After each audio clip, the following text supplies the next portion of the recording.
This is not the president.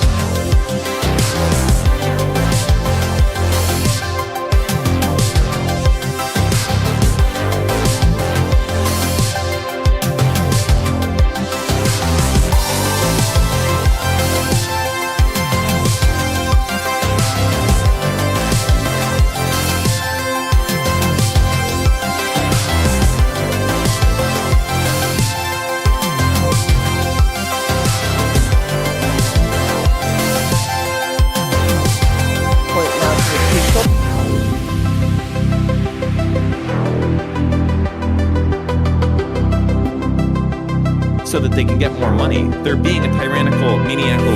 I think a feed like. Plus, you have JD.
Okay, guys.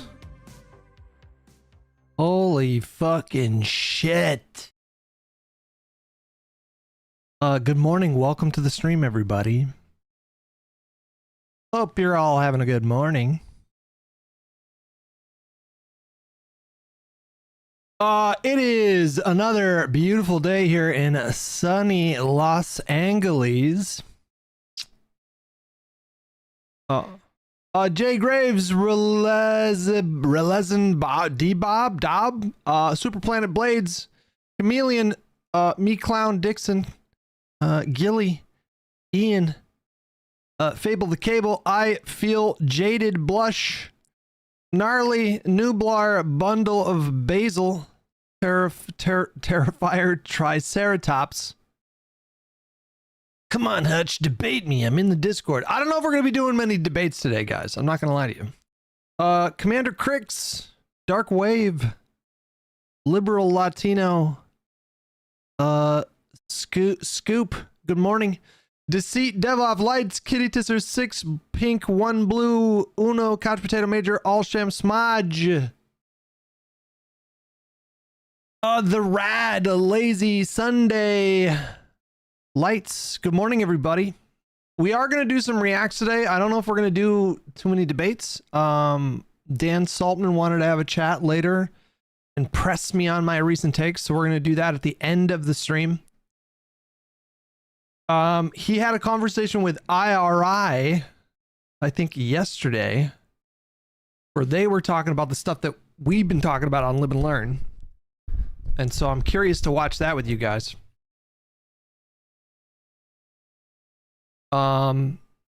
Please no call-ins. I can't listen to us anymore. I get it. I get it. I fucking get it. First, let me figure out how to do something really quick. I just want to see if I can do. I want to be able to separate audio channels in OBS, which I think you can do. Just give me just a minute to figure this out. And then we're going to jump right into the Dan Saltman conversation. Also, there was a Trump advisor that had a conversation with Ezra Klein with a really, really funny clip that is making the rounds. So I wanted to watch that as well. We still haven't finished the Destiny Taylor Lorenz video. And there's a couple other videos in the queue as well. Do you do any Steam prep before you go live? I do. I swear to God, I do. I was running a little bit late. I just wanted to get the stream up.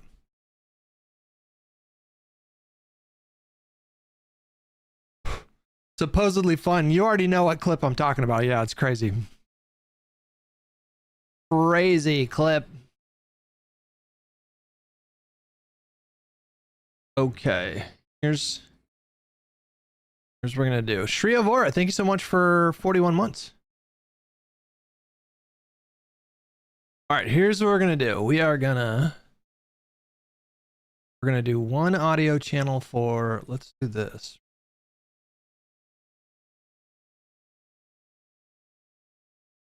All right, station.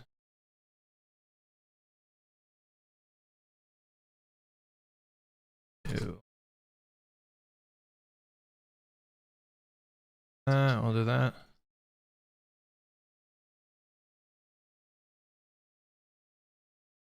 What the heck? Match title, otherwise find a window of the same type.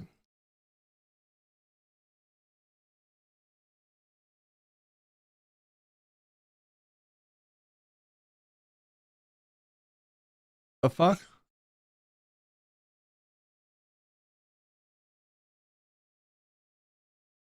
I don't know if I don't know how to fucking do it, bro. And I'll figure this out later when we're not on the stream. All right, let's jump right into these reactions.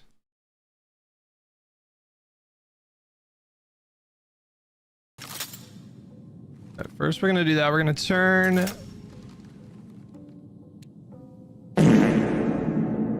the game audio down quite a bit. We're just gonna do some free runs in Marathon while I'm reacting. Not a big deal. Not a big deal. I gotta do a bunch of quests. I gotta learn the map a little bit. But okay, here we go. We're gonna dive right into it. Shriya Vora, thanks so much for 75 months. I appreciate you. Thank you. Love you, buddy. Thank you. Appreciate it. We'll figure out if that is the right. So first we're gonna do lossless scaling to get some extra frames. Do that. And we are going to, did that work? There it is. Okay, that is working. Okay. We're gonna turn FPS display off. And we'll see if this has too much input lag. If it does, we'll just turn it off. All right. So, boom. Vance in there as the MC when they go to certify the electoral college votes. But I'm not worried about any of this stuff. I think it all goes off without a hitch. Trump is more interested in enriching himself than holding on to power forever, in my opinion. Here's something that broke boys wouldn't understand, okay? But when you have a lot of money, the thing that comes immediately after that is Hey, Sham, thank you. Power, big time. And the power thing is not to be trifled with. When you have, even like when you're a lowly billionaire, and he knows he's never going to have Elon money, he's never going to have like Bill Gates style money or Putin money, but the power thing is just so encompassing of who they become, and it never becomes like, oh, he just wants to enrich himself. No, he wants to be the guy commanding the units of life, like, you know, playing StarCraft, except like you're the dude doing it.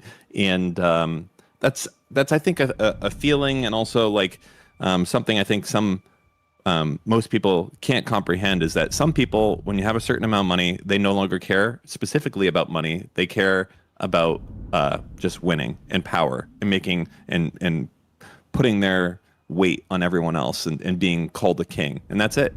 So you can't reason with anything like that. Money, there's nothing else to get besides that. There is nothing else. They're not being a tyrannical maniac king so that they can get more money. They're being a tyrannical maniacal king because that's what they want to do. That is the maniacal last goal that they have. There is nothing else besides that. Yeah, I mean, I definitely think Trump wants to rule the world. I just don't think he has the energy to do it. And he's doubled his net worth in the last year. So that's why I think, okay, he's focused on just making money. Like, I think Saudi Arabia probably paid him to start this war with Iran, stuff like that. I don't think he's doing it to, like, rule America. I don't know. It's possible, but he's not really taking steps to do that because his time is limited, right? This guy is sundowning and seems like he's out of it all the time, and he's not setting up the next person. He's not like grooming a successor at this point. So it doesn't seem like he's holding on. Yeah. Forever. So what does that? Well, I mean, what does that tell you? That's a little bit scary, right? To not be setting up a successor, right? Well, it tells me that he's not planning on being in power for very long. Because he can't. Or what's the other option?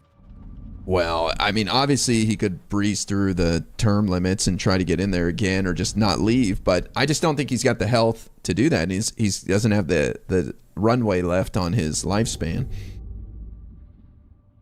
Nightbot stuff. That part is the only thankful saving grace that I would agree with you on. But that said, I'll get to that in a some minute. of these evil motherfuckers can live a long time. You know, Sure. Like, He doesn't drink or despite smoke. everything So. else. Yeah, and how old is he right now? Is he's He'll not be even in his 80. 80s? 80 in June, I believe. Yeah. Yeah, I mean, let's be real. 85 is like the age that if you're wealthy, you can usually live to. Seems like that's probably the top, yeah. No, I wouldn't say that's the top. I would say that's like the median if you have money. Now, if you're input broke lag boy, feels fine. you're probably going to be dying you could be in your 70s, I would say. But if you have money, I would say 85 is the midpoint of like your life expectancy if you're just like kind of if you have money, because it means you can get good health care, you can get seen more often, et cetera, et cetera. Sure. So sure. like, you might you have wealthy grandparents, they might live to be like 90, 91, 92, or 80. But I would say 85, you wouldn't be like, wow, you're really at the tail end here. You would be like, oh yeah, that's a typical fucking old person at that point, you know? Well, I watch him every day, and so I see little things where I'm like, dude, this guy's not all there. Like today, he's adamant that Iran hit that school that led to 170 people dying, including a lot of kids. I don't know. Yet video shows Tomahawk missiles hitting the building next door at the same time, and he's like, so now he's at the point where he's like, a reporter asked him, said, so you're saying that Iran got their hands on Tomahawk missiles and blew up their own building? He's like, yeah, I think so. It's like, okay, bro, what are we doing here, man? So I just don't think he's got that much time left. PR I mean, statehood that only may not requires be majority him. vote. being that may not be him being like dumb. That could just be him being like, my fucking audience is dumb enough they'll believe anything I say, so fuck it. Yeah, they stole some fucking tomahawks. Goddamn Iranians. That's true. Fucking took it out of my car when I was shopping at the supermarket. I can't believe it. Right? Well, like it's just absurd. Like, even his people around him can't back him up. He said the same thing on Air Force One. Is this even the most obscene thing that Trump is lying about in the, like, even in the last 6 months? It's not. I don't even know if it's in the top 10. It's not even in the top 10, man. You know? And you're like, how can these guys believe that? It's like, I don't know. How do they believe all the shit that this guy says? Well, they're believing less and less. He's bleeding support right now. Biden, obviously, yes, Biden left them in Afghanistan when we pulled out. Yeah. You didn't know that? Yeah. Yeah, and Afghanistan gave it to Iran because they both end with AN.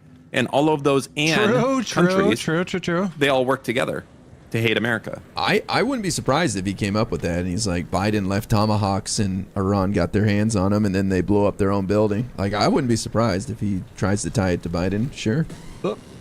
Yeah. Well, I mean, Biden is that's why gas prices are going up right now, you know? Obviously.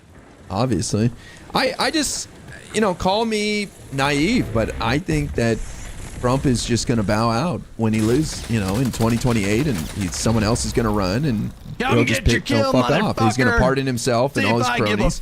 He'll pardon himself for 10 years into the future to commit future crime, and he'll just fuck off into the sunset. I really believe that. I think that, okay, I've said this before. We need like Dan Goldman. Well, I guess it's kind of like my spirit animal a little bit, but I need him to come out here and be like, hey, Kristi Noem. It just feels like there's an I win card to play for anybody that's making the argument that the Republic is going to fail. It doesn't matter what guardrails you tell them Trump is up against right now. It doesn't matter like how much you explain that the things that they're proposing might be implausible. They'll just always play the I win card, which is like, well, Trump might do a coup in 3 years. And I don't really know like what to say when people say that. It's like, well, if that's what you're saying, if you think it's like extremely likely that he's going to do a coup in 3 years, then it sounds like you're justifying like Minecraft stuff now, right? Because if he's going to do it in 3 years, you should probably do Minecraft stuff now, right? You know what I mean? Like, I don't know, like what else, where else can you go in the conversation? And if that's what you're saying, then, the natural question is like, well, what are you doing right now to like prepare for Minecraft stuff? Now you're right. It's absurd to worry about the guardrails. They have done nothing wrong.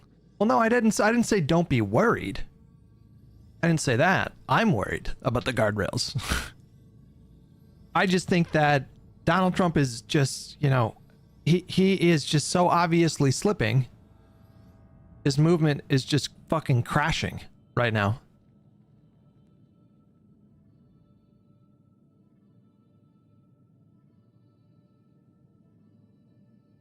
And,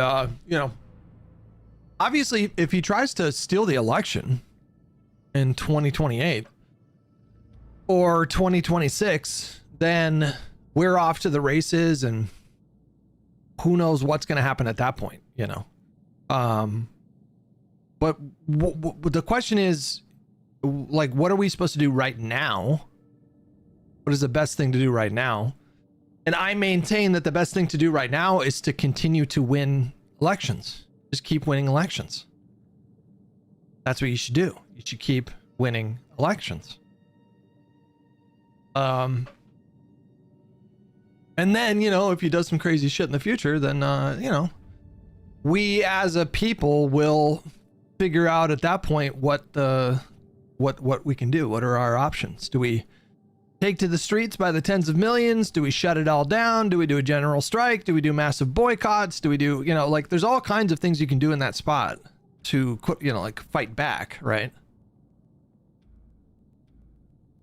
Slade says incredibly bad faith. Do you mean I'm doing it incredibly bad faith, or what do you mean there?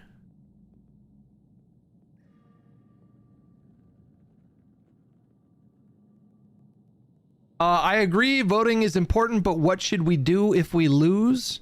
I mean, number one, we are not going to lose in November. I don't know what to tell you guys. We are not going to lose in November. We are going to have a really good night, okay? But if we do lose, well, then you focus on the next election cycle.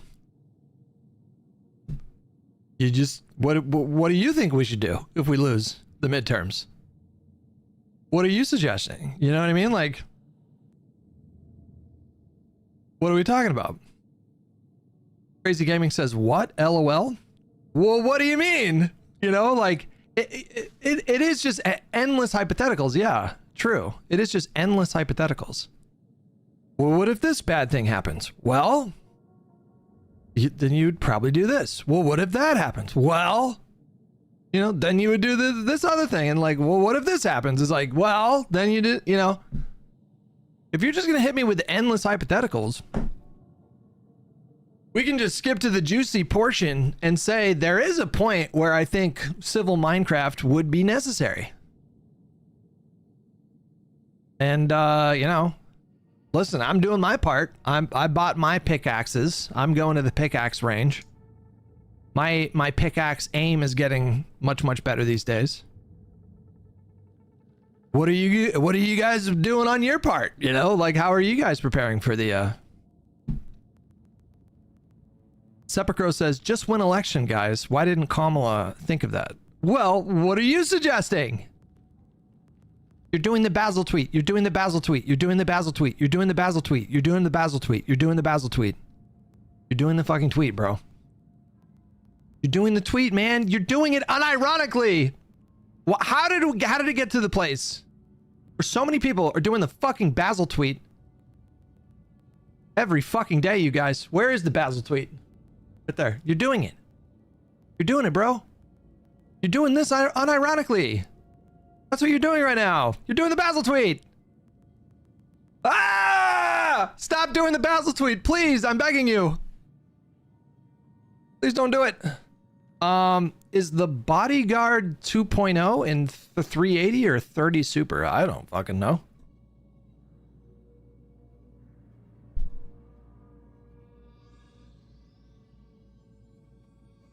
Don't do the Basil tweet. Don't do it. Don't do it. Don't do it. Don't do it. Don't do it. Don't do it.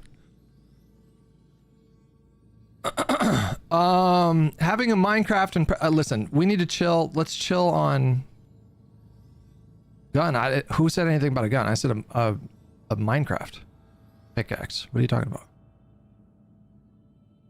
about? We are fine. Trump did nothing far enough for any response. Give up, guys. Well, what are you saying? What are you saying? What are you fucking saying right now, bro? What are you doing? What are we doing? My plan is we beat him in elections and then we take over control of the government. And if you're just going to come at me with, well, what if he does a fucking coup? Well, obviously at that point, we're in a different situation. But we're not in that situation right now, okay? Like, we're still having elections. We flipped a state Senate seat last night, okay? We keep voting. We keep doing that. We keep electing Democrats. That's the current plan. And if he does a coup, then we'll do something else. And if you're saying, well, we should do something before that happens, then what are you saying? Do not Fed post in my chat. Don't do it. Don't do it.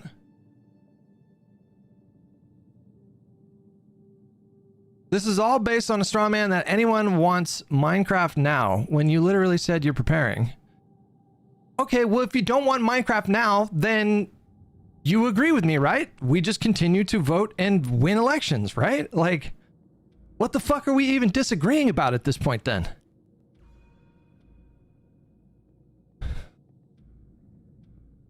You agree? Oh, okay. All right. You're on my side on this one? Okay.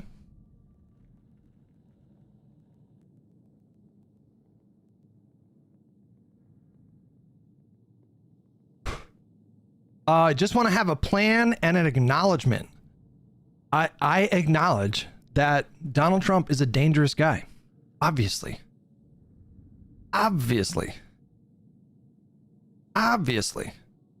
Wait, did the Dem win in Georgia? No, there was a Democrat who forced a runoff.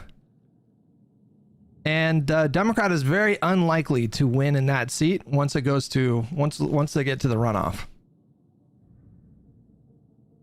Very unlikely to win that seat. But we'll see. Zunaf with $10. Love you, Hutch. Annoying that people can't handle having even 1% optimism. Don't spend too much time fighting these people. Their children, they've never gone to a No Kings protest or emailed their reps. I mean, listen, I assume some people in chat have been to a protest.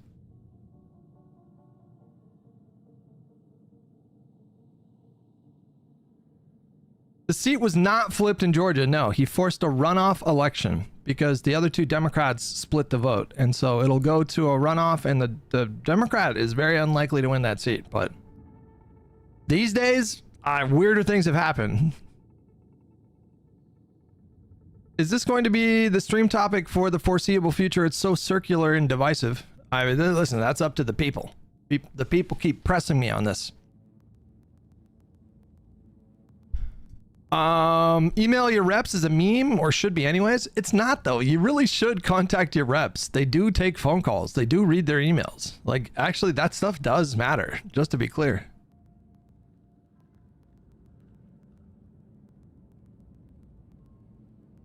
No. There was a state Senate seat that Democrats flipped last night. The race in Georgia was for the U.S. House of Representatives.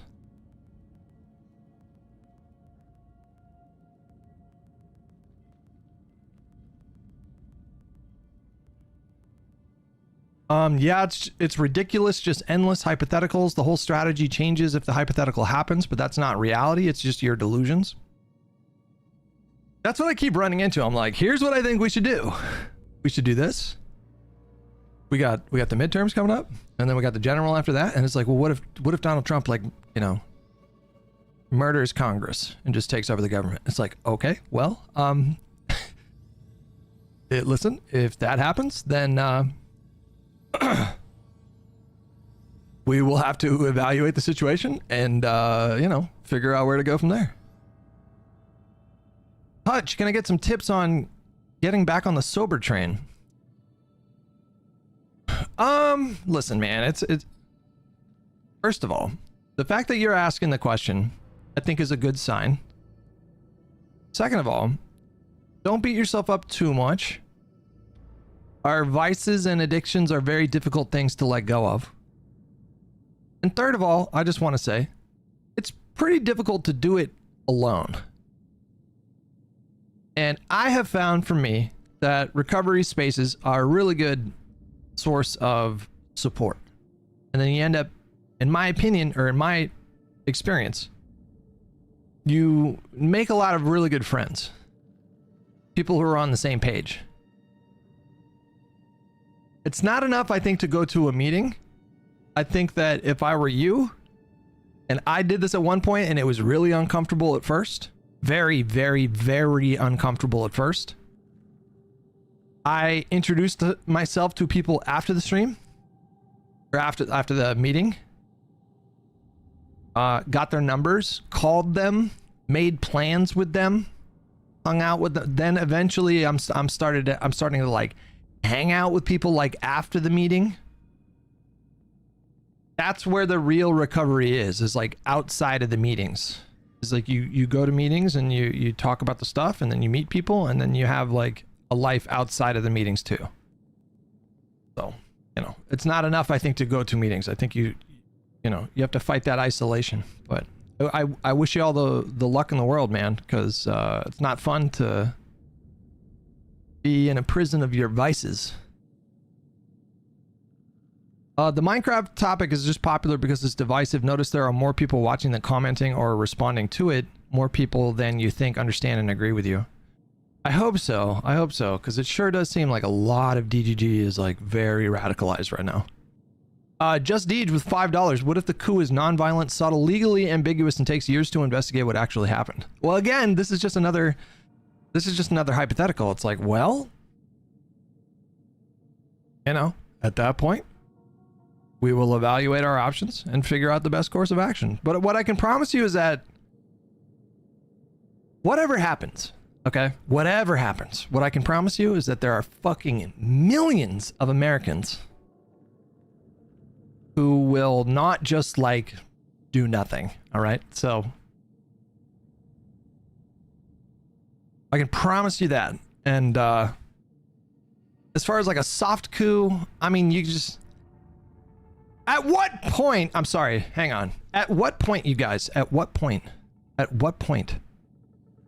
are you guys prepared to acknowledge just how hard this administration is crashing? At what point? Like, how bad does it have to get for this administration, for the Republican Party, for people to acknowledge that they are falling off of a fucking cliff right now? The train is crashing, okay? They are getting demolished. Fucking demolished, you guys. At what point do you say, like, damn, this administration is not going well?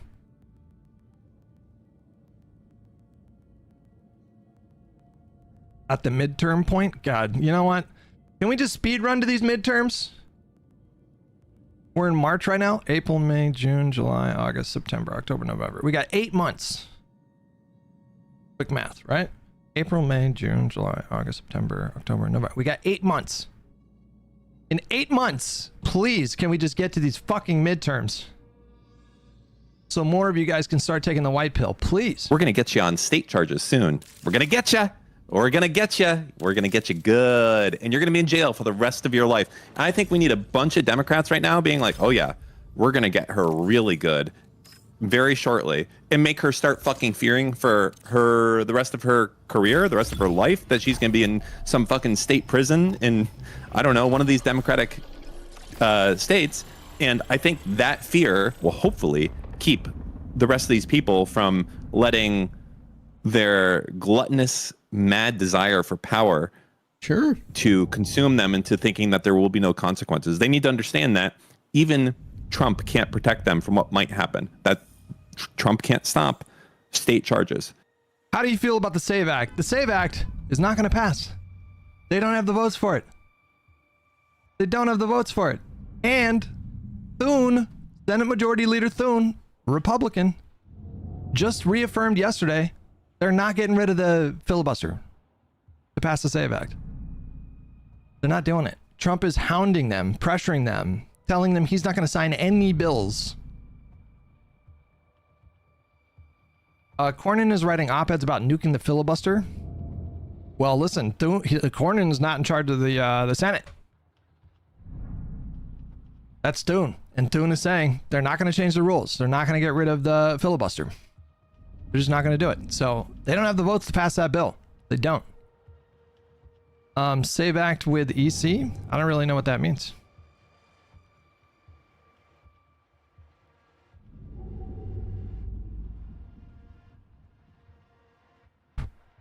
Do you enjoy Marathon more than Arc Raiders? Yeah, I do actually. Yeah. I do. Thune already scheduled the vote. That's true. He scheduled the vote knowing that it's going to fail. And it's pissed a lot of MAGA people off. But they don't have the votes to pass that bill. Not going to pass. Even if they did pass it, you guys, I'm just telling you guys. Sometimes a blue wave is so strong that a piece of legislation like the SAVE Act is not enough to save them. Sometimes that is the case. And that when Trump eventually is not in power, I mean, he doesn't even really give a fuck about people like once they've done serving him. You know what I mean? Like that. Yeah. He doesn't even care then. Forget about when he doesn't have power. Like, I think that if Democrats put on a real show right now about how Kristi Noem is going to be like in jail for the rest of her life, I think that might discourage some people. I think so, and I think you're going to see that. Yeah. You'll I see hope that. so. Well, here's the I don't thing. think we will. Well, but this is why I think we will, because what people are missing is that when Democrats take over the House, which they're like 90% guaranteed to do so in the midterms, they will open investigations, and the House is very powerful when their oversight power is used correctly. Republicans have been dicking around, wasting it on investigating Biden and the crime family and the Epstein files bullshit, but they're not serious. But they can do some really hard-hitting oversight and investigations that expose some gnarly stuff and hold some people accountable and say, okay, here's the case and we're going to prosecute you when we're done. So I just think what people are missing is the power of controlling the House and the oversight and investigations they can do, and how much impact that'll have on winning people back and restoring their faith in the system. Because a lot of people haven't seen the Democrats in control of the House when Trump's in power since 2019, 2020, and then we had the pandemic to deal with. So they can't really imagine what it's going to be like when Democrats control the House and possibly even the Senate next year. Sure, yes, but the thing is, Democrats don't need the Senate or the House right now to actually start scaring the shit out of Republicans. I think they do. Like here, no, they don't. And here's the logic that I would give to you. I think I probably said this on one of your shows before, but there's the quote: "If you give me 6 lines written by the hand of the most honest of men, I will find something in them which will hang them," which was done by a French cardinal.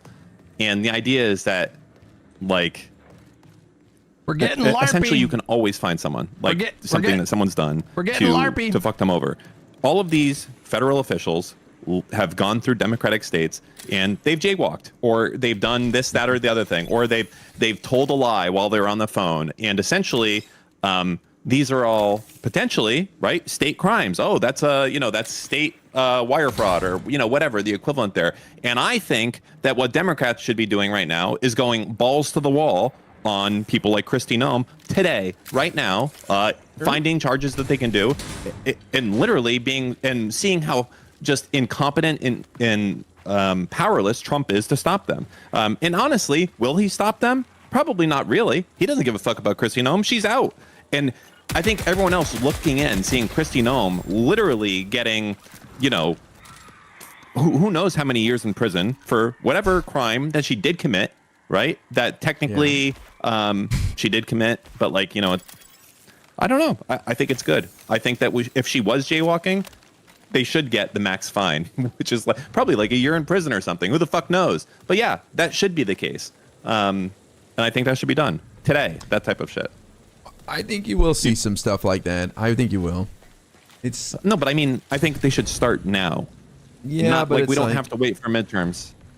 Sure, I'm sure there are people thinking about what they can do, but she's from a red state. Who knows? Maybe she has some business dealings in some blue states, and maybe some corruption will be revealed. I don't know. But I think it's really going to take investigations by the Democrats, scaring the hell out of people with contempt of Congress charges, like they put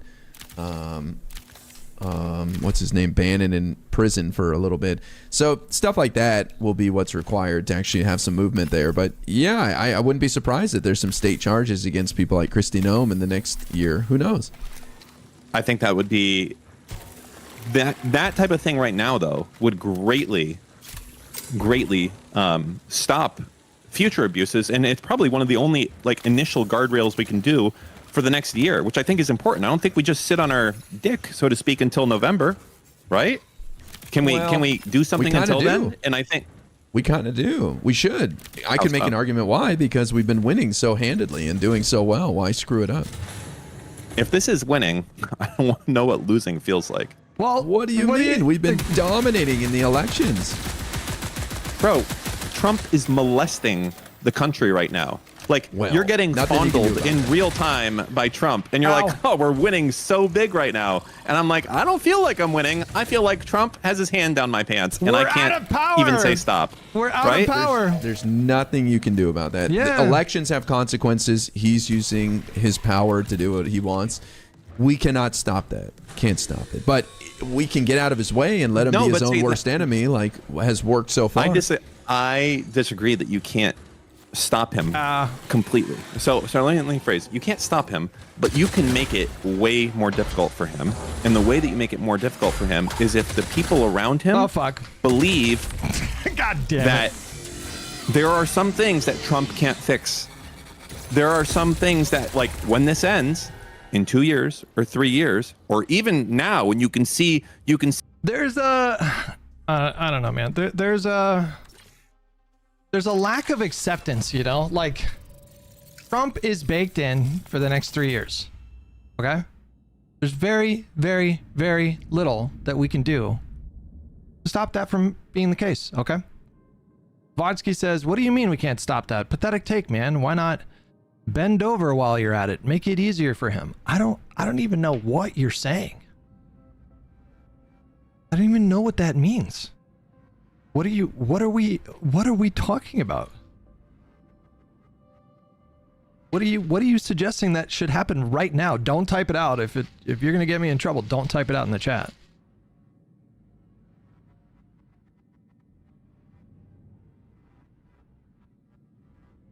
Oh, Trump's gonna be president for the next 3 years and you just want to sit back and take it? It's like, well,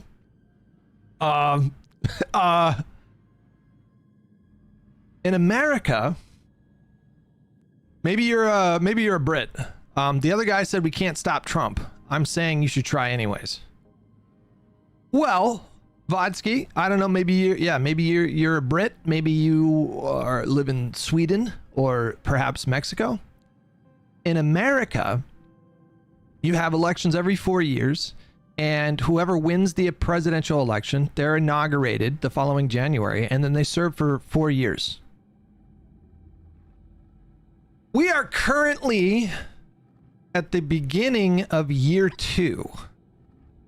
So, quick math, we have like about 2.8 years left, 2.9 years left. And that's baked in. That's the consequence of losing the election.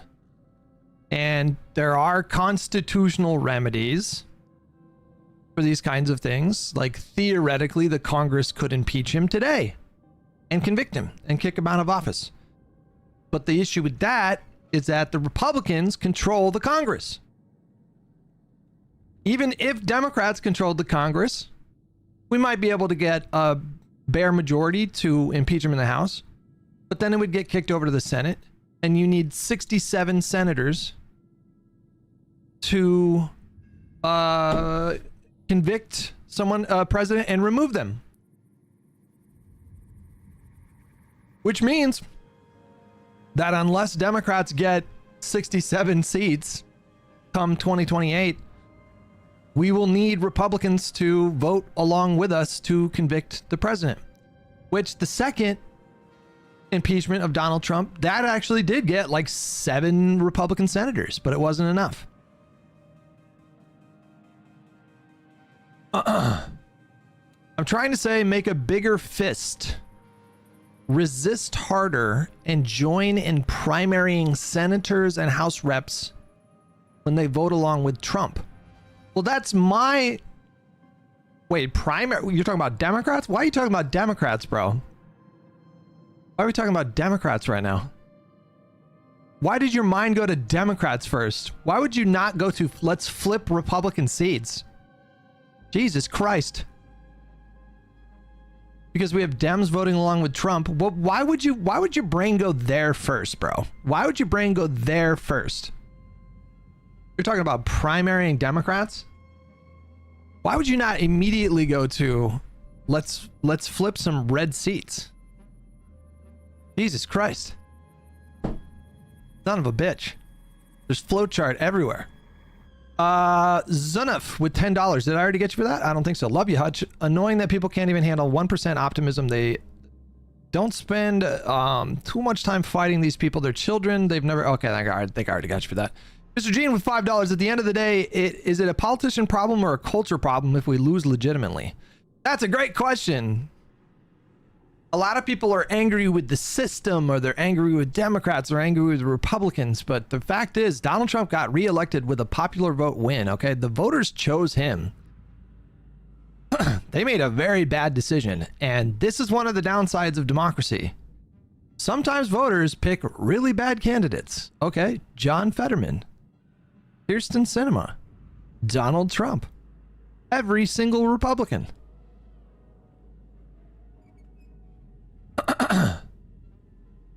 Just Deej with $5. What if the coup? I think I already got you for that. Mr. McMitty with $10. Why is it always, well, what if bad thing if not my strategy? And never, what if bad thing if my strategy? Yeah, that's a great question.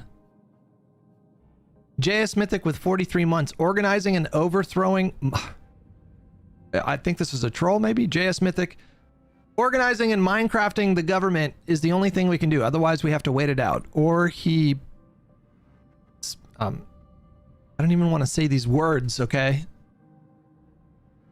Or he leaves this earthly realm on his own. Or if he does something so egregious, the government can take him out of power, and should, but they won't because they're all Republican. True.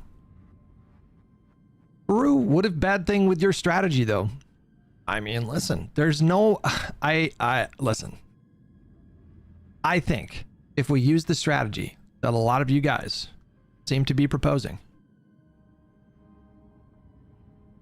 you're going to blow the situation up immediately. You're just going to blow it up. You're going to lose the public. They're not going to back you on this authoritarian shit. They're not going to go along with it.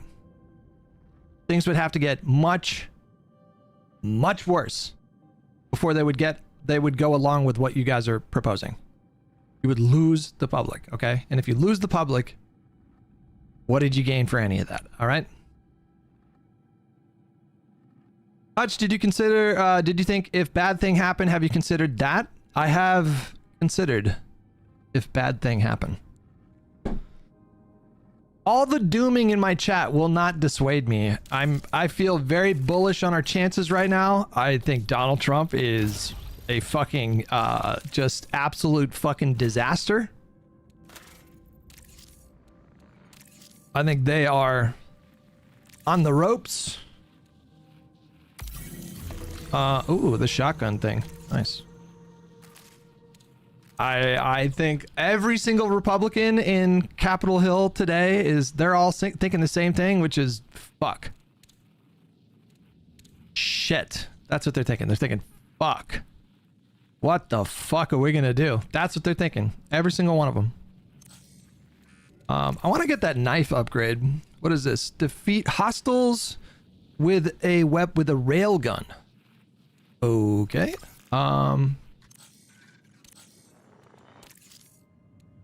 We gotta go to our vault. We gotta get the railgun, like so. That takes heavy ammo, so we need to... Do we take 2 stacks? I don't even know. We'll bring in some heals. We'll bring in shield. And we'll leave the rest blank. And then we'll just, I guess we'll just go to, well, first of all, can I turn the game audio up a little bit? Do you guys mind? I need to hear some fucking footsteps here, you know?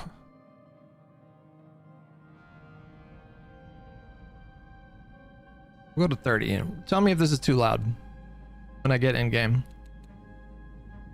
Herberg with $2. Here in Pennsylvania, our options were Fetterman or Dr. Oz. Like sometimes, guys, sometimes you're going to have to vote in elections where you don't really particularly love either candidate. That's fucking democracy, okay? Favorite shells so far? I don't know. I'm experimenting. I played a bit with Assassin, you know. Now I'm testing out Thief. Thief is a lot of fun. I do like Thief. Where are the backpacks? Where can I find the backpacks here?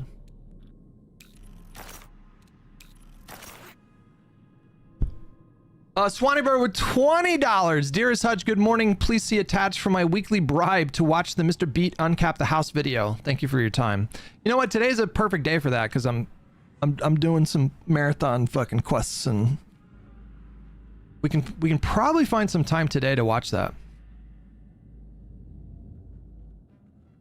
Fetterman was never ideal, but he seemed a lot better than he ended up being. That's true. I mean, I did get some bad vibes with that debate. That debate was really bad. Like really bad.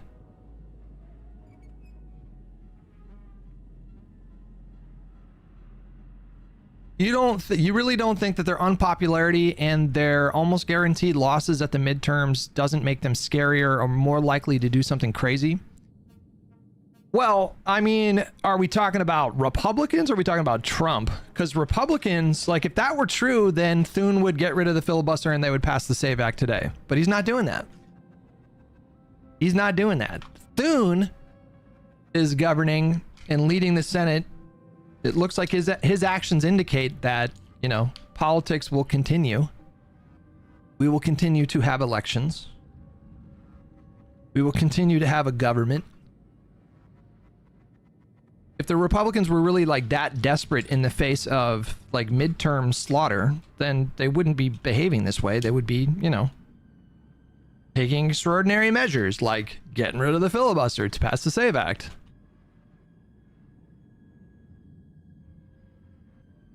Why would they do something that hurts them? This is the part of the conversation that I had with Steven that I thought was like just a blatant contradiction, okay? Just a blatant contradiction. Because there was a point in our conversation where Steven said, I'm terrified of the SAVE Act.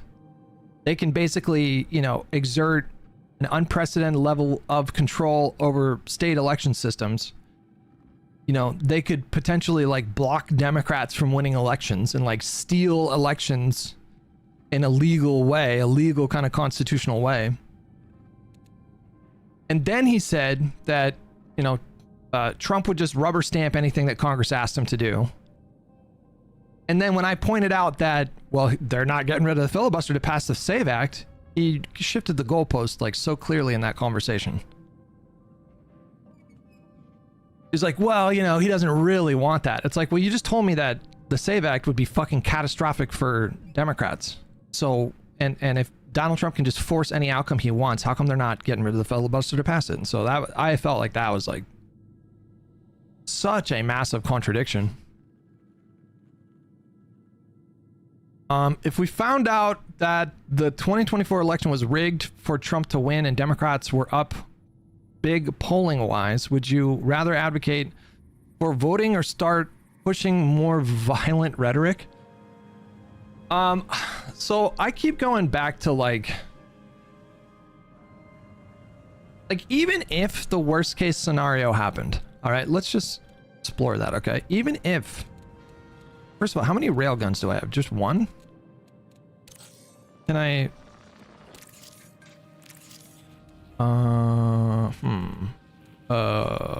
wait, no, I need to go to Armory.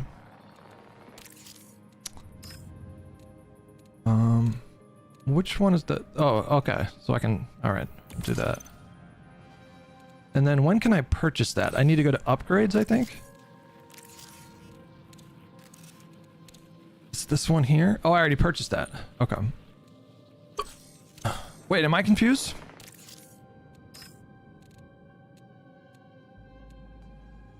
Where's the railgun?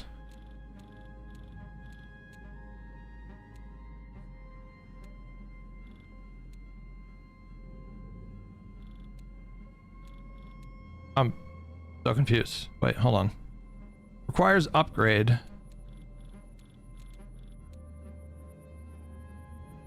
Insufficient resources. Oh, this is, it's 7,000.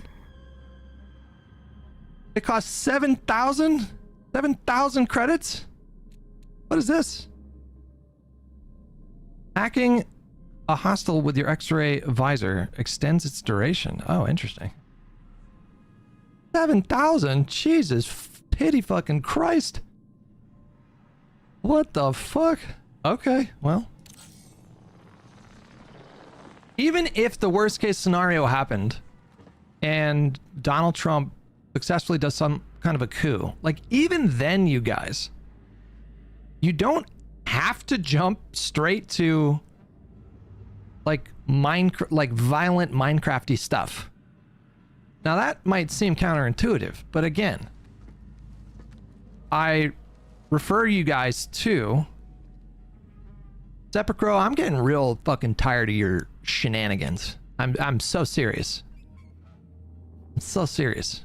Every day you're in my chat. It's not healthy what you're doing. It is not healthy.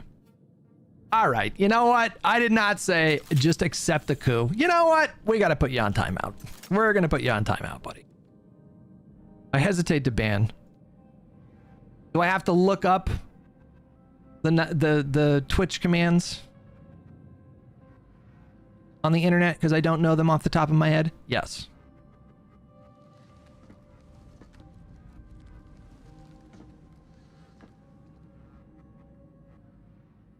The fucking straw men are just...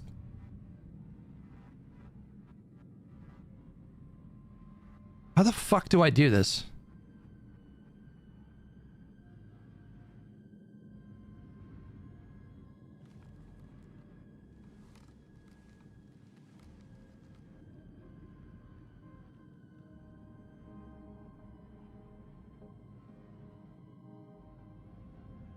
I wanted to do this one personally. I'll listen. Timeout. Okay. All right. All right. Here we go. I'm doing it.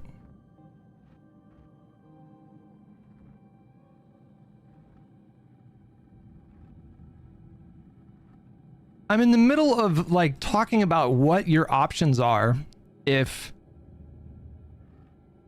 someone like Donald Trump like fully does a coup, right? And I start by saying you don't have to jump immediately to like very violent Minecrafty stuff. And before I've even had an opportunity to expand my thoughts, I got Sepulcro in my chat that's like, oh, just fucking take it. Just fucking take a coup, bro. Jesus Christ. Jesus Christ. I didn't perm him. I timed him out for a week. That's not a perm.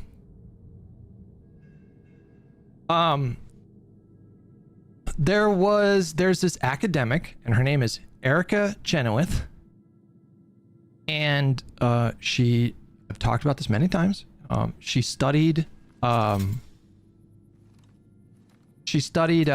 civil rights movements across the world and various resistance movements over the past 100 years.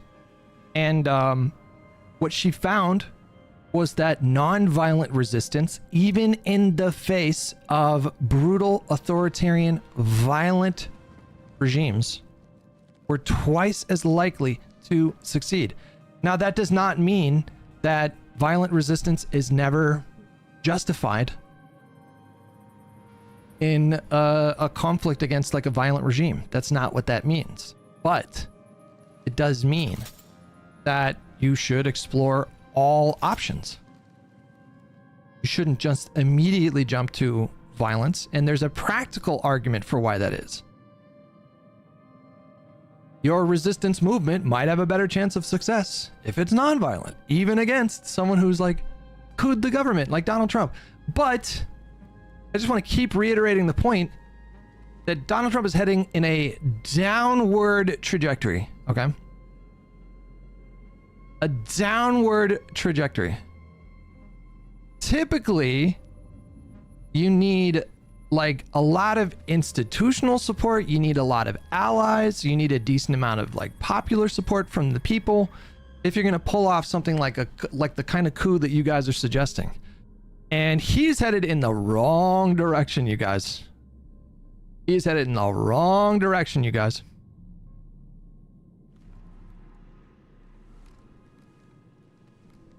I just don't think his odds are fucking great right now. I really don't. That's not me saying that don't worry about anything, everything's going to be fine, but I just, I don't like his odds. If I'm Donald Trump, I don't like his odds if he's trying to fucking like coup the government and cancel elections. If he thinks the American public are just going to sit back and do nothing in the face of that, he is fucking delusional. They are not gonna just like let that happen, okay? I'm telling you guys, not gonna happen. Like, we will take to the streets. We will shut everything down if he does a coup.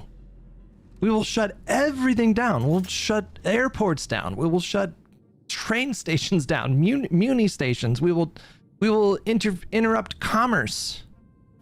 We'll do massive boycotts. We'll do general strikes. Like there will be a steep like economic price, at least in the beginning, to this kind of a thing. And I think that you should take every steps you could possibly take. You should exhaust every avenue before you jump to entertaining like an actual civil Minecraft situation. Civil Minecraft is not just about like gunfights or pickaxe fights in the streets, okay? A civil Minecraft situation, now we're also talking about hyperinflation. You go to a gas station and it costs $500 to fill up your tank. We have massive unemployment. We're talking about food shortages. We're talking about power outages. No internet, no power, no water. Massive disruption of public utilities. It's going to be much more difficult to get medicine.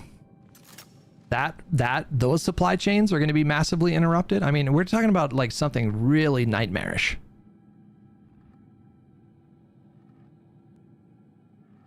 You know, it would be bad. It would be very bad. Very bad. And that's just domestically. I mean, think about the disruption on the world stage. What do you think happens to the rest of the world? You know, what do you think happens in places like Taiwan or, you know, Ukraine right now? And what does Kim Jong-un do if America like crumbles under the weight of its own polarization?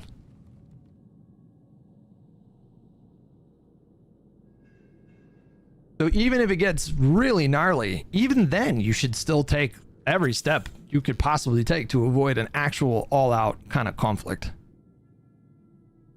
Hutch, you so bald-faced to Serpico. Last time some Boy Scout told him to go through the proper channels, he got shot in the face. I don't blame him for being jumpy. I don't really follow that. Okay. Johnny with 5 Canadian, gotta get priorities straight. Be sure an elected official will vote the way you want before you re-elect them. Well, you know, sometimes you won't have a choice. Sometimes the primary voters will choose a candidate that maybe votes with Republicans like 20% of the time. And if you live in a red state or a red district, and that's the best you can get, then that's the best you can get, right?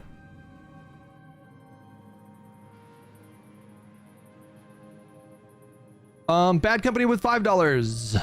Speaking seriously about the SAVE Act, when it stems from Trump's fraudulent election claims, is a fat L for our democracy in itself.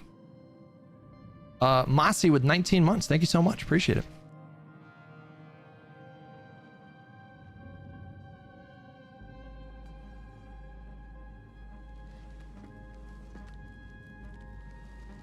We're gonna be okay, guys.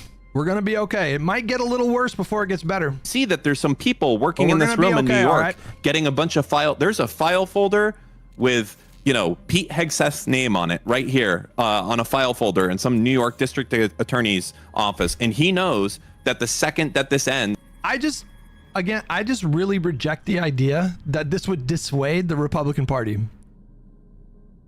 I gotta say, I don't feel the same amount of confidence that if we do these things, if we make these threats now, I don't think it's gonna dissuade a single Republican that's serving in Congress or just in government. Hutch, a little? How about more than that? It could get a lot worse before it gets better. If you want to quibble about the language, then it could get a lot worse before it gets better. But the American people chose Donald Trump for 4 years, and we are currently at the start of year 2, so we got a little bit to go. I don't know. I feel like time's kind of cruising. We'll get there in no time. You know, we're going to get past these midterms. The next presidential election cycle is basically going to start right away. And before you know it, I'm going to be sitting here streaming election results in 2028, probably on 5 beta blockers.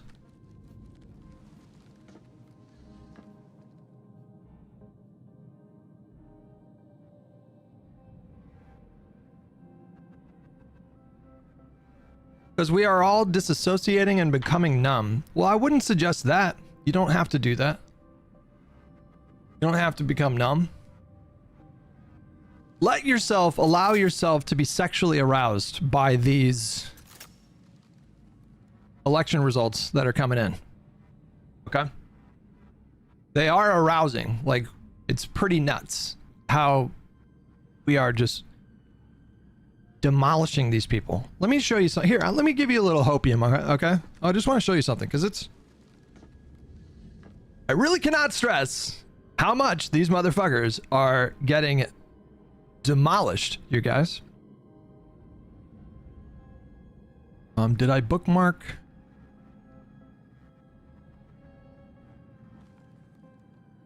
I did not bookmark. Okay, so what's his name? Adam.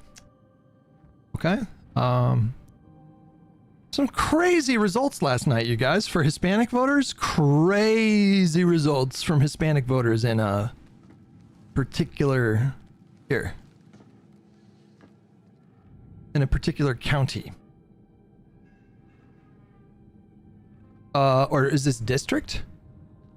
GA 14.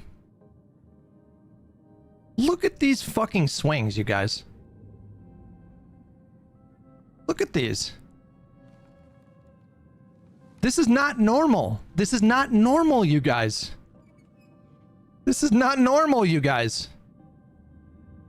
Look at these fucking swings. This is a 53-point swing from 2024 till last night. A 53-point swing, okay? This is a 41-point swing. This is a 44-point swing. This is a 45-point swing. And this is a 26 point swing right here. These are nasty numbers. Like, these are nasty. Like, these are disgusting numbers. It is freaking Republicans out. They are looking at that and they're like, what the fuck? It's not normal. These are not normal kind of pendulum swings. Yeah, but Hutch, you have to keep in mind that you're bald. True. That is true. Did you see one of the Doge goons got deposed? I did see this. Is this the one about DEI? Oh god, bro. I did see this. This is insane. How do you interpret DEI?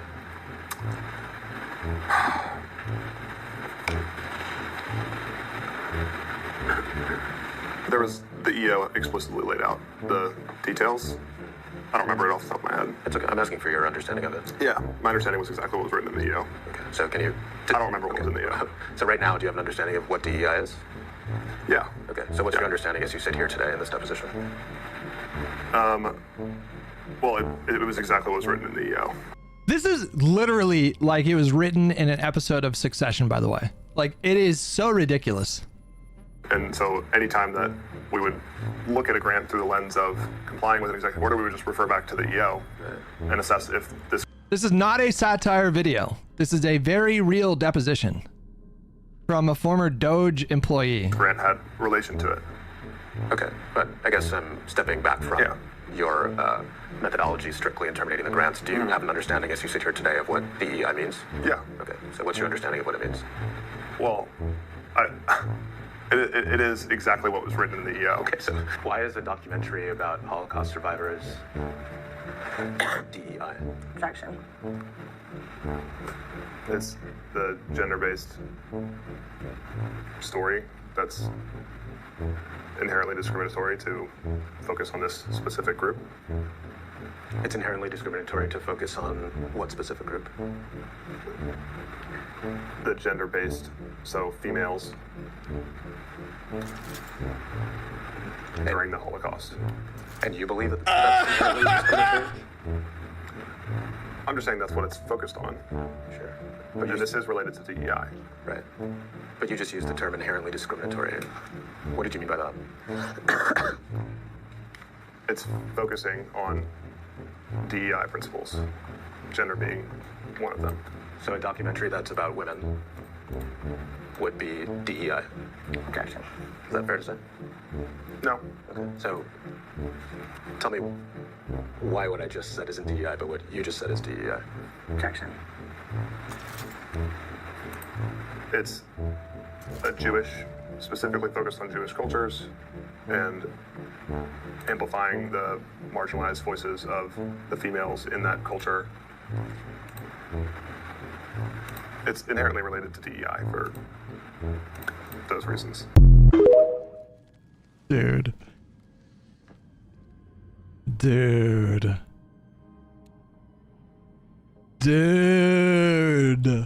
Mossy Oak, did I get you for 19 months? Thank you, buddy. I do appreciate that. Thank you. This is going to happen. Do you know what that does? That greatly slows down the damage that he's willing to do today. If he thinks that, if other people of Trump's administration think that people in state governments are putting together cases, getting ready to strike, they're getting all this type of stuff, that scares them. That would scare me. If I was in Trump's administration right now, let's just say, you know what, I wanted to be Christine Noem, but you know what, I'm going to be Caroline Leavitt. Okay? If I knew that the governors of like 6 different states were getting together, a task force to look into all of the crimes that I've committed that could be charged as state crimes, I would be flipping my fucking shit. I would be extremely uncomfortable. I would be extremely nervous. And I think the last thing that I would want to do is do things that are clear-cut law-breaking maneuvers moving forward. I think that right now, Republicans probably rightfully expect that Democrats are just going to be like, you know what? I mean, Dan is he's just wrong about this. He's just wrong. This idea that going after them with the, like, over everything, parking tickets, all that, like, we did. Like, there were 2 different slates of indictments for the fake elector scheme. There were federal indictment. Well, I guess the Jack Smith one, I guess that was just for Trump, or did he charge other people as well? I thought he charged other people as well. But the Georgia prosecutor did. They brought RICO charges. They charged like fucking 24 people. It did not like dissuade MAGA. It didn't stop. It just made him crazier. It just made him more resolved. They got crazier after the indictments. Okay, sorry. What? We need the country to come together right now. I don't think, you know, this Nuremberg 2.0 stuff is going to be good, because that's what Democrats always do, because they're fucking pussies. No. They never do it. It is. You say that right now. No. Wait until you roll the fucking tape in 2.5 years, and that's exactly what the fuck is going to happen. Okay? It's what's going to happen. It's because there's going to be a bunch of people like fucking Ted Cruz and Marco Rubio who are saying, like, you know, they're at the very end of Trump's term, when it looks like, okay, it's finally gone, and they start turning on him and all that, they're gonna be like, you know what, this was too far. I'm sorry. You know, we're gonna have to look into this, and then everyone there is gonna be saved, and it was just Trump who will be the fall guy, and that's it, and that's how it'll go. Well, I don't think you're wrong about people escaping punishment, but the idea that the Democrats are weak and won't do anything, I think that just contributes to the hate on Democrats. So even if you believe that, rightfully so. But even if you believe that, I don't see any value in expressing that. I really push back on people for this, because Democrats have a worse approval rating right now than Republicans, yet we're winning elections handily. And the only thing I can look to is all the hate that comes towards Hakeem Jeffries, Chuck Schumer, and this constant negativity and saying that Democrats will not deliver. I think that contributes to people feeling negatively about the Democrats and robs us of chances of success. I'll tell you why. It's because whenever Democrats are getting on TV and saying anything, they're just being pussies. That's it. You know why? They're not like Trump. They're not inspiring me as a Democrat to be like, you know what? This is too far. We're going to fucking get them. I can't fucking wait for the midterms to be X, Y, and Z. They're not doing that. They're just being like, they're giving non-answers. Trump is inspiring his voters. Democrats don't, like, even the Democrats are voting for the Iran war powers resolution shit right now. They're cucked. Well, the reason why Democrats don't go up there and deliver these great speeches and all that is because they're a bunch of nerds. But that's who makes good legislators, are nerds. They're the ones who come up with good policy and can get it done. We don't want a showman up there. Now, I think we have to have some charisma with our leaders moving forward, especially the forward-facing ones. So we have a bit of catching up to do there, but I think we're a bit spoiled by how entertaining Donald Trump is. I mean, this guy is not a billionaire by accident, you know, like he's a charismatic guy who has a long history in the public eye. Yeah, I suppose so. I just, I feel we're at the point now that obviously what scares me a little bit is like the strongman dictatorship, as I said in previous streams, that I think humans naturally gravitate towards a king. Maybe it's a cycle, I'm not sure, but I think eventually we yearn for this monarch relationship subconsciously. We see slow progress that's inherent with democracy as people need to get along and things like that. And then you look at the strong man who can just come in and say, you know what, fuck it, we're going to have more airports tomorrow. And they look at that and they want that. And then they realize, oh, this is actually bad. And then everything, it's like, it literally is like a cycle, and then it goes the other way, right?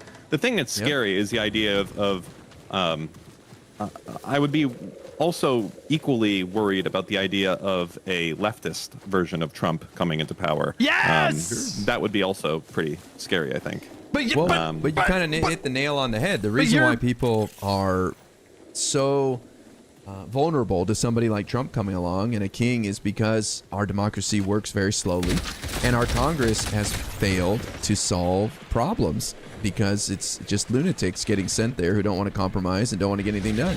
So when we have 30-year-old laws for immigration not able to handle a surge of people from Venezuela at the border, that's because our laws suck. So it just occurred to me that I have Prox chat on and I just screamed. And the guy probably heard me scream. I gotta turn my mic down. I gotta turn off Prox chat. I'm saying is I think Democrats have got the note, they got the message, and they're going to hit the ground running right when they take over the House or even the Senate next year. And they know that they need to deliver. They know that they need to show wins, and they need to be more. No, I'm doing contracts. So don't expect really great gameplay. I'm going to do a bunch of free kits. I had to bring in a railgun for that because the quest called for it. Public about their PR campaign. So I think all of this is going to change when you start to see some wins come down the pipe from Democrats. People will be like, all right, here we go. How do I turn off Prox chat? Maybe. That's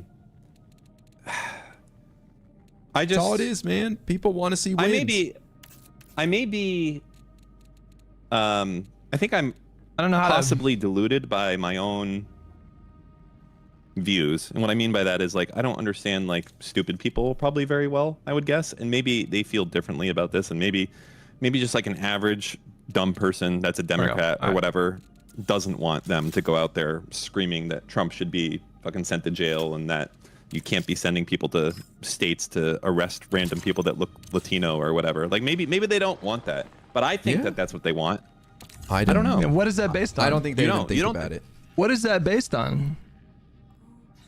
What is it based on? This idea that the voters are like yearning for the Democratic Party to run focused a lot on, like let's aggressively go after Republicans.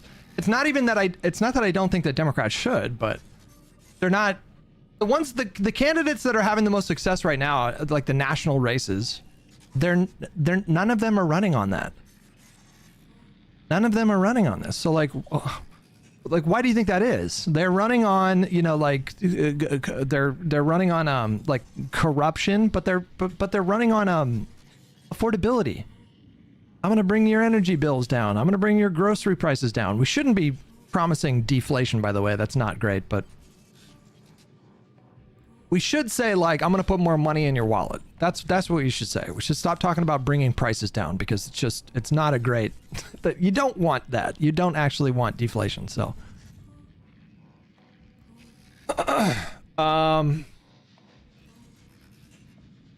if there really was such a demand for this kind of rhetoric that Dan seems to suggest, then you would see more candidates that were running on that, you know, like that they would pick up on this kind of sentiment in focus groups and in the polling and this kind of stuff.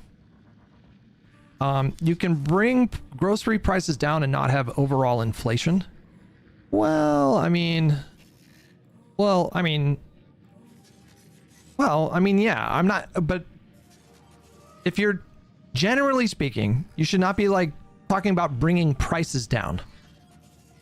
That's not an ideal way for an economy to operate. If you like the deflationary spiral, as I understand it, goes something like this. There's some kind of market shock. People are squirreling their money. It's a recession. People are afraid to spend money, or they think they might get a better deal next month because prices are coming down.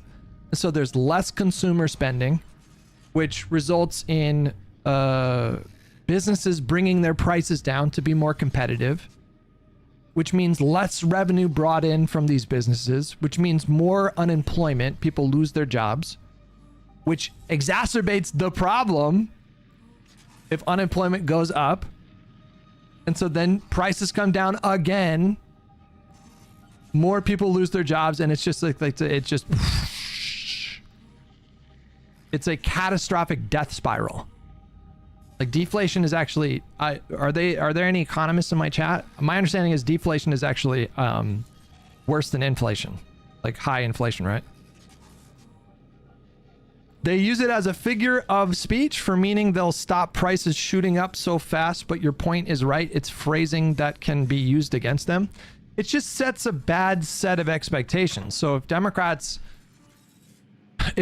candidates get elected running on a platform, I'm going to bring prices down, and then prices don't come down, well, you know, that creates a vulnerability. Tons of economists watch you, bro. Well, I mean people that are more literate in economics. My understanding is that deflation is actually more catastrophic and bad than high inflation. Not hyperinflation necessarily, but like the next Dem executive should do everything in their power to break the stranglehold conservative billionaires have on media. We need a new monopoly buster. Yeah, I don't know how to fix that problem. It is a problem. I don't know how to fix this problem. I don't know how to fix it. It's kind of crazy that you can get away with just, you know, saying the most insane, defamatory, deliberately false things, and there's just no consequences for it. And in fact, there's an incentive to do it now, you know, like you get subscription money from viewers, and you get ad revenue, you know, like beyond just traditional media channels. Like people are heavily incentivized by money to just lie, just fucking lie.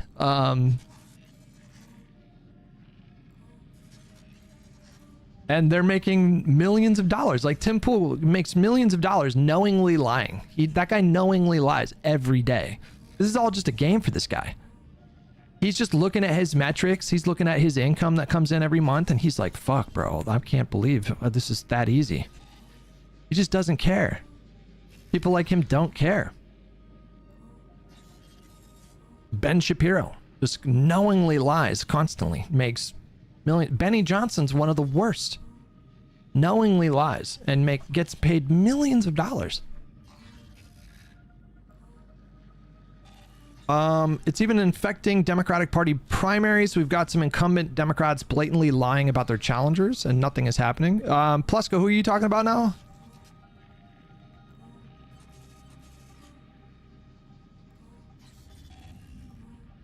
Hutch is Democrats' most faithful soldier. I'll be that guy, man, because I've watched the Democratic Party move in a really positive direction in my lifetime. And I think the Democratic Party generally does a pretty good job. Now, there's some incompetent governance at the local level. There's some policies that Democrats champion that I think are just bad. I don't think they're perfect. I don't think we should be doing rent control policies. I think that's bad. I think we looked at a poll yesterday, really comprehensive poll yesterday, and you know, a clear majority of Democrats support like price controls and stuff. Like, I think that's just bad policies. The anti-gun shit is horrible. I mean, it depends. Like, there's some things that have broad consensus, you know, limiting gun ownership for people that have been convicted of domestic violence, enhanced red flags, more detailed background checks, you know. 10 round magazines is dumb. Yeah, I mean, yeah, I think I agree with you on that one. Here in California, yeah, if you even own a magazine that, I think you can, even if it's not even loaded, if you own a magazine that can take up to anything above 10 rounds, I think you can be charged with felonies. Pretty sure. Some of the gun stuff, I mean, I now have experience with it, and some of the gun stuff, like in California, you have to pass a federal background check every time you buy ammo. That's, I don't understand.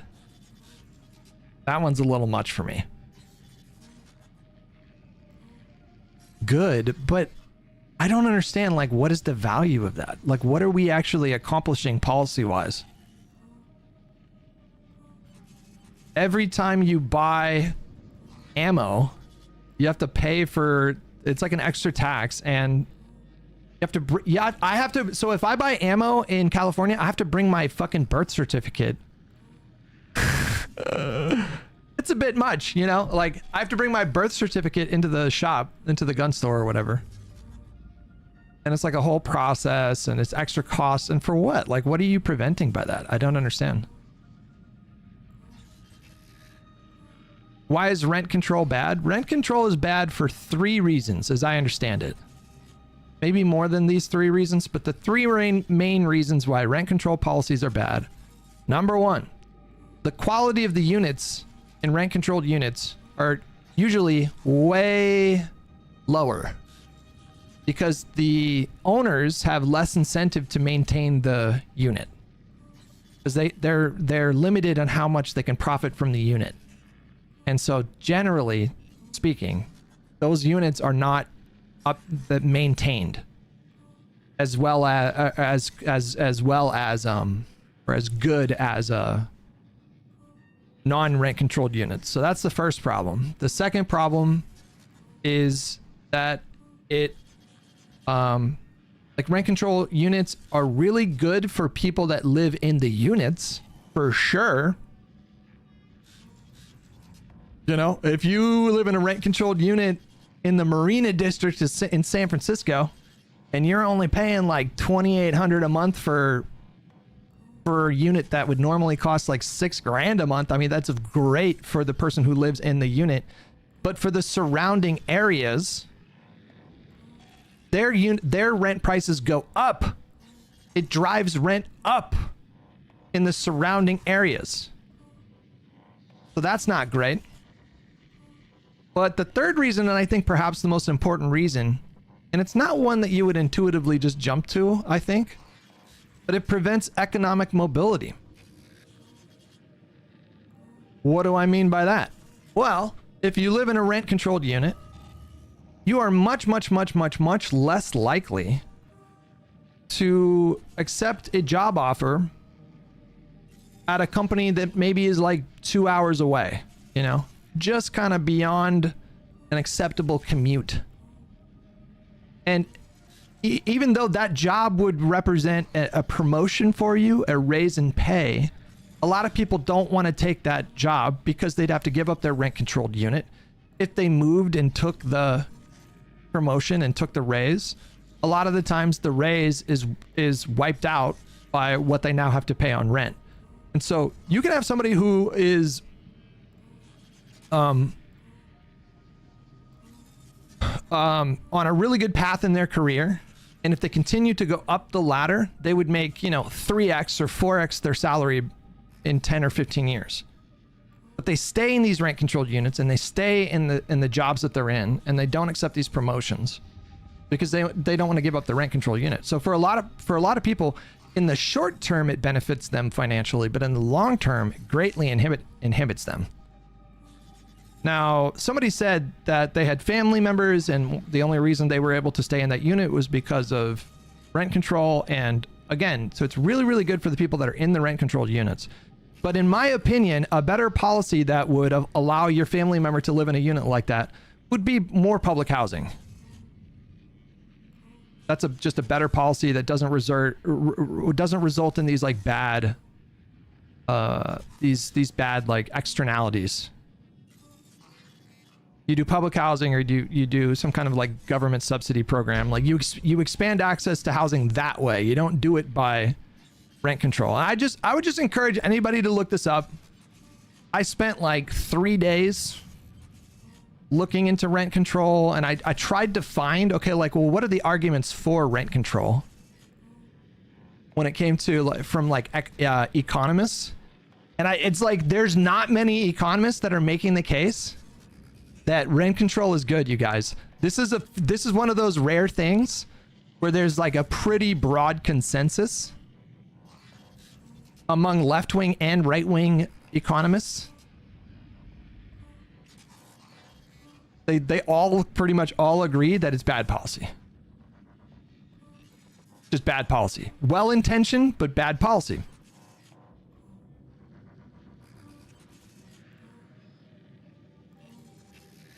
How many landlords at your Christmas super, Hutch? This is not just about like enriching landlords, okay? Rent control policies create bad outcomes for people, for like for other renters, okay?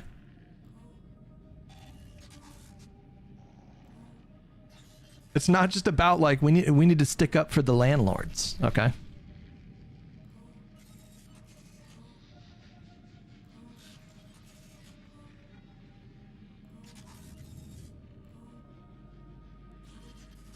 I would encourage you guys, just look it up. Just look it up. Go on YouTube. I mean, there's like a lot of, I mean, YouTube is just such a valuable resource. There's a lot, you can find so many videos of economists like diving into the problem. And again, what I found was like most economists, it's like the vast majority. It's like how economists feel about rent control policies is like how climate scientists feel about climate change. Where it's like 99% of scientists agree that climate change is real and there are man-made reasons for what's happening. And it's like 99% of economists agree that rent control it's just bad outcomes. But it looks good. It looks good to people. Like it looks good to voters. It sounds like good policy. Like, oh, great. You cap the amount of rent that can be raised by the rate of inflation, or just like what, like they look at it and they're like, that sounds great, right? But it's just, there are bad outcomes. And there are better policies that can accomplish similar goals through different means. Rent control means I don't get a raise as a maintenance worker. See, there's other reasons too, but those were the 3 reasons. Like, I wonder if I look up like an AI explanation.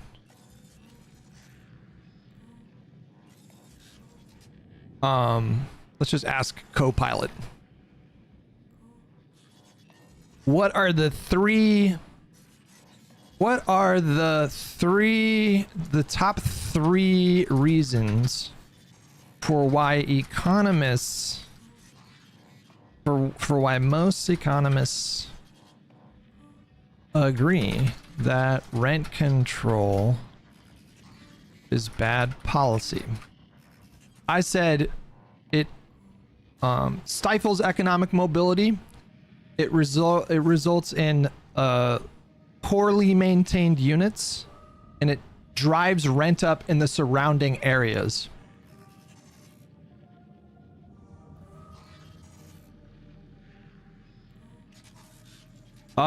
Reduced housing supply. Rent control lowers the expected return for landlords, which discourages new construction and can even push existing units out of the rental market over time. This shrinks the overall supply of rental housing, making the broader market tighter and more expensive. Economists and expert panels emphasize that supply will fall when rents are capped because developers and landlords face weaker incentives to build or maintain rental units, higher rents in the uncontrolled sector, declining housing quality, and underinvestment. Like I said, they didn't mention, so I got 2 out of the 3, but Copilot seems to think that reduced housing supply is a bigger factor here than reduced economic mobility. But I thought number 1 and number 2 were kind of linked, like the reduced housing supply and the higher rents in the uncontrolled sector. I feel like those 2 things are kind of linked, but yeah. What do you think causes the problem? Greed, overpopulation? What the problem of like higher rents? I mean, listen, man, I don't know much about housing. I read Abundance and it felt very, very convincing. Okay, all I know is like Houston, the average cost of a home in Houston is fucking like $300,000. Okay, all right, that's all I know. Okay, Houston, $300,000. California, $900,000. Austin was dealing with a supply issue because hella California hipsters were moving to Austin. Some of my friends included there. And then Austin rolled out a policy of incentivizing much more inventory. They built a lot more housing, and lo and behold, the rent situation is getting better in Austin. So it's not rocket science. If you want cheaper housing, you need to build more inventory.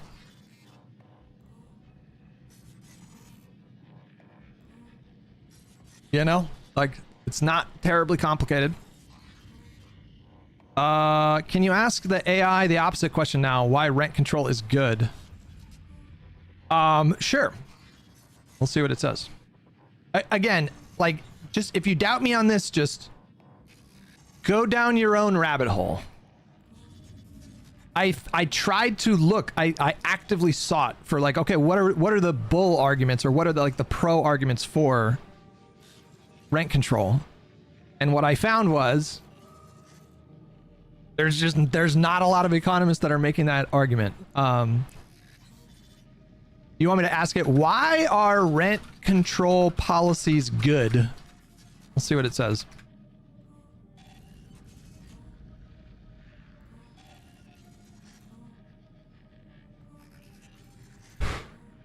Housing stability for renters. Rent control gives tenants predictable housing costs, reducing the risk of sudden unaffordable rent hikes. Protection for low and moderate income households. Community continuity, when people can stay in their homes, neighborhoods maintain social ties, local businesses keep their customer base, and schools retain students. Predictability during housing shortages. In markets with severe housing shortages like San Francisco, New York, or Berlin, rent control can act as a buffer against extreme price spikes, giving renters time to adjust or plan. Okay, the problem with that is like one of the reasons why San Francisco has a housing shortage is because they have rent control policies. Because developers don't want to go in there and like build new housing because they don't know if the local government is going to pass a rent control measure and fuck them in the long run. The bigger picture, benefits with trade-offs. Even supporters acknowledge that rent control isn't a silver bullet. It can reduce tenant mobility. It may discourage new housing development if not paired with other policies. But as a tenant protection tool, it can be highly effective against preventing displacement and stabilizing communities. Again, I think those are worthy goals.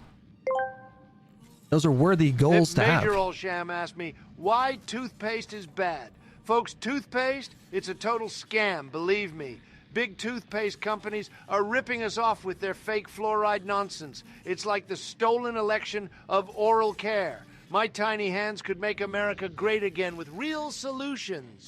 Huge and beautiful. Ditch it for salt and water, the best. Salt and water? Do people brush their teeth with salt and water?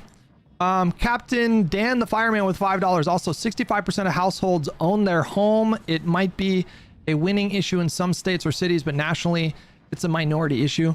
Well, this is a problem. So, like, if 65% of households own their home, You know, that means like 1/3 of the population are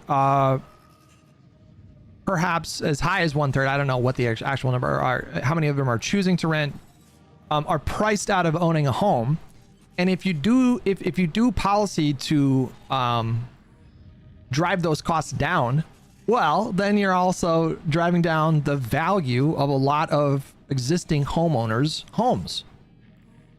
And so you have a situation where 2/3 of the country, they don't want necessarily to dramatically bring the cost of housing down because it would bring the value of their homes down. And so it's a bit of a pickle. It's a bit of a pickle.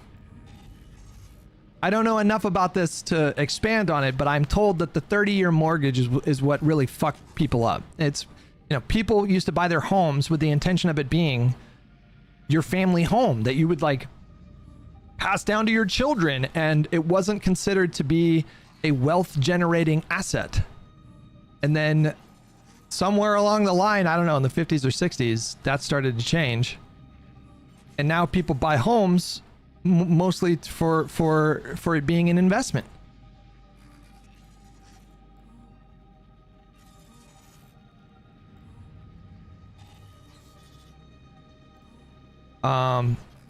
Anyone have a link for IRI versus Dan? I can give you the link. We're gonna keep listening to this conversation. I got a little sidetracked here. The timestamp for that is around 350 is when they start talking here.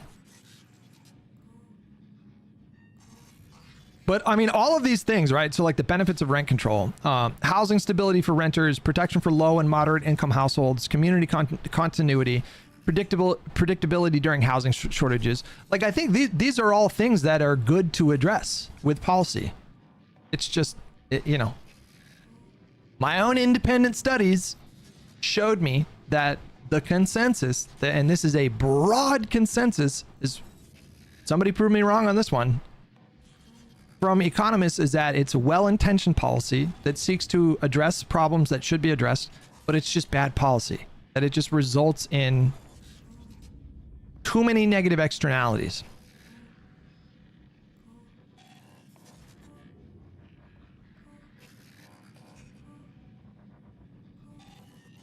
The consensus of the people that want to make money on housing. No. We're not saying, it's not, what the fuck? No, it's not. I'm not saying, well, all the landlords are saying that rent control is bad policy. That's not what I'm saying. I'm saying economists. Economists. These are not like, fuck is that? Ah, I did it again.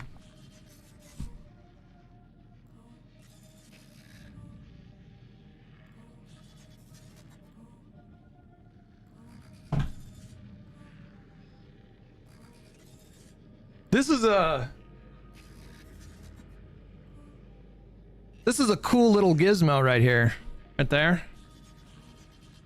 It's for dry fire exercises in your home. You put like a dummy round in your gun, and it when you pull the trigger and like shoot a round, the gun shoots like a quick little red laser, and then this thing is the target, and if you hit it, it'll go bam. It's just a way to like practice your aim at home, so you don't have to spend fucking $100 if you go to the range. Every time you go to the range. Tarmon, you are painting a super wide brush and using data from economists that considered rent freezes as the only rent control, which is ridiculous. There have been places where rent controls have been hugely beneficial, and the economist's opinion isn't the only valid one for something like this. So my understanding is that, like, so rent stabilization is not quite the same as rent control.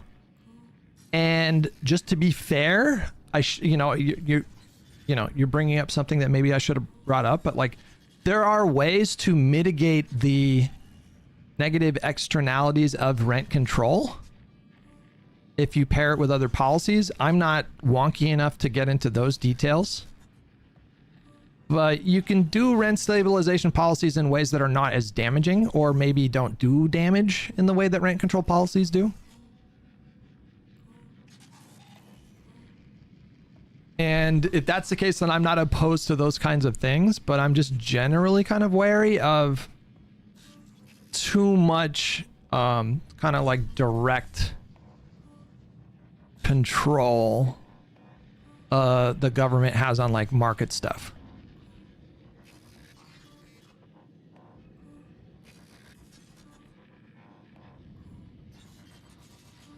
They are great for recoil anticipation.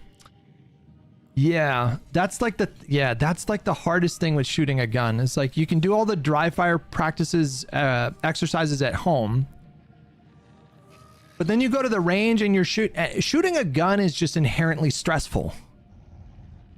It's not a normal experience. You are firing a projectile with enough deadly force to literally kill things that are in front of you. And it's very loud. And the force of the recoil is something that you have to contend with. And it's so you have to like breathe. You just got to remember to like breathe. But, you know, it's often the case that you'll shoot your first couple rounds and your form is really good. Your grip is really good. Your trigger discipline is really good. You're doing everything right. And then you get to the last like few rounds of the magazine and your aim starts getting a little shit, because what you start to do, whether or not you're not consciously doing it, but what you start to do is you start to anticipate the recoil, and then you end up kind of like moving your hand around a little bit. And so it's like, it takes a lot of discipline and it's tough. Shooting guns is like tough. It's not easy. Devil's Advocate with $50. Holy shit. Thank you, buddy. I'm disappointed you screamed at Destiny about what a realistic solution would be for the situation we're in right now. And then one of the things you suggested is directly against the Constitution, which is term limits for Supreme Court justices. So, just to be, first of all, thank you for the $50. You know, very generous donation. I appreciate you, buddy. Term limits for judges. Now, hang on. Let me see if I can just... Is there a way for Congress to pass legislation that could...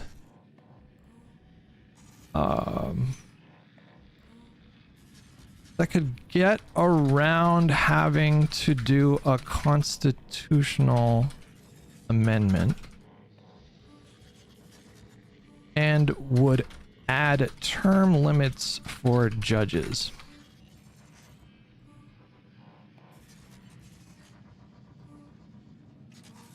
Much as rent control takes aren't as bad as his paycheck to paycheck takes. Listen, don't get me started on that.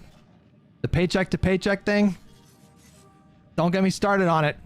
Don't do it. You're already distracting me.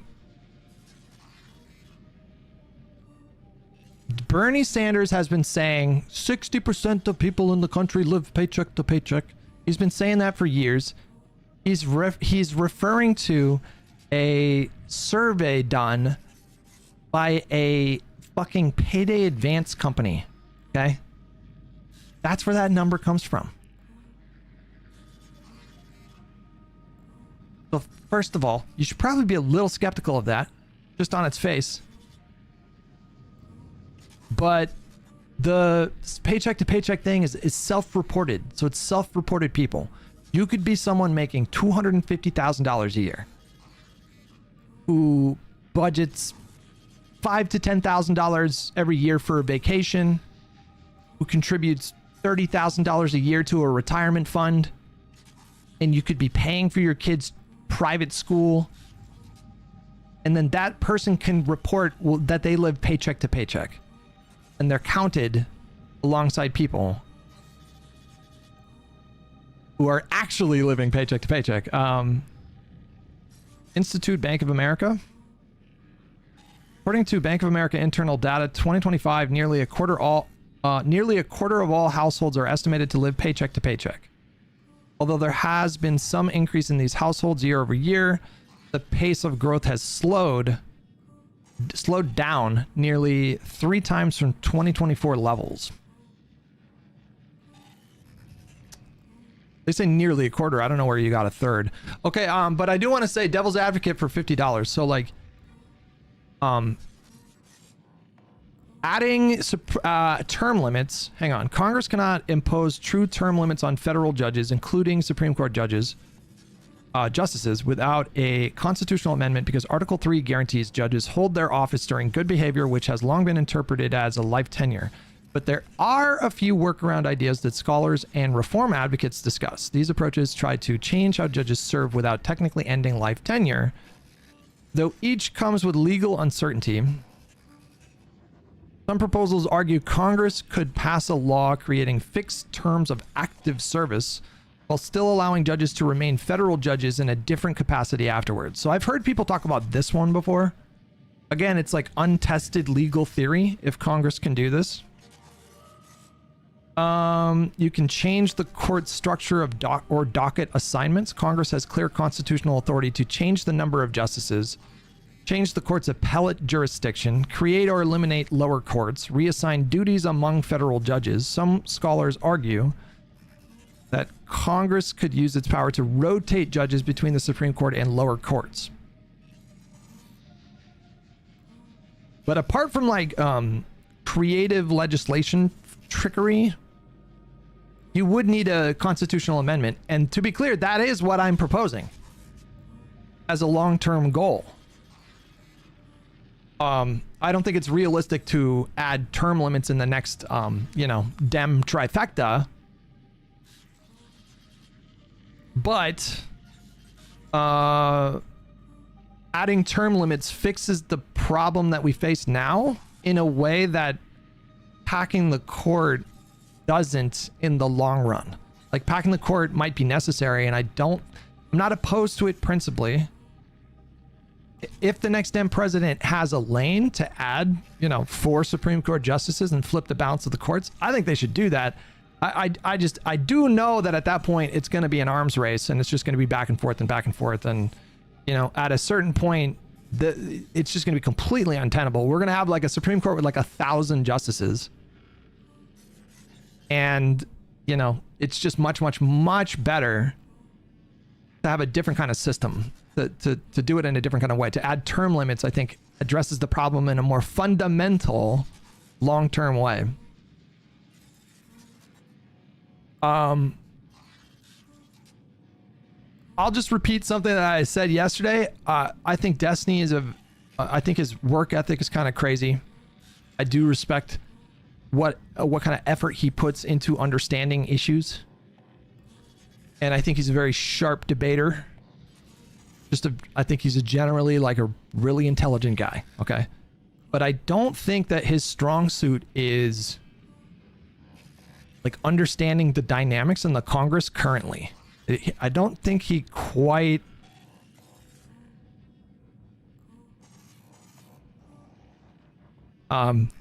he is doing Green Lantern theory of politics. Just to be clear. That's what he is doing. Hutch throwing shade. Well, I told him this stuff to his face, and so I can respect somebody and be blunt with them and direct with them, okay? I think he just doesn't understand. I don't think he has a really deep understanding of like the current Congress and the prevailing attitudes within the Congress, and the very premise of like remember, if you guys will recall in the conversation I had with him, he said, because I would ask him, what do you want to do? And then how can you get those things done? He responded by saying, well, the how is not really important, because as long as everybody agrees that we should do the thing, then we can find a way to do anything. That is just Green Lantern theory of politics. That's what that is. He doesn't appreciate the role of the Congress. He doesn't appreciate, I don't think he fully appreciates, or maybe even at all appreciates, that the Congress are not like a monolithic, that the parties within the Congress, the House Democratic Caucus, the House Republican Caucus, the Senate Republican Caucus, the Senate Dem Caucus, they're not a monolith. They're not just simply a monolithic hive mind that the president can simply direct to do this or that or this. Every single Congress constrains every single president, every single time. There's not a single president throughout history, including FDR, that was not constrained by the Congress. The Congress is a co-equal branch of government, and oftentimes a, blue senator serving in a red state or a light red state or a swing state, they're going to have a different set of priorities. That senator, they're prioritizing re-election. They don't want to lose their job. And sometimes the president is going to push for things that the constituents of that senator don't want. And so senators all the time, it's like mostly senators. Senators have more leverage here. They have more power.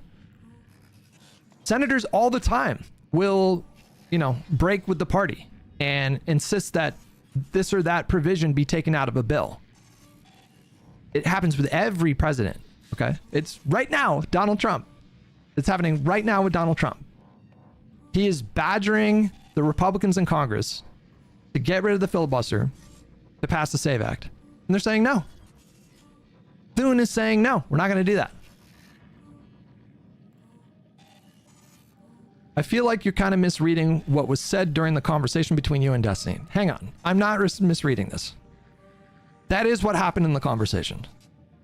I asked him, what are you actually suggesting? And then how do you actually realistically hope to get that done? He did tell me that the how doesn't really matter, because as long as you agree that you need to do the thing, you can worry about the how afterwards, because theoretically there's always going to be a way for the president can do it. And the reason he thinks this is because he, in my opinion, not in my opinion, he incorrectly believes that Donald Trump is currently just doing whatever he wants. Is Destiny talking to Laksha not happening today? No, that is happening tomorrow. I'm going to host a conversation between Laksha and Destiny. So let me just double check. Yeah, that's going to be 6 p.m. Eastern tomorrow, which would be 3 p.m. West Coast tomorrow.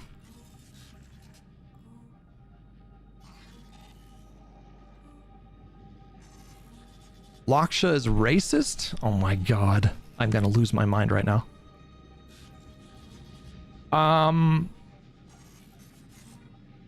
But that is what Destiny said. He said, the how doesn't matter. You can just get it done. And that is Green Lantern theory of politics, okay? Just the assumption that if you win the presidency, you can just do whatever you want. It's just not true. With the filibuster, you need 60 votes to pass any legislation, not including funding bills and confirmation. Yeah, they do need 60. Holy crap, not a chance. So the SAVE Act has no chance of passing right now. There's no reason currently to be concerned about the SAVE Act. They don't have the votes.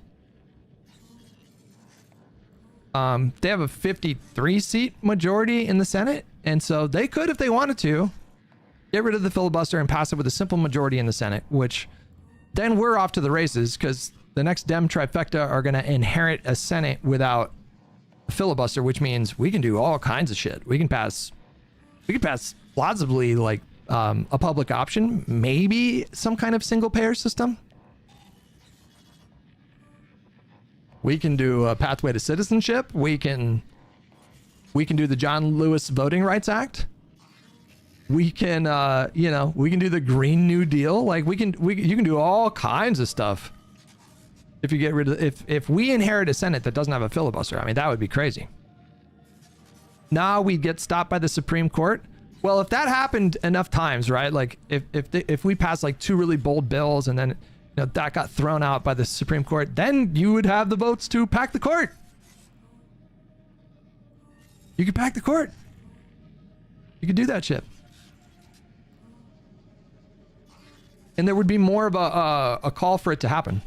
Actively impressive with $10. Have you been following the Taylor Lorenz stuff? The Amidyar Foundation is a hybrid charity, 501c3 LLC, which means they are allowed to lobby, fund activist groups, and advocate for policy change. I did follow it a little bit. We didn't finish the whole conversation yet. Devil's Advocate with $10. This is one of the things I wanted to tell you about and our history. There's a lot more achievable policies we can push. I just couldn't get into the Discord. So in the short term, I agree that the Democrats, that's been my whole thing the whole time, is like, you shouldn't really waste a lot of time. And this is something that I think I disagree with a lot of people about. Like, a lot of people have a totally different view here, but I don't think that you should spend a lot of time when you get a trifecta pushing stuff that basically have no chance of success. That's just a waste of time. You are wasting precious time. The reason why Biden was able to get so much legislation done during his first 2 years is because he didn't waste his time fighting for things that had no chance of winning. That is generally like good strategy. That's like how you should effectively govern.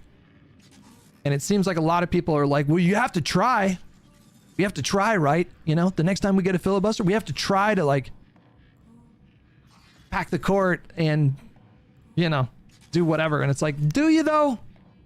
Do you have to try? If you know it's going to fail? Like, what is the value of that? The American voters, they typically give presidents 2 years. 2 years. And then they take away the control of the Congress. And then it's gridlock. So in that 2 years, do you really want to spend time fighting fights that you know you can't win? There's just no way to win these fights. Or would you rather the president get a more comprehensive legislative agenda passed? Mr. Feeney with $5. Your counter to Destiny's packing the courts with was a lack of support. You think we would have the support for amendments for Supreme Court limits? Let me clarify. Maybe there's some confusion here. Let me clarify something, okay? I am not saying that you shouldn't pack the courts. I'm not saying that. I tried to clarify that during the conversation, but let me just say that now. I'm not saying you shouldn't do that. What I am saying is that you need to be prepared for these policy goals to be long-term goals. The idea that the Democrats are going to have enough votes to pack the court the next time we have a trifecta is a bit dubious right now, but not impossible. It's not impossible. Like, things could get so bad domestically. The economic trends could continue to worsen and worsen. And then at that point, you have a lot of opportunity. You know, if Donald Trump leaves office and his approval is like 20%, well, then you might have a mandate big enough to actually pack the court. So I'm not saying that is off the table. But as of right now, it's a bit unlikely. It's unlikely, okay? So in the absence of that, what do you do? And the issue that I kept on running into with Destiny was he would just sort of he felt like he had leeway to just not concern himself with the details. Like, to him, it's like, well, you can basically do anything if you put your mind to it. And that's not true. You know, on paper, you can pack the courts. In practice, it's not an easy, simple thing. And your Congress might say no. Does that make sense? Does that make sense? Do you guys understand what I'm saying?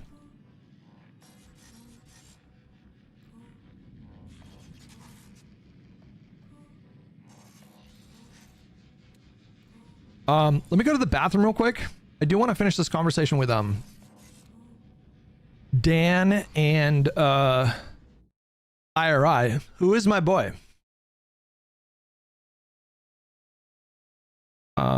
In the meantime, I'm going to put on a video that got uploaded yesterday, which was a recap of the Live and Learn fight that we got into a couple days ago. Did you guys ever watch New Girl? Josiah just on a super. I agree that Trump will almost certainly get away with it because of pardon power and immunity and SCOTUS, limited appetite for Democratic candidates. But I'd like each of you to tell me how this probability impacts your view of the USA, if at all, and the world. This is a trash super chat. It's a trash super chat. I view it as like that's the potential danger that could be happening right now. Oh, you're fine with them getting away with it? How does it make you view the USA? You think that's okay? And they just totally shift this is what the Josiah, argument you know that, is right? about. It is Josiah. Yeah, that's what I'm saying. Okay, you're saying like they, like this proverbial like idiot. Yes, no. But right now, Oh, with the war, he has admin. He can just let you're right. in. Josiah pays for this. Josiah pays for this fucking shit. I'd like to talk about Pisco's interpretation of my fucking super chat. For a guy who's a trained lawyer, apparently lost all reading comprehension, I think it was a perfectly valid question. I actually agree with IRI and Hutch that this is almost fait accompli at this point, outside of, packing the Supreme Court, invalidating charges. Surrender hands. Wait a minute. I'm It's a perfectly valid question. This isn't a roundabout way to slam Hutch. If I want to slam Hutch, I'll do it directly. I agree with Hutch. Surrendering you. The reason I bring it up is because I see a bunch of comments directed to Hutch, which is like, Hutch, you don't think that Trump is that bad. You don't think that you are okay with this going on. You don't think that you think this is acceptable. I'm not saying you're doing it, Josiah. You did say I did it, asshole. You did. I know, but let's jump back to a previous Hutch trolley problem, which I actually agree with him on. I don't think that we should make the mistake of hyping Trump up to be this person that is like way more powerful and strong than he actually is. Like basically nothing that he's done during this presidency cannot be undone, or the next president can't begin the process of undoing it right away. He has not codified anything in a lasting way like the ACA, the Department of Education, and USAID. He didn't end those programs. He just defunded those programs through various like budget tricks that he can do as president. The next Dem president can literally write a memorandum day one and start those programs back up again. Nothing, the one big beautiful bill, like these things have expiration dates. The tax cuts, he can get rid of those with a simple majority. He doesn't need to do like a veto proof majority. Like he is not delivering anything in this term in a lasting kind of way. That doesn't mean he's not doing a lot of damage. That doesn't mean he's not damaging our reputations. That doesn't mean he's not hurting a lot of people right now. But the next Dem president can get in there and undo like most of what he's already done day one if they want to. Wait, I need to. I don't agree. I want to argue with this, but real quick, I did get a clarification on that super. They said that you were talking to Destiny, and that when talking about adding SCOTUS judges, you said that Trump needed 60 votes. This isn't true. You just need a simple majority because they got rid of that full He's wrong. No, he's wrong. That's not true. No. You only need a simple majority. Hutch, he's right. No, for Supreme Court justice. Yeah, you need a you talked about increasing the number. No, not confirming. Not confirming. If you want to add seats to the Supreme Court, yes. You need a bill that has either 60 votes or you get rid of the filibuster. To do judicial confirmations, that's a simple majority. Yeah. So those okay. I don't know. There's confusion. But we were going to talk about this on stream at some point, but I guess we'll talk about it now. And that's the idea that like, we can undo a lot of the damage that Trump has done. Yeah, sure. And the checks and balances are holding back a lot of his shit. But this feels like almost like the grading Trump on a curve stuff, where it's like, hey, we can't undo the millions of people that are going to die from U.S. aid cuts. Like, we can't undo the like erosion of our institutions and the distrust in our institutions. We can't undo like some of these fascist things that are going to take. I mean, like the Supreme Court justice like stealing, that's going to take decades to overcome. And the idea that it's like, we'll just like win the election and we'll be fine is like, no, we're fucked for like 40 years in a We're going to be cleaning up this mess for the rest of our lives. But I'm saying like things are not just going to be, we'll just undo it. I don't understand the pessimism, because if you put your mind in the mindset of like a Democrat in 2004 after that election, that was catastrophic. I mean, there was so much commentary at the time. It was like, is the Democratic Party just fucking dead? Like, are they never going to come back from this? And then 4 years later, Barack Obama gets in there with a 60 vote threshold. We weren't dealing with I don't understand what the claim is, right? Like, is the claim that Democrats will never win again, or is the claim that Trump has caused no significant lasting damage? I'm saying what are we trying to evaluate? No. I didn't say that he hasn't caused lasting damage. I'm just asking what. I'm saying his policies are very fragile. Like you don't even need Congress to end a lot of the policies that he's enacted so far. And when you compare that with like Democratic presidents, when they've had trifectas, you know, the last time the Republicans codified something in a lasting way was like the Patriot Act. That was okay, like but 2 decades let ago. me propose something to you. It's because what we're looking at here is like, okay, the SAVE Act's not going to pass, right? Good. We're all happy that's not going to pass because it doesn't have the votes. All it takes is one bad midterm. All it takes is one bad JD Vance is in office when January 6th happens again, and they steal an election, and they do have the ability to use these checks and balances to their advantage and pass the, hey, elections are fucked forever bill, like the SAVE Act. And after that, it's like, hey, that's it. That's the existential, like, there are no more elections. There are no more Democrats. We don't win because they have so sufficiently fucked us. So yes, we're not there yet. No. Yes, I'm not doom-pilled. But You sound like it. You sound like but it. listen to me, because it's like they keep bumping against the glass of like, once this shatters, we can't put that back glass, and it just takes one fuck up.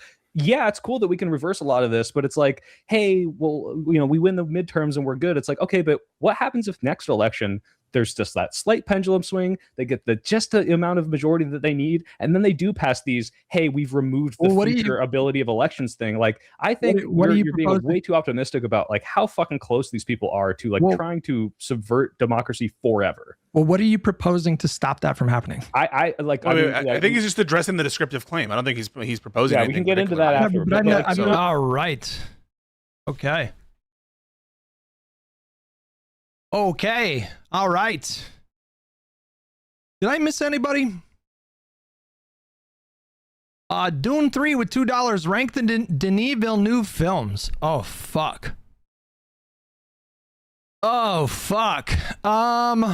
Wait, did I miss yours? Hold on. One of the things that I wanted to tell you about our history. Luz with the redirect. Oh, thank you so much for that.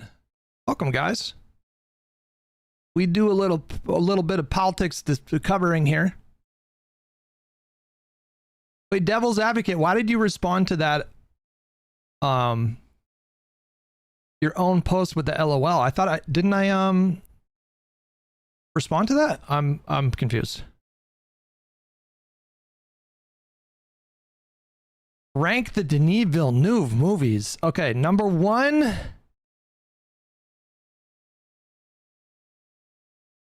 I would say Dune 2. Number 2, I would say Arrival. Number 3, Blade Runner. Number 4, Dune 1. Number 5, Sicario. Number 6, Prisoners. And I don't know if I've seen the other one. He's done another movie called, I think, Incendies, and I haven't seen that one. Arrival is boring as fuck. You watch your mouth. I cannot believe you would just say that to me. What's wrong with you?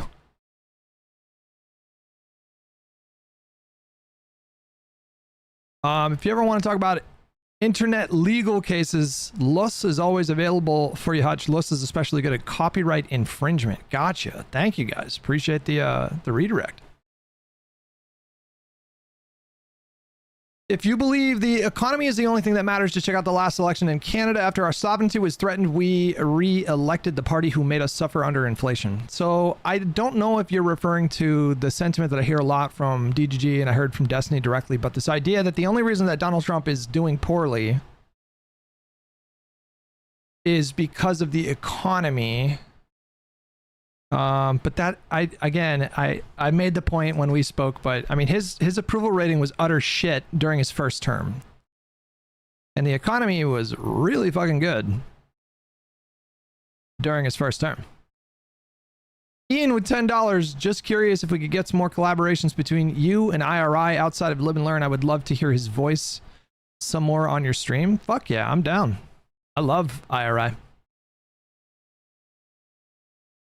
There was something, Harry Enton, Trump.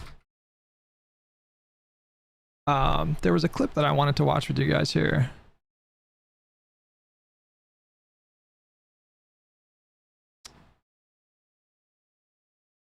To show just like how bad the Republicans are doing right now.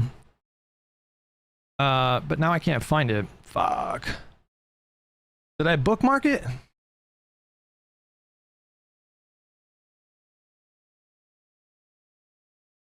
Let me find it real quick.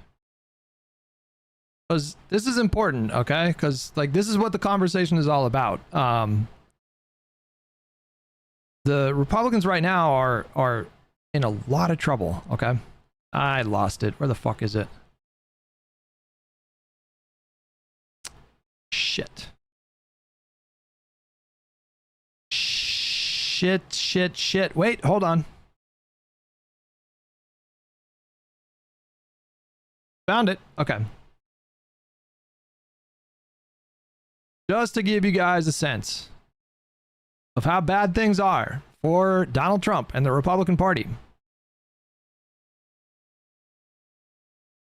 It's real bad. Really fucking bad, you guys. You know, I took a look at all the polling, averaged it all together, and we have now reached the year mark. We have now reached the year mark in which he has. Things were going poorly for Trump, but the Iran strikes have a lot of support. What? What is this based on? Well, now, hang on. Let me queue up another video for after this. Actually, wait, hold on. I found the full segment here. We'll do this one. We have reached a. This is better. Here we go. Wait, that's not right. There we go. Okay.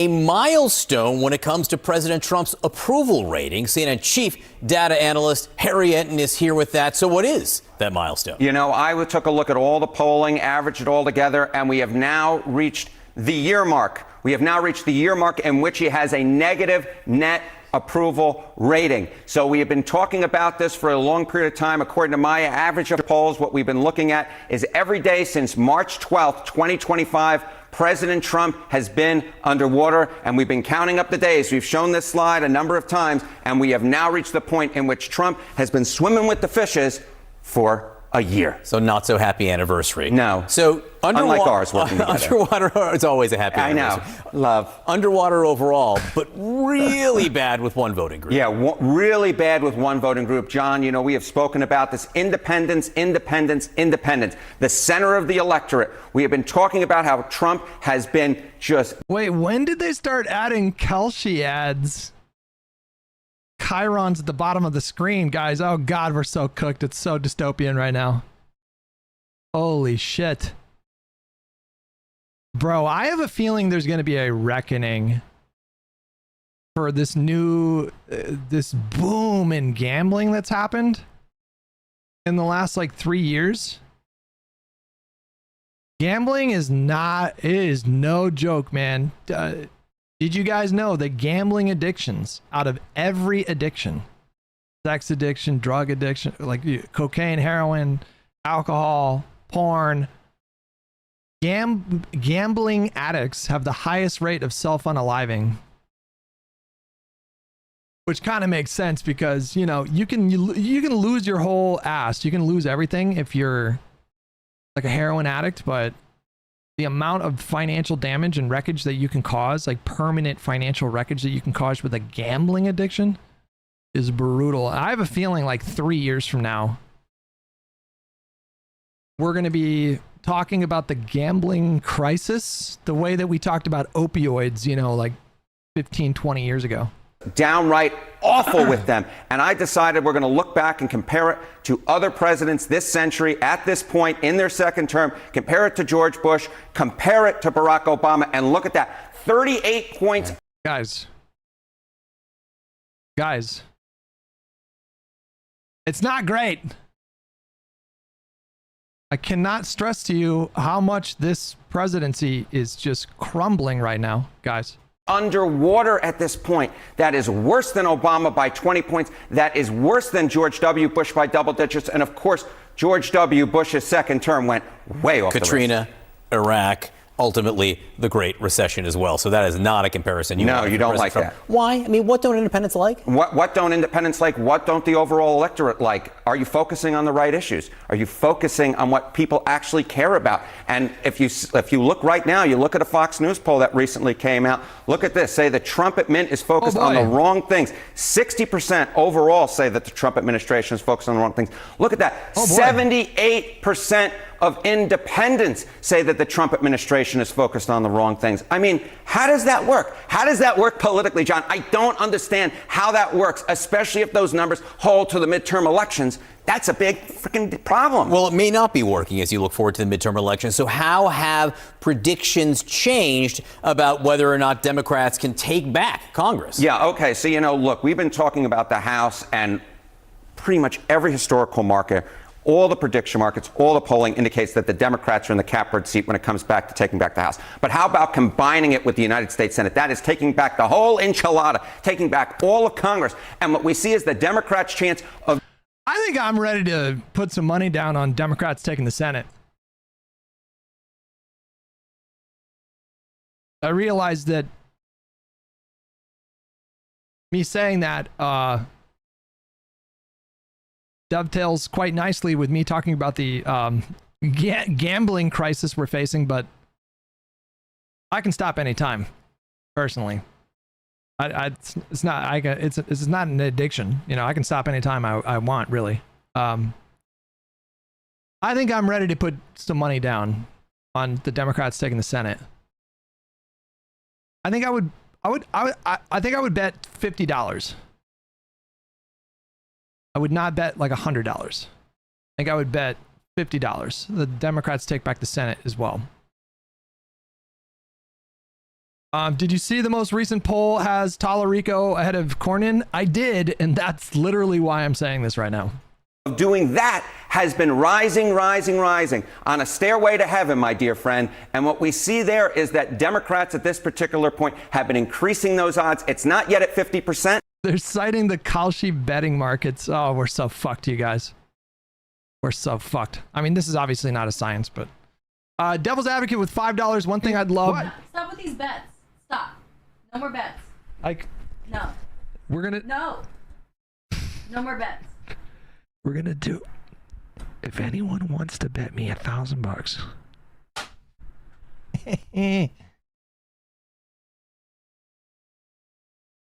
I will take a $50 bet. I will take a $50 bet that the Dems take back the Senate and the House. Okay, I'll bet you the reps win the House and the Senate. That's fucking crazy.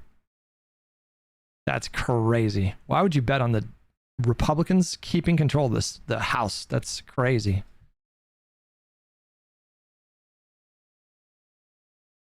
But it is clearly rising, and that is something that I think is quite shocking, because a lot of folks like myself thought the Democrats would take back the House, but the idea of taking back the Senate as well, that is a pretty big deal. I want to start with the political moment that we're in right now.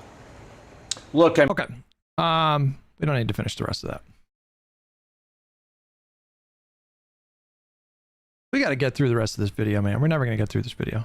No, I think they think about, bro, my gas is expensive and groceries are still going up and rent's not affordable. I don't think they think about any of this palace intrigue stuff and like who should go to prison and who's a criminal. I don't think they care about any of that. If anything, they look up to Trump as like a billionaire, as a successful guy. Like, damn, he's fucking awesome. But yeah, he's kind of old and hiding the Epstein files. But they just want to make more money, man. I feel like 90% of Americans are just focused on making money. I mean, I think that's true. We're very self-centered people. No real thinking beyond house value go up, rent price go down, stock portfolio go up. In general, young people, college students, educated people, like they don't matter for the most part. Like the younger one, they don't vote, so fuck them, right? And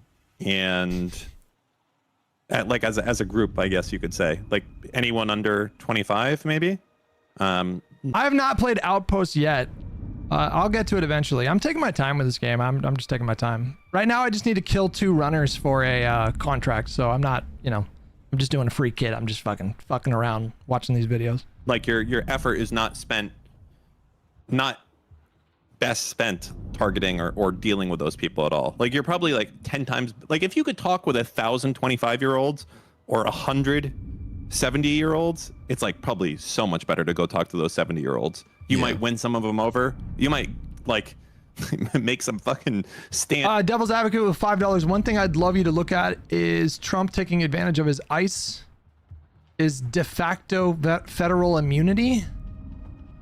Just type that anytime. Taking advantage of his ICE is de facto. You mean like sending ICE to kill people or something? Ian with $10. Just curious if we could get some more collaborators. I think I already got you for that. Mr. Feeney, did I already get you? Yes. Ends for the rest of your life. Edna is gonna be ride or die for fucking IRI until the day she dies, literally. Oh, yeah. Which could be before the election. We don't know, but still, she'll go around the nursing home and recruit a bunch of people because she's got nothing else to do. Yeah, but that's why you focus on older people issues and not younger people stuff, which is frustrating for young people because then they don't feel heard and they feel that the system sucks. You know, there's No, I didn't see that. Interesting story I want to tell you, and it's about, I think, the power of that politicians have when it seems like they care about an issue, at least, and they directly interact with you, and it's incredibly powerful. And I know someone that it was affected by something called the Windfall Act, and the Windfall Act was essentially if you spent your whole life working for a state government facility, meaning like let's say you're in Nebraska and you spend your whole life working for the Nebraska prison, whatever, right? And you've been paying into the Nebraska pensioners thing your entire life. Now, the way this works is that states have this thing that if you pay into a state retirement plan, they don't tax you on Social Security anymore because they're like, you're paying to the state retirement thing, so your earnings are not going to be taxed at all. Like, you literally will go work and there will be no Social Security earnings taken out at all of your paycheck. Okay. And what happened is that there was people that would work for like 10, 20 years in normal jobs and, fully entitled to Social Security.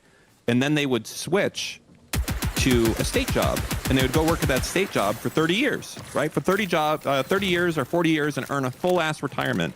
And there was this law, and the law, it was called, I think it was called the Windfall Elimination Act.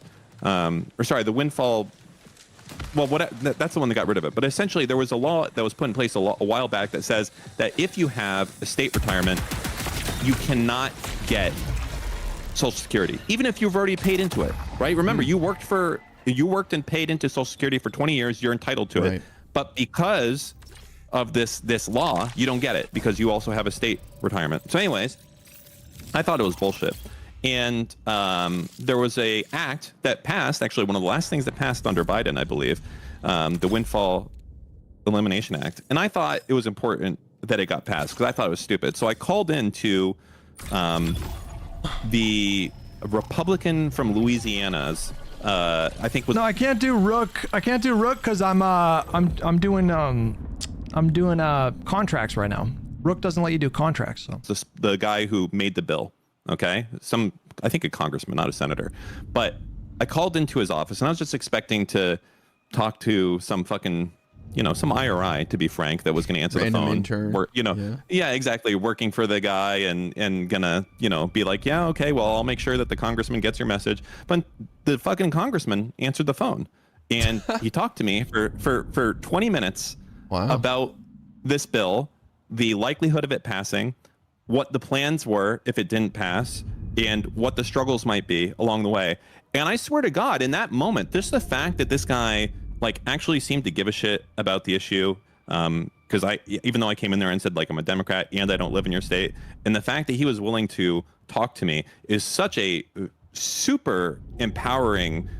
It almost made me want to move to that state and that guy's district and vote for him. Just the fact that he talked to you and said that he cared about the issue that you're calling into. Of course I didn't, because I'm not a Republican, I'm not psychotic, but that's still it's an incredibly powerful thing when these people have a personal relationship. And the reason I'm bringing this up is I feel that right now Democrats are completely out of touch, devoid, and share no commonality with the Democratic voting base. So I don't feel like that touch is present there at all, but the Republicans do this shit all the time.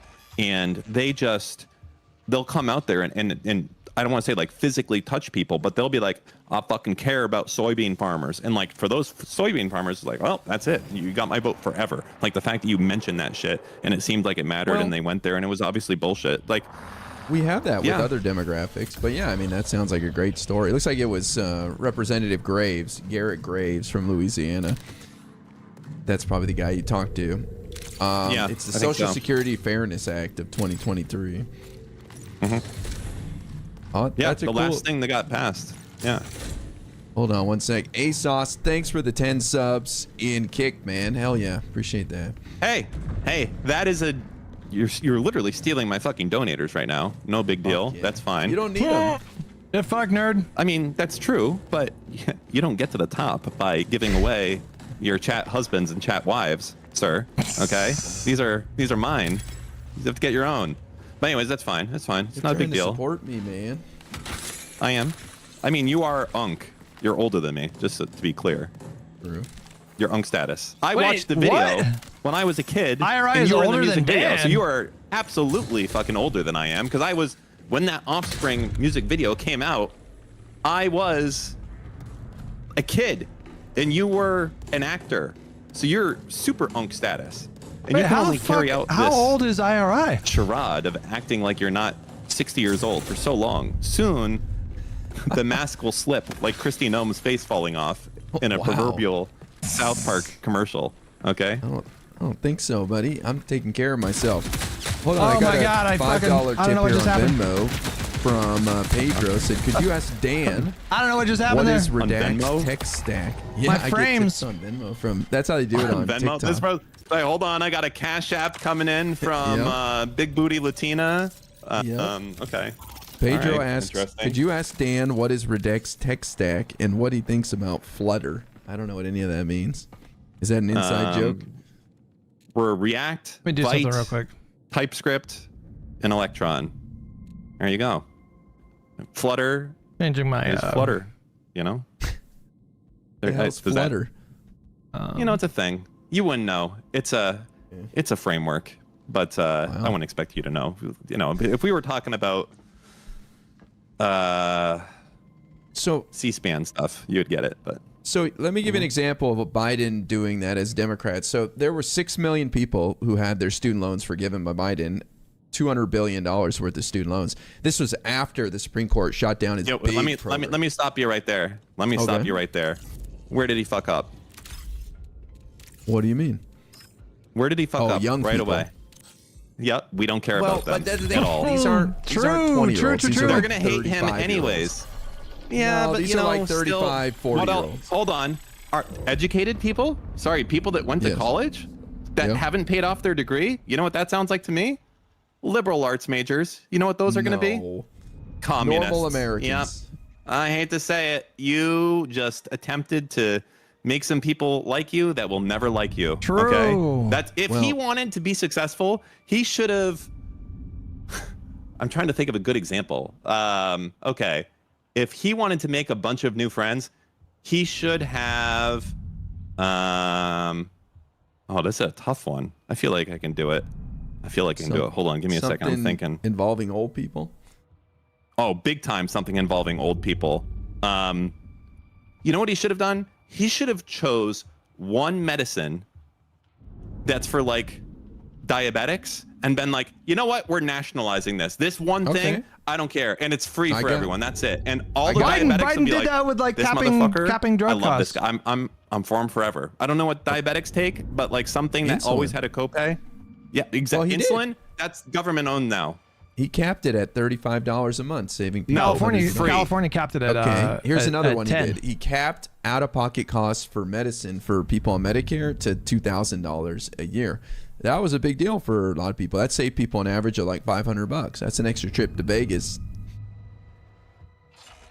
True. So he did do some stuff for old people. He also allowed Medicare to negotiate drug prices for the first time. These are both part of the Inflation Reduction Act, and that helped bring down the cost of prescriptions for old people. So there's a lot of stuff focused on old people, that's for sure. But he needed to do more of that because the thing is, the college stuff was so toxic. it was so toxic for so many people. Even some Democrats felt like it was unfair a little bit. Yeah. And I think that it was such a bad decision to do it. I hate to say it. It was a bad decision to do it. I don't think he should have done it. I think that it made Democrats look only more welfare state type shit. And instead, he should have just done stuff to, honestly, just to keep himself in power or keep other Democrats in power and just do things along those lines by any means possible. Winning is winning. That's all that it is. And keeping Republicans out of office. That's what I'm saying. We're dominating right now in every special election. So whatever we're doing right now is working and resonating with the people. Yes, that's You true. sound like- Elections that are. You sound like Soypill and Pisco when they're like, it's not enough. We need to do more. We need to inspire more people. It's like, dude, we're winning by double digits, man. Like, that's true. I wouldn't change a thing right now. You might say, well, that's just because people hate Trump. Well, so what? You use what you got, man. You don't have to set a record. You just got to outrun the other guy. Oh, well, it's not enough just to win in some elections right now. Why? There needs to be a lasting I'm skipping frames. shadow cast on the wall, like a nuclear bomb that went off, being like, this is where the person was standing here and the bomb went off, and look, you can see where this person was standing before they were vaporized. There needs to be that level of political it's coming. Like the political and legal turmoil for these demons that are doing the things that they're doing right now. It's coming. I'm telling you. So people have lived through 4 years of Trump and then 4 years of Biden. Oh, God, Biden the aged frames. very quickly. He was a geriatric candidate. He wasn't like some inspiring, super high energy dude. He was just here to save us from the pandemic and the craziness of Trump. The field of candidates for Democrats in 2028 are just all exciting, younger, and motivated with chock full of ideas. Like Cory Booker, who I don't think has a great chance, senator from New Jersey, but he's put forward this idea of no one who makes $75,000 and under will pay any federal tax. So they've got some big ideas to try to win over tons of people right now, and they've got the energy. But people have gotten so used to this Joe Biden Democratic Party that they can't envision a different flavor, but it's coming. Okay. How do you feel about just that? end it. Just end the it. Yang strat. Kill me now. What, just giving people $1,000 a month? Just cheating. Well, no, not that. I like what you're saying right here, like no taxes if you make under 100K. Like this is like the Yang. I'm using this program called lossless scaling to add frame generation, but it is skipping lots of frames. So I wonder if it's better just to fucking not have it on. Let's turn it off. Strat. And I don't know how I feel about it in general, because I think that it's scary. Not that like Republicans wouldn't do it. I think that they do try, but I think if done right, I think it's super fucking dangerous. Because I mean, basically what you're saying is like, if I win, everyone is getting a big titty goth girlfriend. Everyone gets that, and a Ferrari. And that's a little scary to have that be your campaign promise. And I think when you say you're not going to get taxed at all, if you make less than 100K, it gets a little scary, because all of a sudden that becomes a pretty frisky thing to put out there. I mean, as I said, it's the Andrew Yang thing essentially. 75K, but yes. You know, I don't know. I'm snobby with my games now. So if it's less than 100 frames, I don't love it. And Marathon is CPU bound. I don't even know what that means, but you know, my frames drop to high 90s on Dire Marsh sometimes. Which is not ideal. Hopefully they come out with a like a patch addressing optimization and performance, because it's not great compared to other games. Still pretty high. I don't know if that's household or that's individuals, but still, I think it gets right to the heart of how some people feel. Like, I've been screwed by the system. I've tried using smooth motion, but I think maybe it's the resolution I play in, because I play in 5120 by 1440. There's like unbearable screen tearing when I use smooth motion. So It looks awful. I've tried to look up ways to fix it, but yeah, I don't know. And I'm just a working class person. I just think that those kind of big, bold ideas win people over. And you're not punished if you fail to deliver. We've learned that lesson from Trump. He promised the world grocery store prices would come down, electric bill would be cut in half in a year. He failed miserably on every campaign promise, and he's not being punished for it. He's being punished for his terrible actions that he's taking.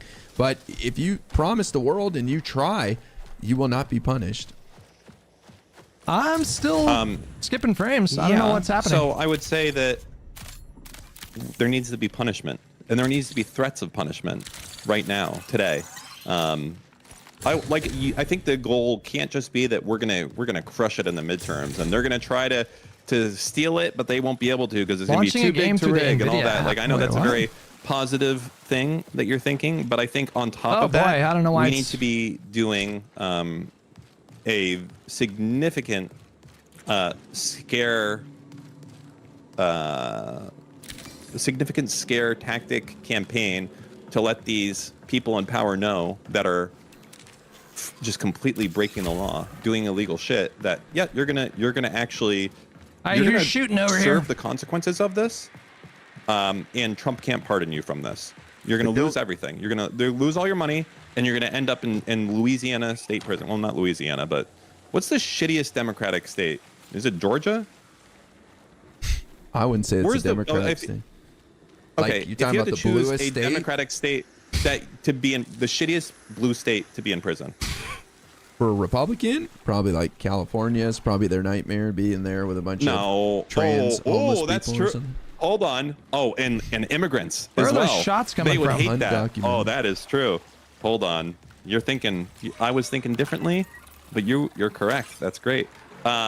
So, I think that would be the case right now, because as people come and go, okay, because right now Kristi Noem's out, someone new is coming in. Will that person do illegal, crazy shit? Maybe not. If he's reading in the paper right now how Kristi Noem is about to have everything taken from her, taken to the proverbial state gulags, I think that guy might be a little bit cautious. He may even be like, you know what, I don't want this job. And maybe the seat goes vacant because no one wants it. Maybe other people in other positions also stop doing crazy shit when they see this type of stuff happening. So I don't see any downsides. Maybe you can tell me what a downside of it would be, though. Politically, I would say there's a downside. If you make Trump's administration better, then I could see us not winning by as much. Well, how would that? Well, first off, these are individual states that are choosing to hold people accountable. Trump can bitch and moan about it, but in the end, do you think that you should have the power? Wouldn't you agree that like him getting that mugshot in Georgia like inspired a lot of people to rally around him? I don't think so. No, I think Trump won because Democrats are fucking shit. Well, his star was kind of sinking, and then when he was indicted and he went through the New York stuff, it really it caused the Republican Party to rally the troops, and like Ron DeSantis even had positive things to say about him, and it kind of reinvigorated his standing in the Republican Party and with the base when he started getting charged. Trump would still have won without it. Probably, yeah. I'm at the point where I'm whatever we're doing is working. Trump is a combination of everything that's happened to him. It's not just one event. Like, there's a million things like, wow, this thing helped Trump become more. There's like 500 of those things, right? You can't put too much just on his mugshot. You can't put too much on any of this stuff. Like, the truth is that, like, if anything, that was like, I don't know if you can say that this helped Trump when we blame Hillary losing the election on the threat of that happening to Hillary, right? We blame Comey repeatedly, like, wow, great, Hillary lost the election because you said you might arrest her. Okay, so is that good or is that bad to get arrested? Because here, Trump got arrested, and you're like, this is good for Trump. You got to choose one way or the other, you know? Well, I would argue that those charges being pursued against Hillary end up screwing her, so that would be more evidence that going after these guys, can cause problems. That was under That was under Obama. Possibly. I would counter with it's a net neutral. I think that there are some people who. I wonder if this game has memory leak issues. Because I wasn't running into this problem before, but for whatever reason, it's like skipping a lot of frames. So let me just reset the game. We'll see if that fixes the issue. Or be persuaded to. I think there'll be some people that are persuaded to vote Republican and some people that be persuaded to no longer vote Republican as a result of these actions. And same thing on the Democratic side. I don't think doing these things, like, let's say, New York. Are you encoding on CPU for your stream? It sure seems like it. If you don't have these performance, no, I use NVIDIA NVENC. So yeah, I'm using the GPU to do that. Attorney General, whatever, or California Attorney General arrests Kristi Noem because when she was in the state, she did X, Y, and Z, and it's a state charge. I think it has a net neutral effect on any electoral results that will happen in the midterms, but it has a absolutely immediate positive effect on scaring the fuck out of the Trump administration, people from doing more illegal, crazy shit at the behest of Trump.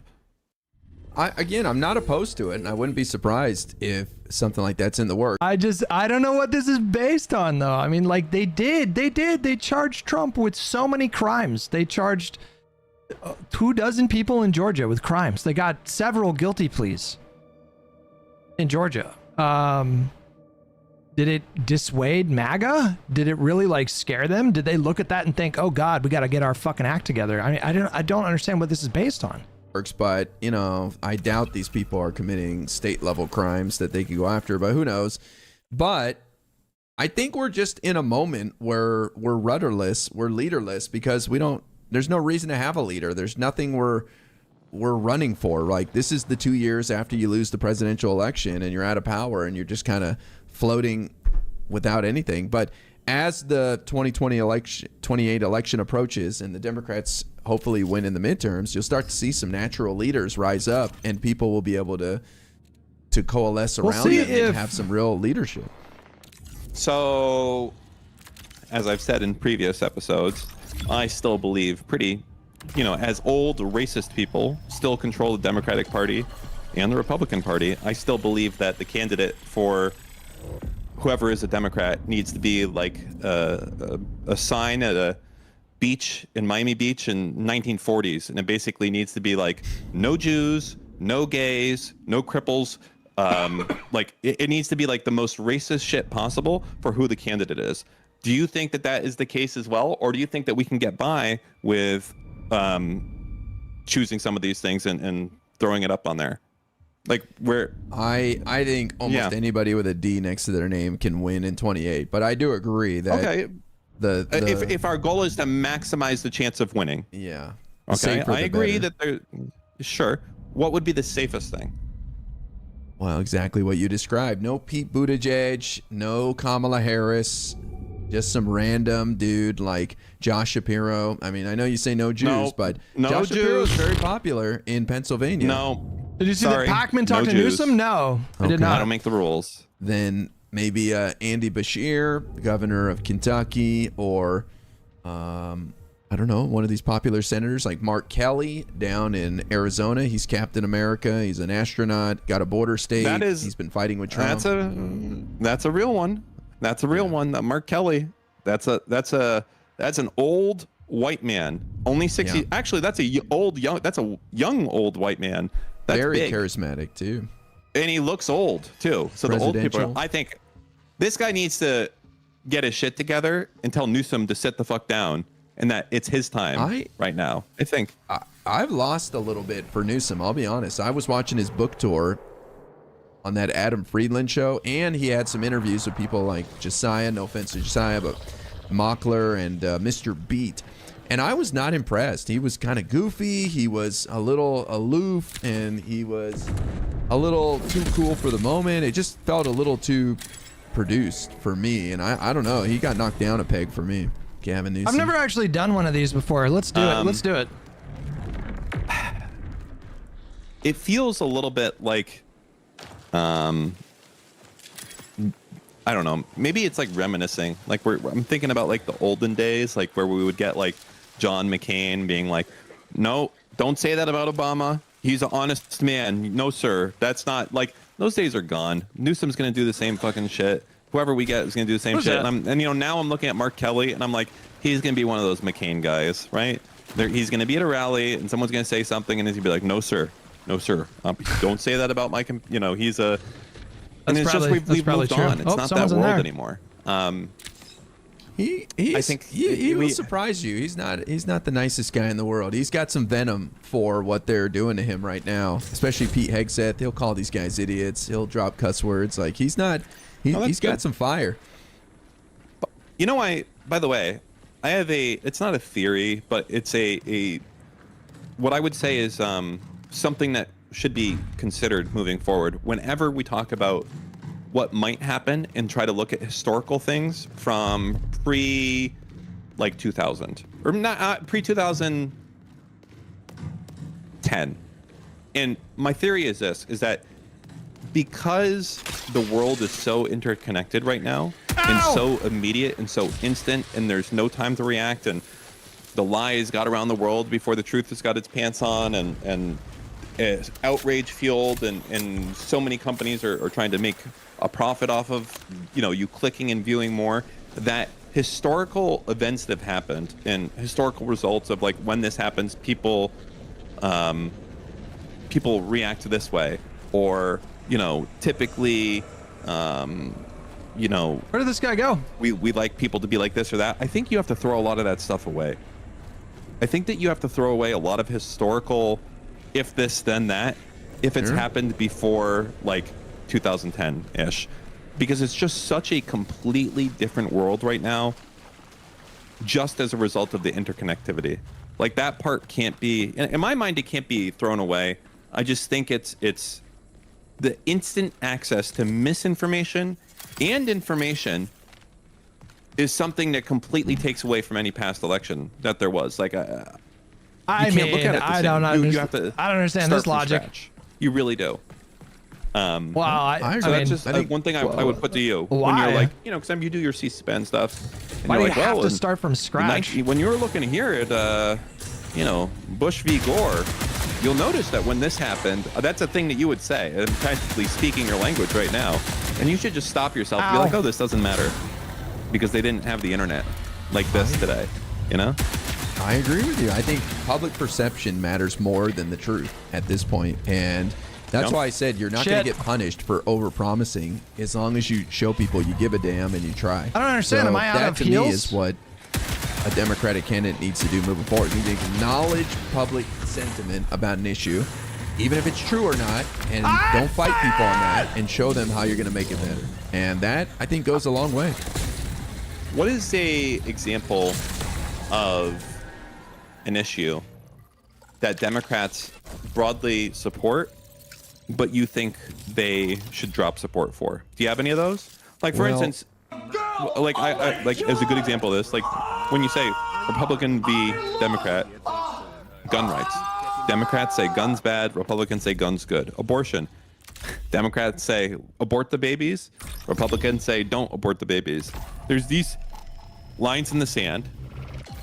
What are some lines in the sand that you think Democrats could change their views on? You need another key for that, or even to get the mood, I believe, 2 cash keys. No, yeah. That would throw Republicans off base or get us more Republican voters than it would cost us in Democratic voters. Like, hypothetically, Democrats saying that, you know, we're all in on guns now. I like that you said draw a line in the sand, because I don't think we need to abandon any issues, but we need to be much more open and clear about where our lines are. So I'll give you abortion, for example.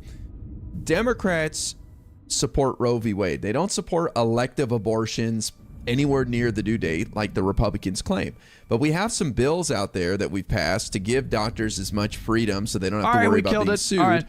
But we do not support elective abortions anywhere near the due date. So we should go out there and say that. And we should say we want to live in a world where we reduce the number of abortions to as few as possible by giving women as many options and improving people's material condition, shall we say, so that they can start a family and add to it. So that's one issue. The other one is like trans women in sports.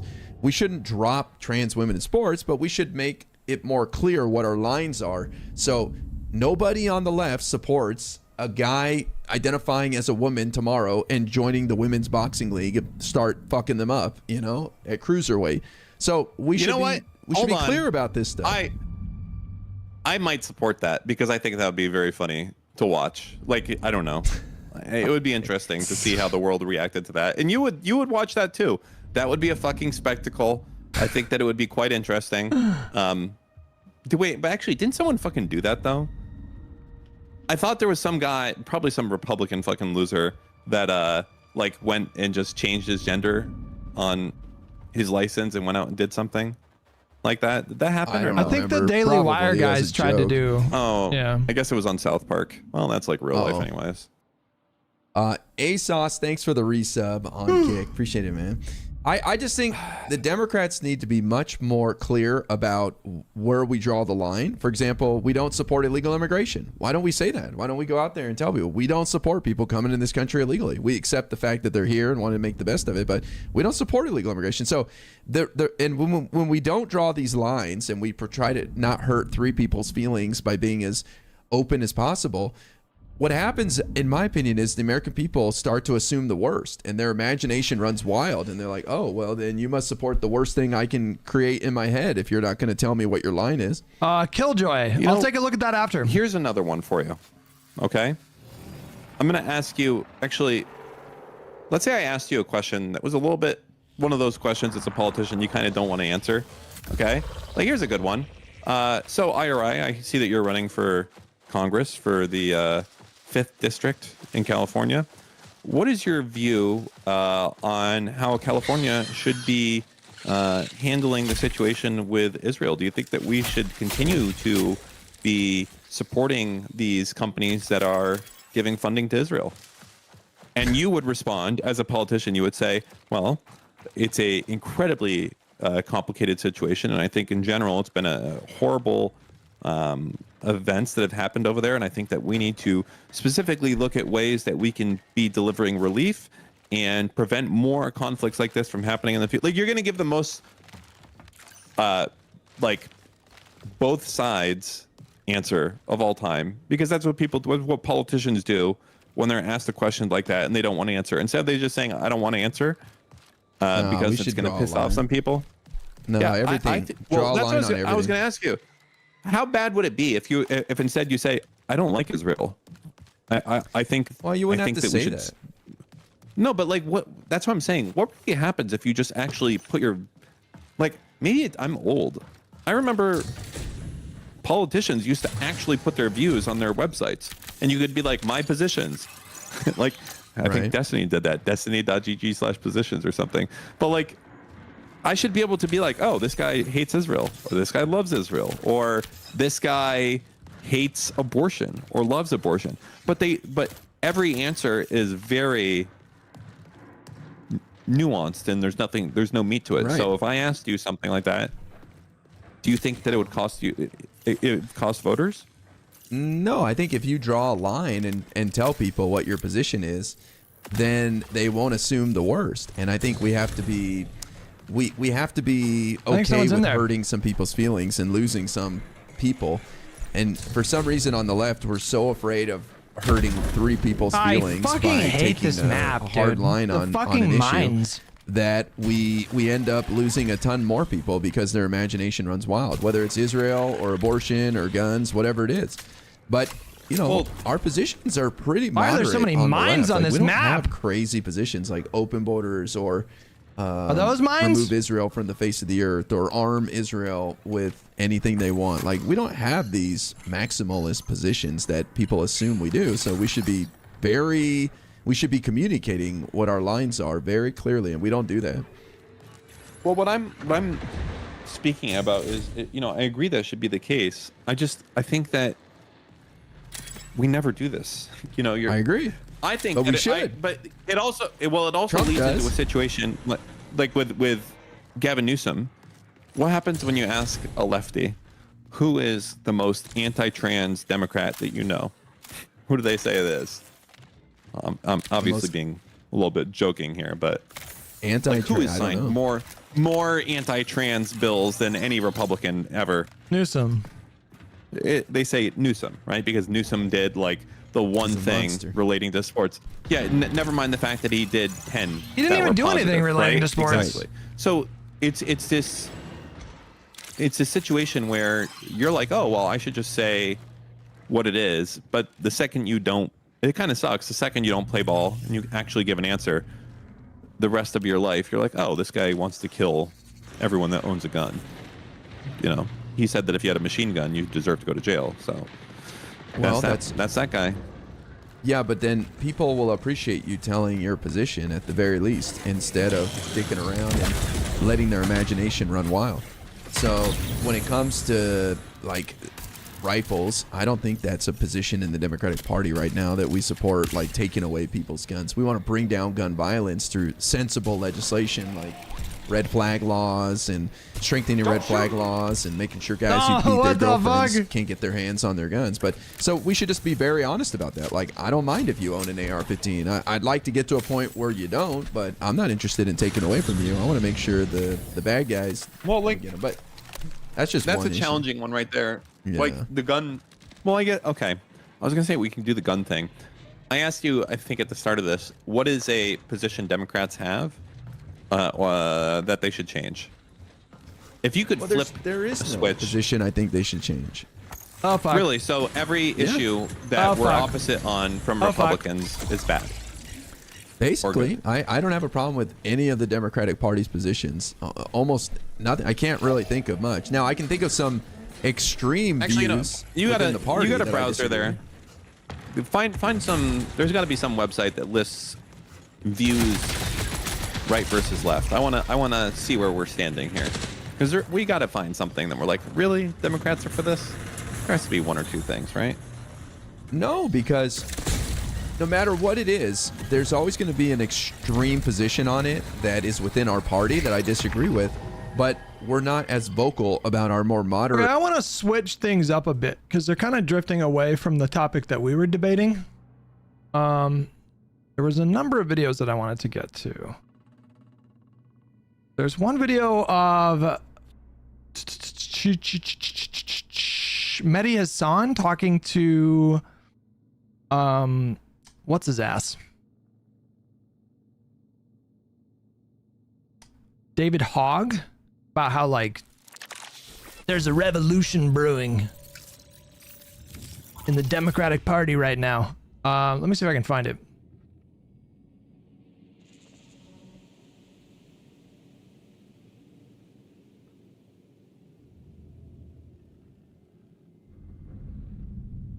Where the fuck is it? It was on the Zeteo channel.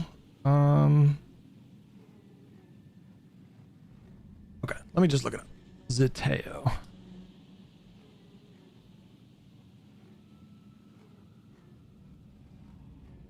Here we go. All right. Saying who we are not and saying, well, we're not Donald Trump. We're not Donald Trump. Who are we? What about people who say you should have stayed and fought from the inside? You took the easy way out. When you tell people not to believe their eyeballs or wallets, you're going to lose them. And I don't believe that's something that's simply going to be changed by messaging. Chuck Schumer and Hakeem Jeffries are the leaders of the Democratic Party in Congress right now. Are they the right leaders? No. Chuck Schumer in particular is putting himself on very thin ice. You're young in politics. Do you have plans to run?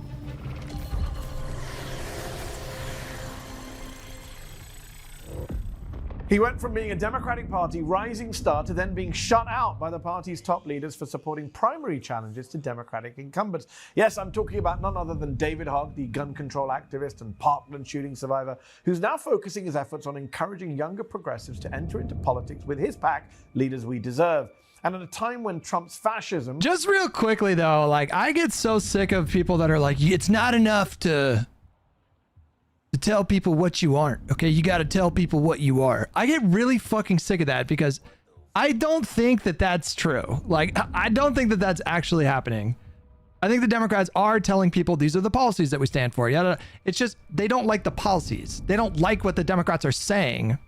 They are. Does that make sense? And there's a difference between these two things. I just get so fucking frustrated. How do you change the priority for within a hang on, go into details, search online, properties, resource values, memory, disk, network. How do you change the priority on a task in Task Manager? How do you actually do that? You right click and then what? How does this work? No, that's not it. How the fuck do you do it?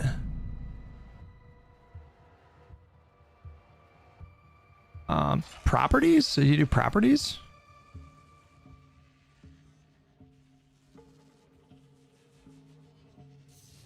Read only. Is it advanced? No. How the fuck do you do it? Right click on Marathon details tab. There should be a thing that says, details. Oh yeah, I'm not seeing that. No, it's not details. What is it? Is it compatibility? Run this program as administrator. Oh, I'm about to die right now. Find services? Where the fuck is that? Change settings for all users. General? No, that's not it. How the fuck do you do this? Is that Tangia? From Task Manager. Details, application name. Okay, details. There's no option for application name. What are you talking about?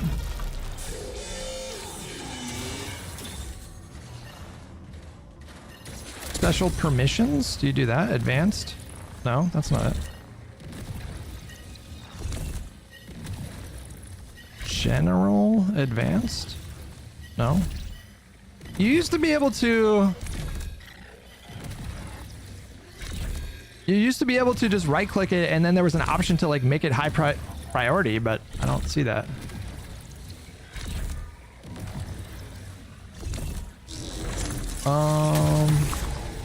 Do I do disable full screen optimizations too? Should I do that as well? I'll do that. Okay, when I right click on Marathon, I see collapse, end task, resource values, provide feedback, efficiency mode, create memory dump, go to details, open file location, search online. Oh, go to details maybe? Nope, that's not it. Oh, go to services. Is this it? Nope. I don't know how to do that.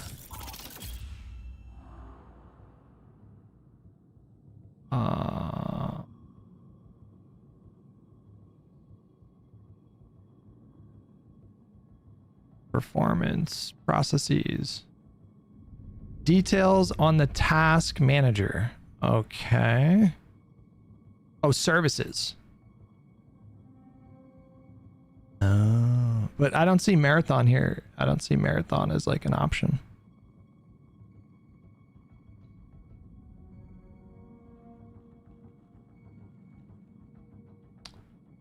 Open services. Details tabs, not services. Okay, so in Task Manager, I have open navigation, processes, performance,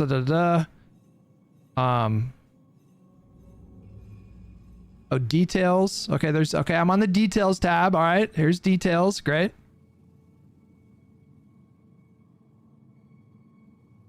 Okay, great. Now from here, do I right click? Oh, set priority. Do I do real time or high? Real time is above high.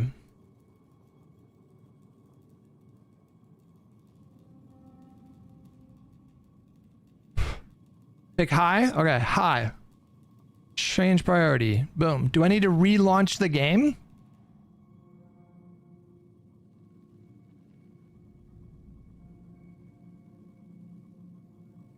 Should I relaunch the game? I'm just going to relaunch the game. No, it resets when you restart. Okay, all right. Maybe I won't do that. Okay, never mind. Let's go.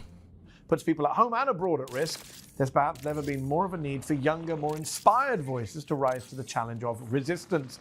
David Hogg joins me now. David, thank you. Bro, if we ran all candidates that were hand chosen by David Hogg, we would lose the Congress. Like, we would give Republicans like an FDR majority. That's what drives me insane about the David Hoggs of the political space, is they're so convinced that the country is just salivating for the second coming of fucking FDR. They all truly believe this, like dogmatically, almost like religiously believe this. And, we have so many data points in the last few years to demonstrate that the perception that the Democratic Party have moved too far left is really hurting us as a party. I'm not saying that the perception is reality. I think in some cases, Democrats have backed bad policy, but overall, I don't view the party to be radical. But the perception is there. Like, the perception is out there that the party is too left-wing, and it is hurting us electorally. And yet, people like David Hogg are just so convinced that the reason why the Democratic Party right now is suffering the most is because they're not embracing their preferred candidates, their preferred policy platforms. And there's just nothing that you can point to substantiate this claim. Like, there's no, like, it's all vibes. It's purely vibes based. Purely vibes based. There's nothing to support this claim, and they're so convinced, and you just can't dissuade them. There's no data set you could point to. Thanks so much for coming on the show. Thanks for coming on. Last time I saw you was at the Zoran Mamdani election night event. That was a historic night, I think it's fair to say. A breath of fresh air. A breath of fresh air in this moment. You've been on this kind of, I want to call it a roller coaster journey, from activist, from like gun control activist to then Democratic Party activist. Last summer, after getting elected to the DNC, what was your title? Remind people. What was your Vice chair. You were one of the vice chairs. You came under fire by members of the DNC for saying you would focus your efforts on supporting primary challenges to asleep at the wheel incumbents. In safe seats. In safe seats.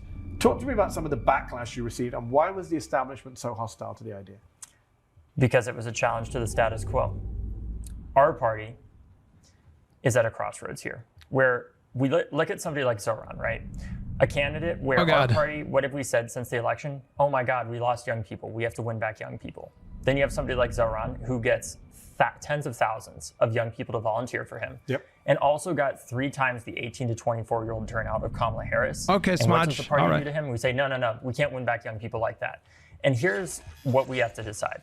Does our party want to keep the status quo and stay in the minority? Or do we want to change who we are as a party and have the actual chance of getting into We're already fucking destroying them, you know? Like, is to keep things the same and just hope that Donald Trump does such a bad job that the country comes back, that our country comes back and is begging for anything different. Oh, that and is. I don't believe that our party should be like that, because that's a race to the bottom. We can't have a message of It does simply feel a little saying bit smoother, I'm who not gonna we are lie. not, and saying, well, we're not Donald Trump. We're not Donald Trump. Who are we? And that's part of the reason why we're doing, obviously, what we're doing in these primaries, to challenge our party to be better. And look, as much as I may not agree with people like Marie Perez, obviously, who won in a Trump plus 10 district, the work that we're doing at Leaders We Deserve isn't to go after people like her, as much as I disagree with her on so many things, because we need to actually have a majority. Our work is focused on people like people in safe seats like Valerie Fouché or Steve Lynch or Steve Cohen, Democrats who've taken tons of corporate money and have failed repeatedly to stand up for the constituents. We'll come back to the primaries in a moment. DNC Chair Ken Martin endorsed a proposal at the time last year that would have forced you to choose between the vice chair position and supporting primary challenges. A leaked recording to Politico. I just need to kill runners, man. Having destroyed your ability to effectively lead Democrats. Did you agree with that analysis? When I was talking to the chair about what happened, what I proposed to him, ultimately, and this is getting into the weeds of things, but ultimately what I proposed to him was, I said, look, I understand that you all have these concerns about somebody getting involved in primaries in a party position, right? What if you did this? Instead of changing the bylaws after the election like we have, why don't you create a grandfather clause so that I will endorse this policy of everybody having to remain neutral in all primaries after my term is over, because I ran under the rules as they were, which didn't say anything about primaries other than the presidential.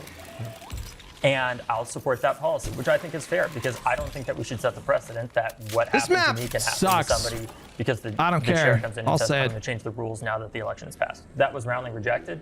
And then, conveniently, I would argue, they found an issue with the gender balance rule and decided to redo the election, at which point I said, you know what? If this is really what we're focused on, as Donald Trump is going out there and terrorizing people with ICE and so much more, we bigger. I don't even. This video, just kill me. Don't just watch, just kill me. hit like, share, and subscribe. Just kill me. And tap the bell so you never miss a video or live show. There's mines everywhere, bro. Exclusive content, and you have to head to zateo.com and subscribe now. You'll be supporting fearless, independent journalism. What about people who say you should have stayed and fought from the inside? You took the easy way out. Why did you leave? You should have run for re-election and carried on fighting the good fight. Well, the reality is that I had much more to focus on, because I also realized at the DNC, in the vice chair position, it's a largely symbolic role. You're essentially serving at the discretion of the chair, and honestly, I increasingly wonder why it's even an elected position to begin with. If you're not going to have any authority to really do anything more than a normal DNC member, I don't understand why it would even be elected. But what I wanted to focus on clearly was not going to be possible. Dire Marsh, because I said we need to bring in not a great faces, map. We need to elevate young people more, and we need to address the fact that we lost droves of young people last election cycle. And our message to voters was to say, when they told us prices were too high, we said, no, they aren't. Look at the GDP and look at the stock market. When they told us Joe Biden was too old, we said, no, he's not. And then 107 days before the election, yes, he is. When they told us there's a real crisis happening in Gaza, we said, well, Donald Trump's going to be a lot worse. You don't understand. It's not actually that bad. When you tell people not to believe their eyeballs or wallets, you're going to lose them. They didn't say it's not that bad. They didn't say that. Who said that?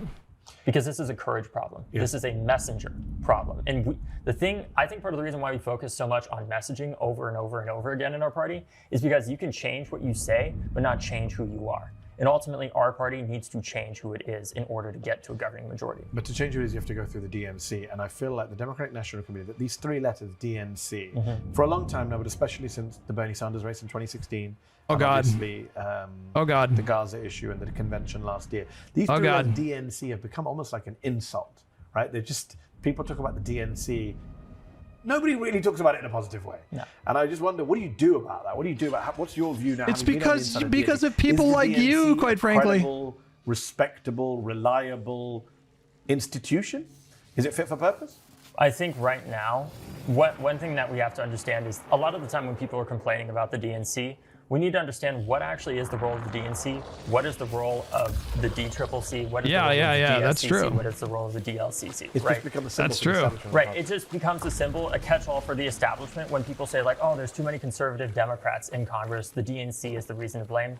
Frankly, as much as I'm happy to talk about the problems with the DNC, that's not the DNC's fault, because they're really focused on being the presidential campaign in waiting, helping. If you want to talk about issues with the actual presidential primary, that is within the purview, obviously, of the DNC. And I think what the purpose that they're serving and the kind of crossroads that we're at, to be honest with you, I don't envy the position that Ken Martin is in, because there's a lot of people who want the DNC to effectively either be a referee or a player, right?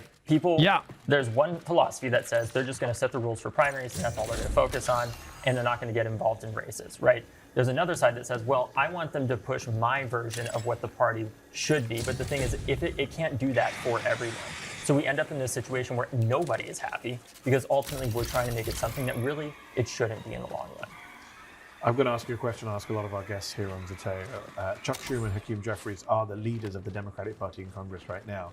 Are they the right leaders? No. Why? Have you seen their strongly worded letters? Right. No, I know why. I'm just wondering what your case is. I don't think this should be equally applied, to be honest with you. I think Chuck Schumer far more than Jeffries needs to go. I think we need to have a serious conversation about whether or not Hakeem Jeffries continues to be the speaker. I only say that because he has only served, obviously, in the minority role. Yes, so it's hard to judge somebody when they actually haven't had the power to do that. With somebody like Chuck Schumer, though, we saw it. He has been in that position. What I'll say is, you cannot go out there and say, when it comes to something as important as ACA subsidies, when Republicans are trying to cut healthcare for millions of people, we are absolutely not going to let that happen, and say things like, when this happens, like he made this whole video about absolutely fucking not. It was great at the time. And then all of a sudden, we see all these Democrats fold after a months-long government shutdown. And that means one of two things happened. Either he lost his control of his caucus, or they went against him, either of which is unacceptable. And I think right now, Chuck Schumer in particular is putting himself on very thin ice. He is backing the DSCC and Chuck Schumer are backing some of the least charismatic, where's that coming from? Primaries people I have seen in my entire life. And this is not, of all the primaries, of all the years to do this in, it is not right now. Because we're seeing with people like Graham Plattner. Yes. Even after the DS drops all this oppo on him, and to be honest with you, I think we need to do that in our primaries. That is part of the purpose of our primaries, because I'm sure inevitably that stuff will come out in the general, and I don't want us to lose the general, obviously. Yes. But the fact that they tried to do that, and Graham responded so successfully, has doubled the fundraising of his opponent, who has the backing of the DSCC, who has the backing of the establishment, who has the backing of Chuck Schumer. Governor. It's crazy. You founded Leaders We Deserve with the mission to primary incumbent Democrats in safe seats with younger, more progressive candidates. I just wonder, how are some of those Democrats in those seats reacting to your work? What's the attack on you like? What do you say to people who say, this is not the right tactics, this is not the right time, you're sowing division in the party at a time when everyone should be focused on Trump? What do you say? What I'd say is, one, we do more than just primaries. That's the stuff that obviously gets the most attention, but we do work in red to blue races. We do work in state legislative races. The minority of races that we work in actually are primaries, and that's because, frankly, where's this guy? To be honest with you, there are good Democrats in Congress who are older that should be there. There are some who obviously shouldn't be, and those are the ones we're looking to challenge. But it's not just enough to say, is there a 31-year-old running against this person who's really failing at the moment? Right, that would be dumb. There's plenty of dumb, corruptible, stupid young people, and there's plenty of great older people who also have a lot of integrity. What we're trying to find are the young people who can genuinely do a better job, people like Nita alone. And the reaction to answer your question of those candidates, all right, is to say, how dare you do this to me? This is so wrong. And now we're watching a situation where Nita alone is challenging Valerie Foushee, a candidate who's taken tons of money in North Carolina, who's taken tons of money from AIPAC and got propped up by corporations as well. And we're seeing her in her final stretch, the final 6 days of her campaign that she's in right now. She's not talking about her record. She's not talking about what she's... I feel like he's talking out of both sides of his mouth here, because, it is actually really important to get out in front of opposition research, and Plattner just has so many obvious problems, it's kind of absurd, like how many problems he has. And so for there to be internal review from the DCCC or the DSCC, is that what you call it? These things are necessary. You want everything, you want the worst stuff to come out before the general. And so he's like, look at what they did with Graham Plattner. And, I recognize that this kind of opposition research is necessary, but, it's like, well, it's not, it is literally their job to find this guy's vulnerabilities. Okay. You should not be mad that they're doing oppo research. I mean, you should be grateful, quite frankly. And if you think that Susan Collins was not going to find that stuff and her team, these were some of the research was discovered from a Twitter account that Graham Plattner never even fucking bothered to delete. It was just still like up and running Twitter account. He just didn't fucking delete. He just left it up there. And so that was able that they used that to find his old Reddit account. And it was just, like, it's not bad that they found these things. Done for her constituents. She's not talking about what she's done in Congress. What she's doing is attacking me as a 25-year-old and saying, how dare this organization and our 200... She's being outspent, right? Yes. In this race. It's at least, she was being outspent for a long time. I believe. As an incumbent, that's quite remarkable that you guys have raised more money for Nida Allen. It is pretty remarkable, and it shows the weakness of Valerie Foushee. She said she's going to stop taking AIPAC money last year, I remember. Mm-hmm. She did. Has that helped her campaign at all? Well, I think it put her in a very precarious position, because it's like, what do you actually stand for in the first place? And Nida is somebody who AIPAC directly spent against. And we're happy we want somebody who has the right values from the beginning. What is it like going up against AIPAC and their proxies in some of these less talked about primary races? So this is a really interesting point. What's fascinating is we just did a poll in a race that we were considering getting involved in, where AIPAC is spending. And we asked voters in our poll, it was about 700 people, so it's a pretty large sample size. We asked voters in that poll, do you hate AIPAC? And they said, the vast majority of them, yes. And then we told those voters that said that they hated AIPAC and said they were voting for the AIPAC-backed candidate. Well, you're voting for, Joe Smith, who's getting support from AIPAC. Does that change your vote? And the vast majority of them say no. So that's a fascinating thing that's happening, because if even that's though not our party surprising. Says that we hate AIPAC, and the majority, obviously, of Americans don't agree. That is like the least surprising thing ever. So like people can have opinions about Israel. They can not like America's relationship with Israel. They can not like funding to Israel. They can have opinions about AIPAC, but this is not something that they're trying so hard to make AIPAC and Israel and all of that like a top 3 issue for voters.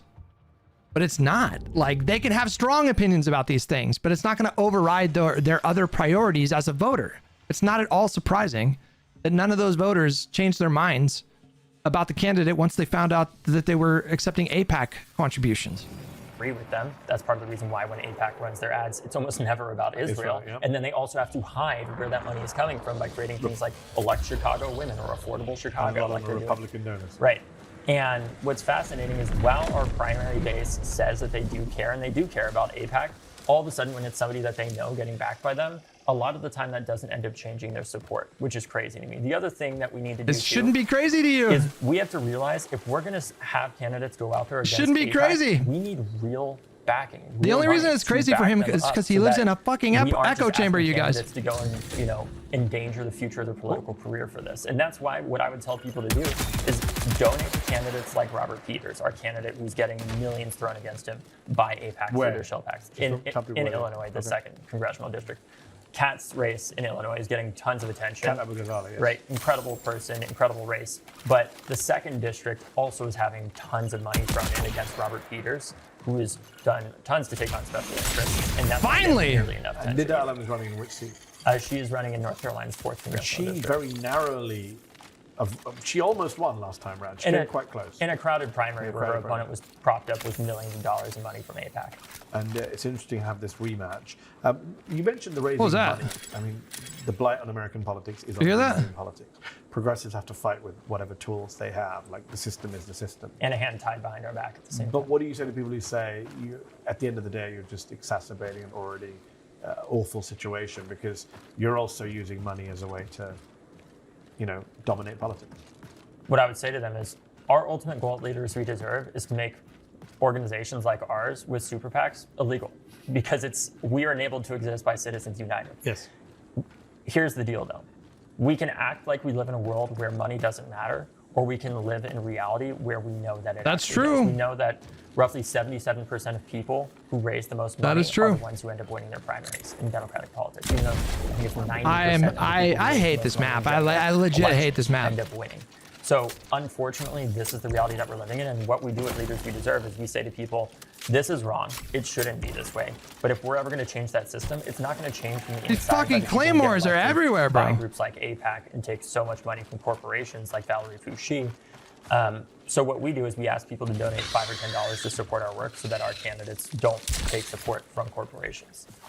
Last question. Your group donated $300,000 to the Working Families PAC to help Zoran Mamdani ultimately become mayor of New York City, which he did. He won the primary against the odds. He won the general against the odds.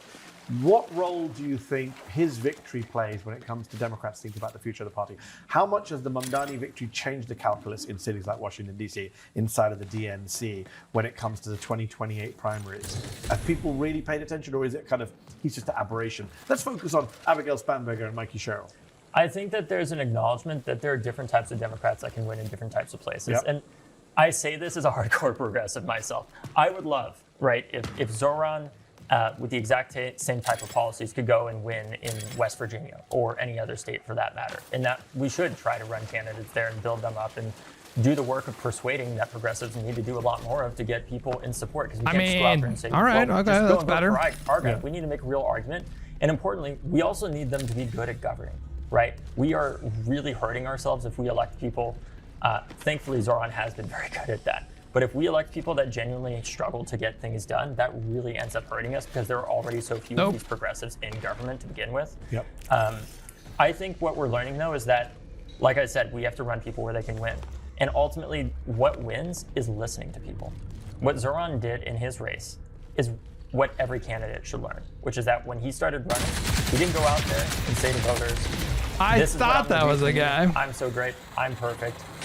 He went out there and asked them, what can I do? What can I do for you? How can I help you? What do you want to see? I mean, this was a decent answer. I mean, I was kind of afraid he was going to say something like, just run Zoran everywhere. I do think that when you look at Virginia, just demographically, Virginia is much, much, much, much more representative of the country. Again, in terms of demographics, racial makeup, income levels, education levels. Virginia is much closer to the median kind of voter in this country than New York. And her victory was more decisive, just was. So it's not that you shouldn't pay attention to Zoran and how he campaigned. You absolutely should. They did a lot of, I think, innovative things that were very, very polished. There's so many notes you can take from Zoran's campaign. And you should. Democrats should do that. You should absolutely take these kinds of notes. But I get really tired of seeing the same people claim that Zoran is the roadmap, the blueprint for the rest of the country, and they kind of poo-poo candidates like Spanberger and Mikey Sherrill. And I mean, it's just full on cope. It's just like nothing but cope. Just gets under my skin. Just fucking bothers me. All right, Dan wanted to have a conversation with me, but in order to do that, I would have to take it. I would have to take it to only YouTube. We'd have to switch over to YouTube only. I'm gonna wait for him, and then eventually we're gonna have that conversation. I just texted him on Discord, and we'll see how long it takes for him to get back to me. In the meantime, there was another video that I wanted to bring up. Where is it? Ezra Klein video of him talking to a Trump advisor. This is not the presidency many Americans thought they were voting for. A short time ago, the United States military began major combat operations in Iran. It is not the presidency that Donald Trump and the people around him claimed they would get. I'm going to be the one that keeps you out of war. I'm going to keep you out of war. We're not going to have war in the Middle East. We did no wars. I had no wars. They said, he will start a war. I'm not going to start a war. I'm going to stop war. I think what was most surprising to me over the last couple of days was seeing that at least one red line many assumed Trump and his administration had, no ground troops in Iran. Even that was no longer holding. Trump gave this interview to the New York Post where he said, quote, "I don't have the yips with respect to boots on the ground. Like every president says there will be no boots on the ground. I don't say it. I say probably don't need them. Probably don't need them. I am obviously opposed to this war. I think there was not consultation with the American public. I don't think there was consultation with Congress, obviously not with the UN. I don't think they're prepared for what they might unleash. But I wanted to try to understand this, not from my perspective, but from the perspective of somebody much friendlier to Donald Trump's foreign policy. Somebody who's tried to think about what his doctrine and approach might mean, who even helped craft it in his first term. Nadia Shadlow is a senior fellow at the Hudson Institute. She served as a deputy national security advisor during Trump's first term. She led the drafting and publication of the 2017 National Security Strategy of the United States. And so I wanted to see how she understood Trump's foreign policy in his second term, the risks he is now taking, the philosophy that can be pulled out of it, and what that might mean for the American people in the world. As always, my email, EzraKleinShow@nytimes.com. Normally distributed. Thank you so much for the Tier 1 membership, buddy. Appreciate you. Thank you. Nadia Shadlow, welcome to the show. Thanks so much, Ezra. Pleasure to be here. In 2018, you described Donald Trump as a conservative realist. What did you mean by that?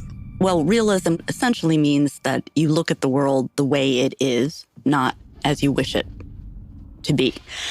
And I think Generally Donald Trump good is practice. someone who sees the world in a particular way. It's a world that's competitive. It's a world in which power matters. It's a world in which this nation states matter, interests matter. So that's what I meant by the realism part. And the conservative part, I guess, that's something today in the current national security strategy of 2025, which I'm sure we'll get into. Actually, they use the term flexible realism. So I might actually say that might be more accurate today. You don't want to do everything everywhere. You will take risks, but essentially you don't want to, you want to make sure that American interests are, American power is preserved and not expended unnecessarily. So how did that, in your conception, differ from maybe the Republican-leaning schools of thought people are more familiar with, which is neoconservatives, right, the George W. Bush era, and then paleo-conservatives or isolationists, which is often how people have at least framed Donald Trump? Yeah, I mean, I think this article that we're talking about was in 2018. All right, Dan said he is ready. So in order to have this conversation with Dan, I do need to switch it to only YouTube, guys. So if you're in the YouTube chat and you want to hear this conversation with Dan, I'll link it for you in the chat. It is just youtube.com/Hutch. That's it.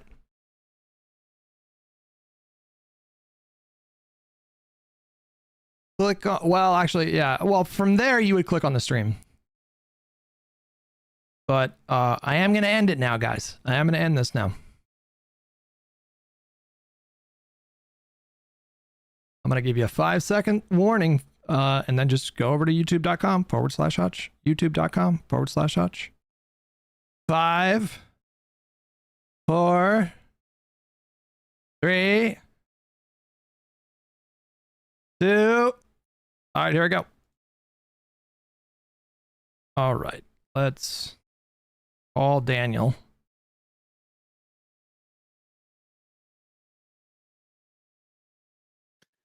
Hey, how's it going? Hello, hello. Can you hear me just fine? I can. Okay, great. Did you want to turn on your camera for this or not? Sure. Let me see if I can get working on this one.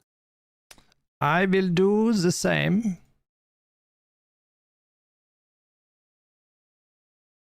Hold on, it's freaking out. 1 second. Why do I look so red? What the fuck? Do I look super red on your screen? That's a problem I have frequently as well. Looking very orange and red and things along those lines. So, yeah. Hold on, let me put that right there and then change the scene to that. Wait, how do I make it so it's side by side instead? You would let's see. Usually it right goes... click on your name and do Okay, hold on, there's a way to do this. You know what? Here, hang on. Might just be easier just... That's fine. Well, actually, wait, hold on. Boom, boom, boom. Then,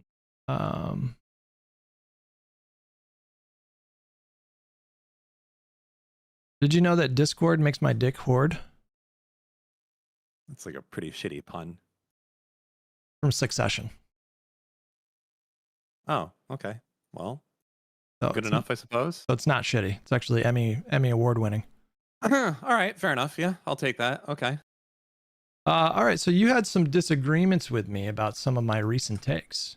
I think I did, but I'm not sure what... I know that I'll disagree with you. I just don't know what it's going to be on. That's why I was asking IRI what you've said, because then I'd be able to. Because I disagree with IRI a bunch. He's very hopium pilled, and I'm very not that. Yeah, I would say I'm pretty hopium filled. Not like, not we're completely out of the woods and we have nothing to worry about, but kind of bullish on our chances in the short term. Well, I also know that you were what was the other thing? I'm for scaring the shit out of drastic measures. Yeah, like right now today. I'm for scaring them today because I think that you can, by scaring them today, I think that you get something that you can do besides waiting for November. Yeah, I keep hearing this argument. I genuinely have no idea what it's based on. You guys seem so confident that if the Democrats wield government with an iron fist and then direct these agencies in ways that are like politically motivated to target and harass and criminally charge the Republicans for things like, speeding tickets and, these kinds of like little things. I don't understand where you get the confidence that this would dissuade them. Like Donald Trump was indicted in 4 different jurisdictions, found guilty of 34 felonies in one jurisdiction, was facing down 3 other sets of felony charges. Trump is like a special case, but like we've seen that other people have like, the J6ers, they did go to jail. Like, yes, they got pardoned, but like they went to jail, and other people were not pleased as a result of what happened in Georgia, right? Like, Cheeseboro and all those other guys getting their mugshots and getting arraigned and all that jazz, like that was not a pleasing thing to have happen to them. And I think that while they may think that Trump is going to pardon everyone there, I think that if people think that, first off, Trump won't be able to solve their issues, like they might lose everything, all of a sudden the allure of like, oh, we're gonna have a really sick 2 to 3 years right now might be outweighed by the fact like, but I might go to jail if this guy does not become God Emperor for life. Like I might actually go to jail and lose everything. So maybe I should be a little bit more careful when the elections for the midterms come and they're telling me my boss says that I have to go there and detain Hispanic people. Maybe I'm not going to do that because I don't want to go to jail if this goes south. And I think that's important to have people understand that there's more than Trump is God Emperor for life. There's also like the other side, and maybe we want people dissuaded from getting super frisky and doing that type of wild stuff. Well, all the stuff that happened in Georgia, I support. I think that was good, and I support all the other criminal charges against Trump. I wish that. Is your argument that like doing this would empower Trump, like charging people is going to rile up his base or something? No, it depends on how you do it. So, like, if the next DOJ comes in. I'm just a big pragmatic person, and I don't like to spend a lot of time talking about things that are very, very, very unlikely to happen, just really implausible. And what's implausible to you? Because I think it's pretty likely he's going to do everything he can to try and sway the election so that he wins for the midterm. He can try, but I'm more talking about the method of how you go after Republicans. It really just depends. So I get a little confused when I hear suggestions like use the agencies and use the government power to go after them for like parking tickets. Do you think?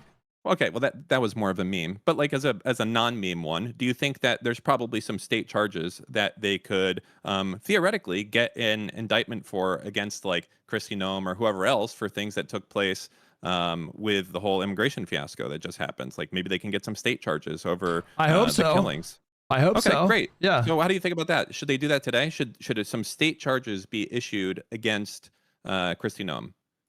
So I'm not a legal expert. My understanding is that them serving in the administration does shield them pretty considerably against individual state charges. But if there was a Georgia prosecutor or a Minnesota prosecutor that felt like they had a case and wanted to take them to trial for crimes, I'm fully on board with that. Do you think, I know you're not an attorney, I'm not an attorney, and certainly you could say that illegal orders, or illegal, just like police officers enjoy qualified immunity, right? But yeah. If the thing that they're doing is illegal, and it's a pretty clear-cut illegal thing, there's no protection for that. Meaning if a cop superior tells his cop junior, hey, go kill that homeless guy outside, he's fucking annoying me, we wouldn't expect them to be like, well, he was doing that in the service of duty.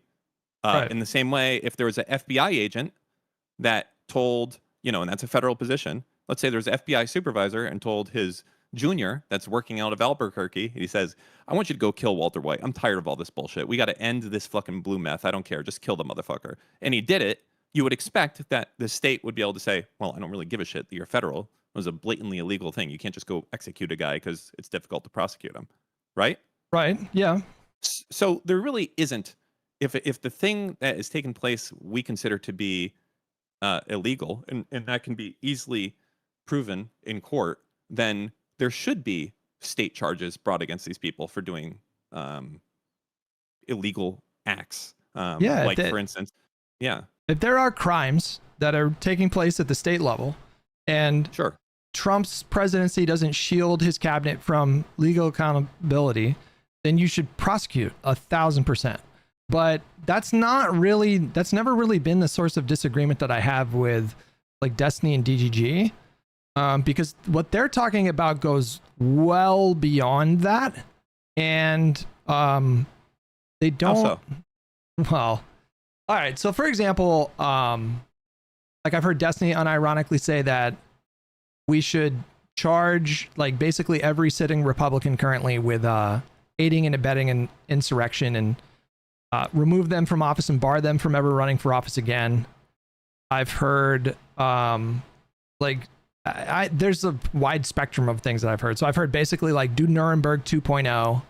You know, you don't even necessarily have to like come up with any existing statute or crime to charge them with.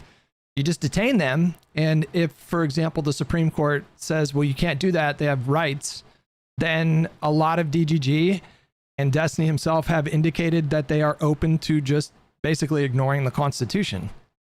Well, I think that you don't need to make up stuff. I think that there's plenty of very specific laws that have been, depending on the person, been broken each time. I agree. And I think that you can get creative with it and have a court figure it out. It's really like with grand juries and everything else. There's a certain amount of the prosecutor thinks there's a case, and they bring that case, and the jury or the grand jury or whatever agrees or disagrees and proceeds forward. So even in the case of Preddy, right? Like you could say, did Kristi Noem, when she directly ordered the officers involved to leave the state and continue working, was she involved with aiding and abetting, or concealing evidence, or but all that's fine. All that's fine. I agree with all that. Yeah. So, but I think most people want to see stuff like that happen instead of Democrats kind of just sitting by doing nothing and just being like, oh, well, we got to wait for November, Well, I mean, I want to see that too. And I would fully expect that if there are like democratically aligned prosecutors within the states that find crimes, that they'll pursue criminal charges. We saw that the last time in Georgia. There was, I think, another criminal case they were working on one in Michigan, maybe another one in New York. But again, like the system threw the book at Donald Trump in 4 different jurisdictions. The problem wasn't that the system was not working as intended. The problem was that the process began too late, and Merrick Garland had waited too late to appoint a special counsel. But everything you're describing is within the boundaries of the Constitution and the law, and that's fine. But what Destiny was saying in my, argument with him was, I was proposing to him the possibility, or I think the likelihood, that after Donald Trump serves out his second term and leaves office, he will issue a blanket pardon to himself and everybody in his cabinet that didn't piss him off. And the Supreme Court immunity ruling complicates things too. So the next DOJ might be really hindered by these two things and their ability to pursue criminal charges. And then at that point, it is up to the states to determine if they want to pursue criminal charges, which I support. But when I bring this up, Destiny's argument was, I would ask him how are you going to get around this? These are pretty significant obstacles to getting the thing done. And he was saying, well, basically, the how is not really important, because as long as we all agree that the ultimate outcome needs to happen, like Donald Trump facing accountability, going to prison, his cabinet going to prison, as long as we agree on these things, then you can just get there. Let me ask you something he was saying. To clarify this a little bit, would you agree that there's nothing besides essentially tradition that keeps more Supreme Court judges from being seated right now? there's nothing more than a law. Like with the last time we expanded the court, it came from a law. So you can you can pass a law to pack the courts. You can do that. Yeah. Yeah, that's what I'm saying. But the tradition has been that when people have the majority, they don't change the law to increase that, even though they may have more or less representation of the Supreme Court, right? Yeah. So, what do you think would be happening right now if Trump did not have the Supreme Court and he felt like it wasn't going to go his way? Do you think that he would pack the court? He might ask for that to happen, but he wouldn't. This is an argument that I got into. Another argument that I got into with Stephen, but he would not have the support to do that. Like the current Congress would not give him extra Supreme Court justices. They just wouldn't. Why? Because he wouldn't have the votes in the Senate. There's like more than a few, kind of institutionalists in the Senate on the Republican side and on the Democratic side who would like never consider doing something like that because they view that as like a nuclear arms race that is completely unacceptable. And so he just very simply would not have the support in Congress to do that. I disagree. And I think that we can just look to the fact that we literally have just like essentially invaded Iran, stolen the Venezuelan president, and not only does he have full support from his squad, he has some fucking Democrats that are tagging along for this as well. Well, the president the president has way more latitude to do foreign policy stuff unilaterally than he does to pack the court. He just frankly, under the current interpretation of the Constitution, that this is what the cabinet is saying, and people can challenge it in court, and I imagine they will in terms of like war power stuff. But he has the ability to fucking send in 5 Chinooks into Venezuela and kidnap Maduro, or start bombing Iran. And the mechanism to challenge that would be through the Congress or through the courts. And so, do you think the president has the ability to declare anyone himself as a terrorist and then go extract them from wherever they are? Can he just wake up tomorrow and declare that the president of South Korea is a terrorist and go exfil him to the United States? Is that in his power? I mean, he probably thinks that, but again, you would have to challenge, like if he were to do something like that, the mechanism that you would use to challenge that authority would be through the Congress or through the courts. Okay. So, but you would agree, right, that he can just pick up the phone and order the military to go into Venezuela and do that. And, he can just do that, right? Like he can't just add Supreme Court justices. Like he would have to go through the Congress to do that.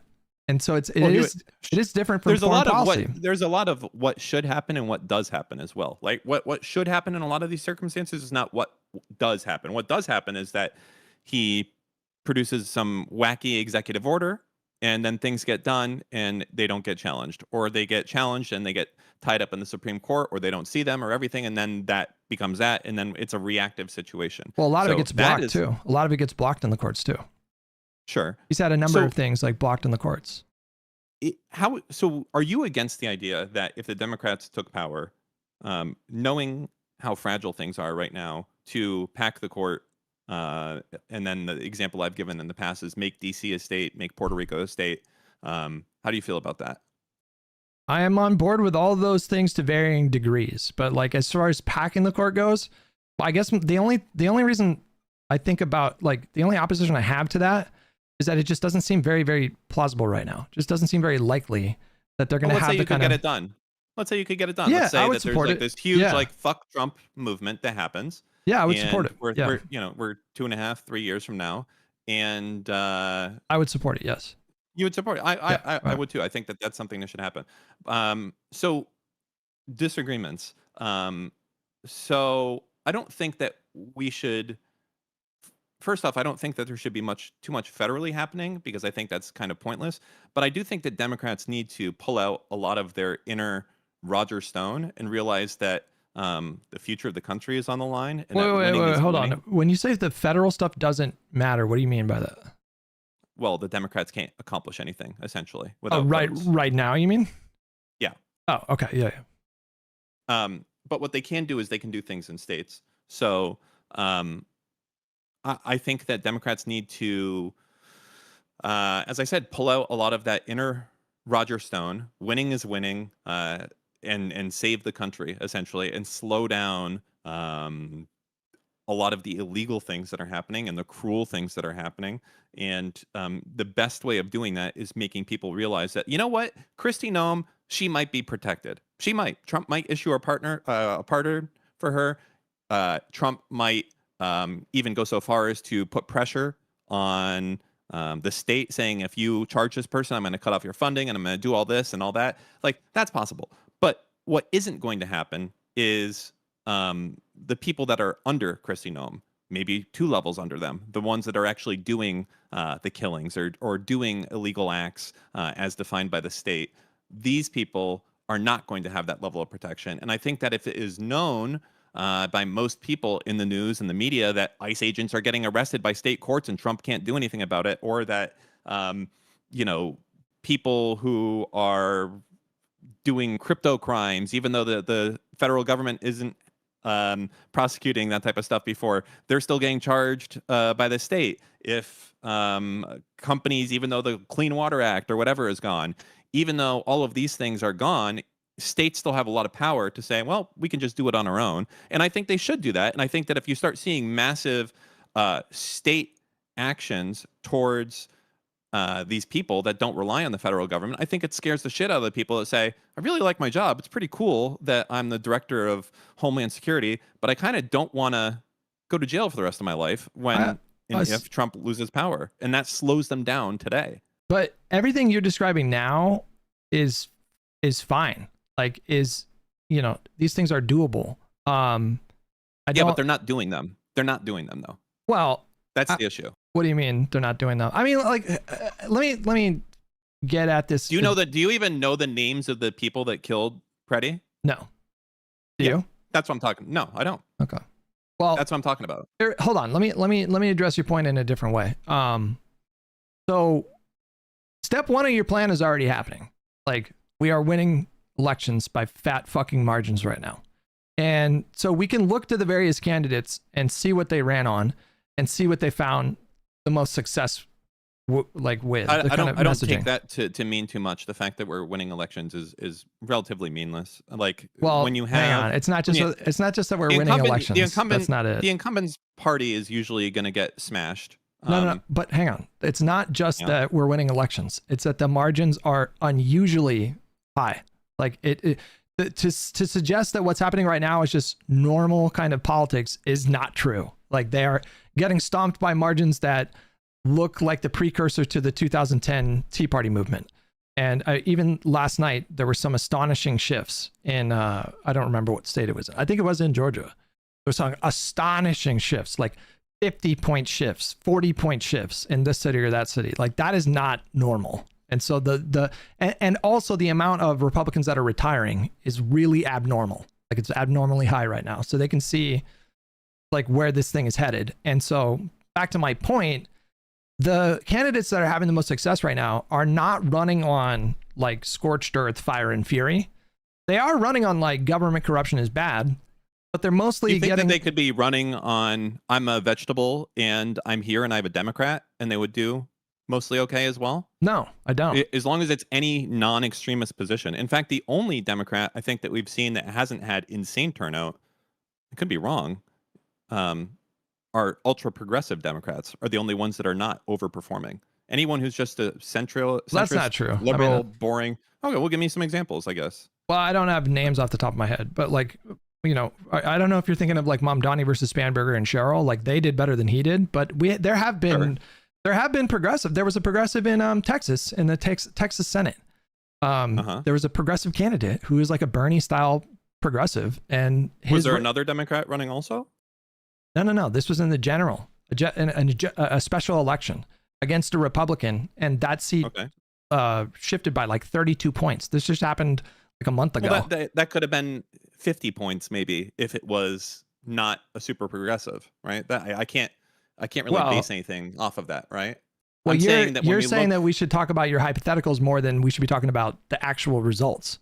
Well, the actual results are that boring candidates are outperforming people who are extremists. But they're winning because they're running on a very disciplined messaging campaign focused on affordability. And so I think if there was an appetite for the kind of fire and fury that you're suggesting, they would have discovered that in the focus groups that they do when they decide what kind of platform to run on and what kind of messaging to use.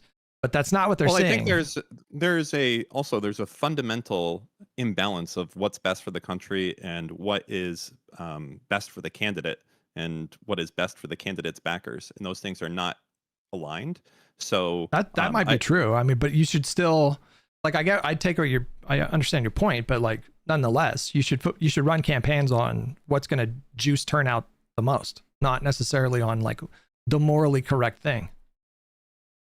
Yeah, I would agree with that. I think winning is the most important thing. I just don't think that I don't think progressive politics are somehow this huge thing that's like, oh wow, look, this is crazy how much the shift is. I think like any shift is expected with this, and we've seen pretty boring candidates have had big shifts, right? But, no, hang on, but you keep ignoring, like, the margins are unusual.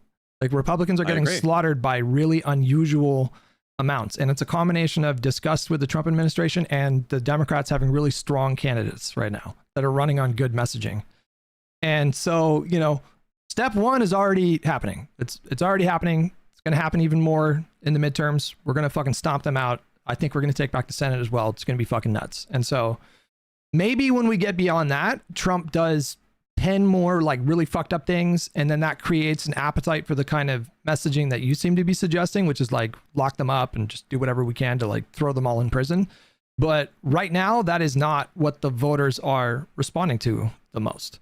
And it feels like a very online take. It feels like you're projecting your kind of rage and your disgust at the injustice on the general electorate. But these are people that, a lot of them are just not. No, I mean, we're confusing two things. Like, I'm not saying that politicians have to do anything. I'm saying that state people who are not running for Senate, who are not running for Congress, just the district attorney of Minnesota, they can do that, or whatever. They can do that. And they should, and they're not, and that's a problem. Well, I don't know. Are you familiar? I don't know. Maybe that's happening.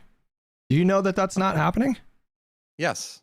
That the state level district attorneys and attorneys general are not running on like accountability for crimes done by people in government. I'll bet you anything they're running on that, but I don't know. I don't really pay attention to those races and the kind of campaigns that they run. That's not a race. That's not a campaign. That's just regular people should be prosecuting illegal acts by the Trump regime right now, and they're not. That's it. That's what's happening. I'm not talking about how people should be running their campaigns or even the messaging like, oh, we need to have Nuremberg 2.0. I'm saying that the day-to-day state employees should be doing their fucking job instead of not doing their job, which is the current case. And I have a problem with that. I have a problem that we're not seeing significant pushback that makes people think twice before they get really frisky.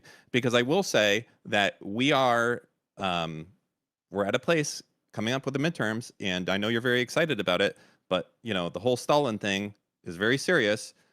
Those who vote decide nothing. Those who count the votes decide everything. That is very, very, very, very much what is going to be the case, and there will be more shenanigans besides what we've seen. Like, Trump is a moron, and I will give you that. But the people that are pushing his illegal, sneaky shit are not morons. They're ultra Roger Stone sneaky fuckers like Stephen Miller. They are thinking about how can they do this? How can they do this in the most effective way? And I'm telling you right now, the way is not going to be something you're going to predict. It's going to be a week before voting happens. Trump does a bunch of EOs, and then people are rushing to try and go and challenge it in the courts. But, oh, shit, as a result of the courts, it has to start here at the lower one first before the Supreme Court does it. And by the time it's actually been challenged, this illegal shit that Trump has done to sway the election so that he wins, by the time that's happened, okay, it's too late. It's over. The elections are done. They've been counted. It's for Trump. And we're in the sunken cost fallacy at this point. And that's an issue. And I'll say the issue, and it really matters, because we had Bush instead of Gore. So doing this shit and doing it sneakily matters, and it wins if you do it at the last minute. It's an absolute thing to be considering here. And you're like, oh, well, they probably won't do that. They absolutely will do this. because if they don't, their life is on the line. Like their freedom. Okay. Well, I don't know how to address that. I feel like in these conversations a lot, it kind of goes to, well, what if the worst case scenario happens? And it's like, well, if that happens, then we will, I assume there will be a massive, massive, massive movement in this country that would respond to that. But like with Gore versus Bush? Well, I mean, that was a particular case, but like, I don't know. Like for this, who was the president though for that term? Who ended up being president?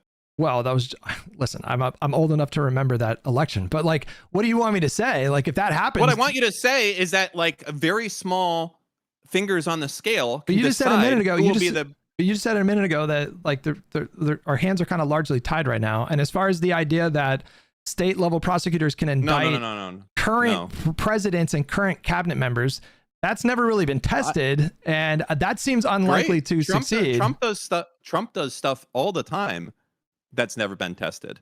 Okay, and a lot of it does that all the time. Yeah, but a lot of it gets thrown out of court. Like a lot of it gets blocked, right? Sure. I think Democrats should be more careful, but they should start trying some untested stuff. Well, if they think that it has legal footing. So are you saying that like Tim Walz should announce like that Minnesota is indicting like Trump and Noam and what the ICE officers that are going to be charged for murder, state murder? Well, they have.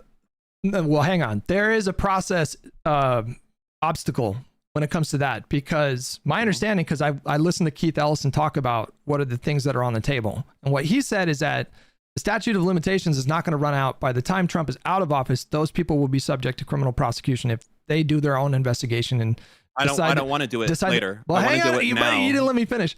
But like, if the state level prosecutors decided to press charges right now against the ICE agents who shot those people, then the administration, they do have the authority to take that to a federal judge and say, we think that this should be taking place in a federal court, and they would have the right to just usurp that investigation. That was my understanding. Like straight from Keith Ellison is the attorney general in Minnesota. That is what he said. So he said, even if they brought charges now, the feds have a process by which they can just usurp that and just take it out of their jurisdiction. Well, it sounds like they need to go to the rule books and look for shenanigans where that can't be the case. Well, hang on. Let me get some water real quick. Can you give me just a second? Yep.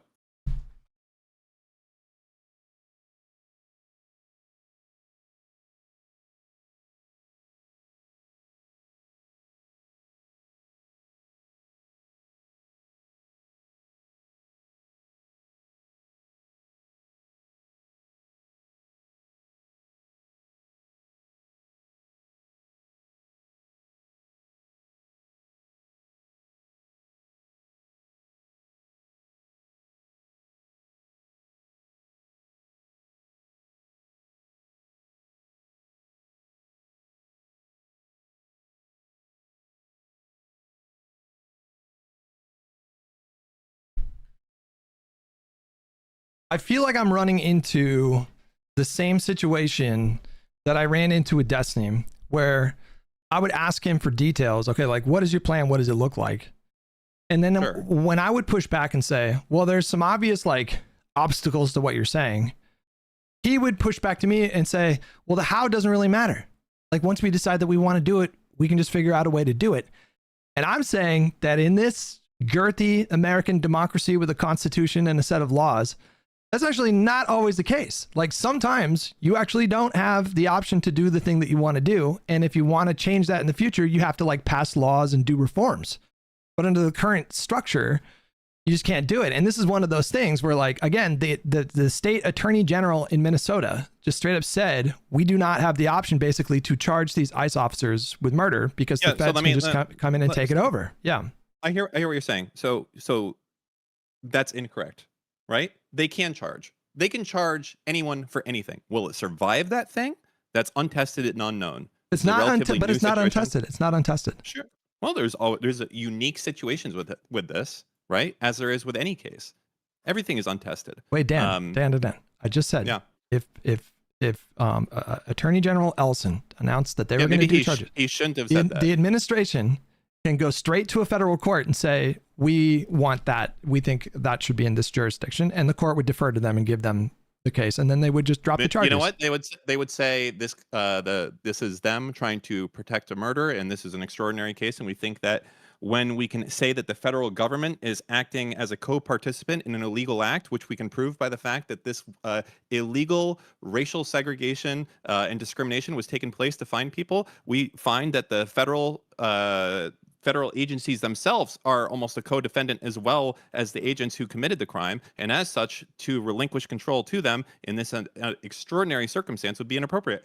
I don't fucking know, but the whole point is that there are compelling arguments to be made, and these pussies aren't even trying. What do you that's mean? the issue that I have. But why do you say there are compelling arguments? What do you mean? Because that's a compelling argument right there. But it doesn't matter if the federal government. I agree. Yeah, no. Doesn't.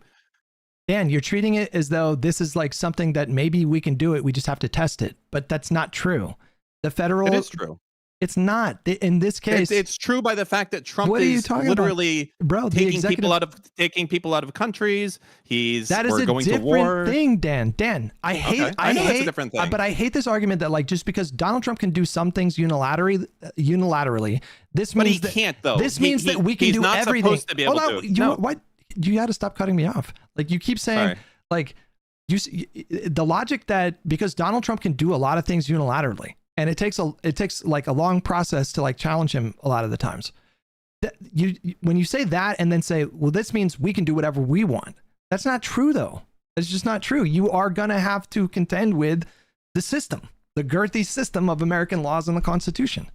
And it's in this particular case, it is just true that the executive branch can usurp those investigations and just close those, like drop those charges. They can just do that. So I disagree with what you're saying. I think that this type of, first off, the act of doing this is something that dissuades people, which is good. So they're not even trying right now because they're like, it's not, I've seen this before. And, when an FBI agent kills someone, they kind of take it away. So fuck it. But they're not even trying. And the thing is, trying, one, sends a message that illegal shit, maybe they got lucky this time. They didn't get lucky this other time when it happened here. When that state court did it for these guys, they found, oh, shit, they could keep going as a result. Like, this scares people. Have you ever been sued before? By any chance? No. Okay. The act of being sued, the act of being named, these things by themselves, success or not, are massive dissuasion. You can from sue doing the federal government. Acts. You can sue the executive branch. I'm not talking about that. You're not listening to me. I What am. I'm saying is that the people that killed Freddie should have their names out there, and these people in state should be doing their damnedest to bring them to justice, even though they may not win, even though it's a crazy task to try and overcome the idea that this might be handed over to the federal courts. Despite all that, they should throw everything at the wall. They should appeal every ruling. They should do everything legally within their power to hold what they view as unfair, discriminatory, illegal acts to these people specifically, not just because they want to get justice for the people that were murdered, but secondly, because when other ICE agents see the absolute hell that these people are going through, the fact that they might lose, the fact that they might go to jail is enough that the success doesn't matter. It is the act and the throwing everything at the wall, legally speaking. Okay, I do not think that we should be doing things that are we're not going to be planting evidence, that type of shit.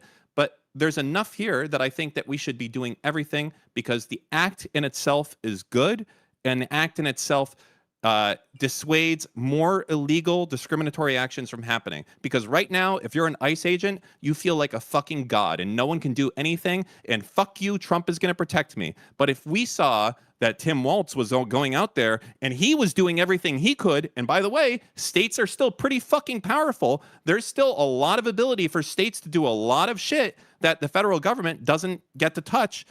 That would scare people that are thinking about continuing to do crazy illegal shit. And I think we need to see more of that, and we don't. And instead what we get is what you're showing, which is the state AG being like, well, we can't charge them because the federal government could just say that they could just take the case. But technically, sure, they could do that, but then you could appeal that.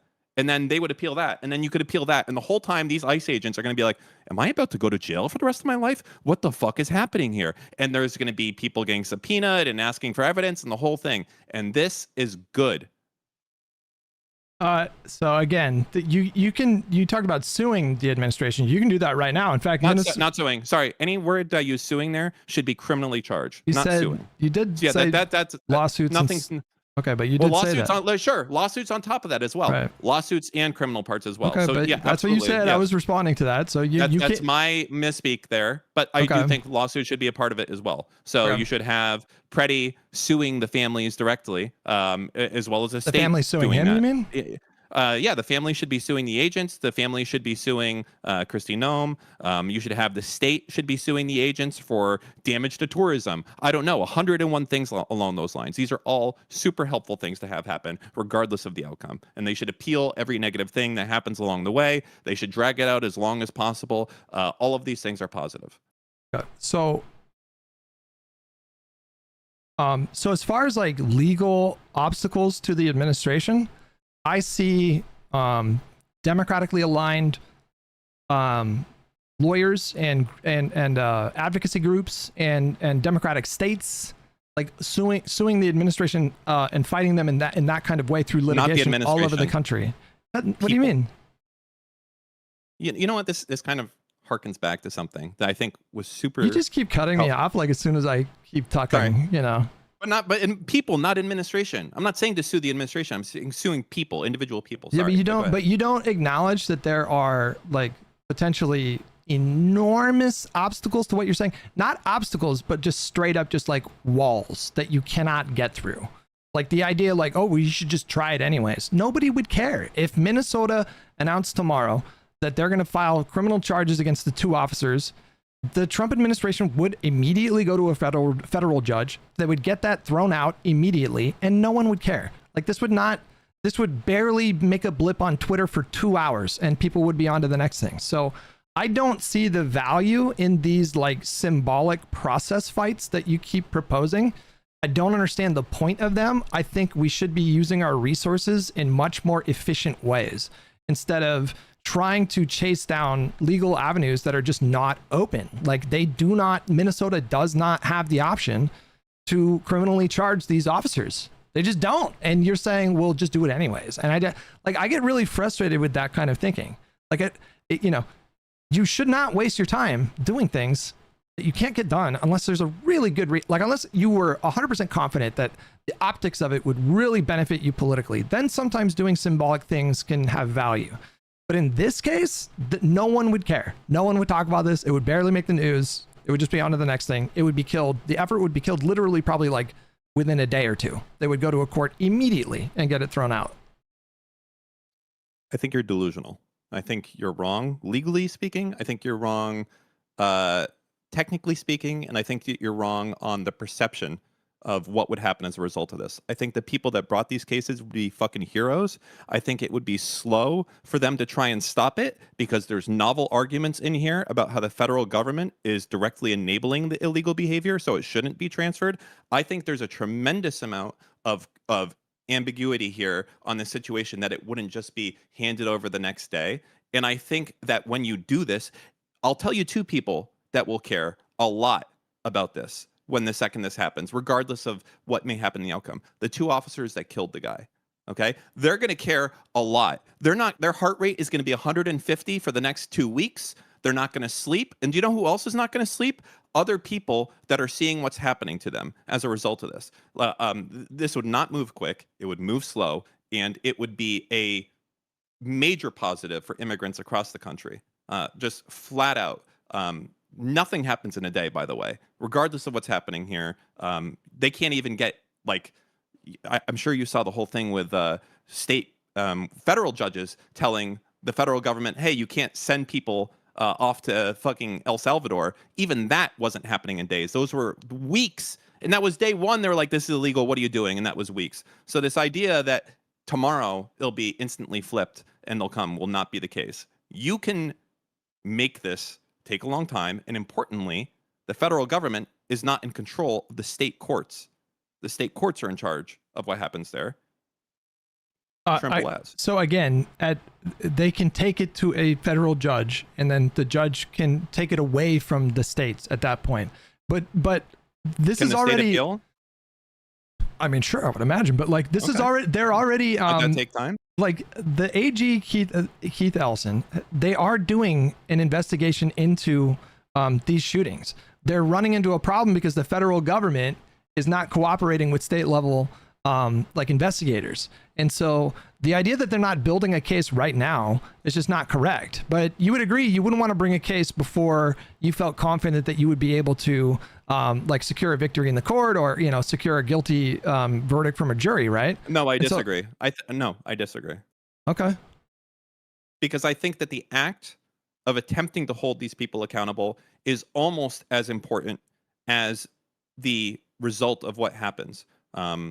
The fact that you are even going out there and publicly saying, we're going to do everything to hold these fuckers accountable. They killed one of our citizens and we're charging them. And we have the approval from the grand jury and we're going forward. The fact that they're doing that, I said, will greatly slow down future discrimination. And that is the greater good over the results of a single case. The results of them successfully charging these people is meaningless at all, right? It is completely meaningless of how happens with these officers. Like it would be good if they were charged, but what happens to them isn't as important as what the administration continues to do with discrimination. So, you know, I look at cases like, you know, the LA riots that happened after Rodney King.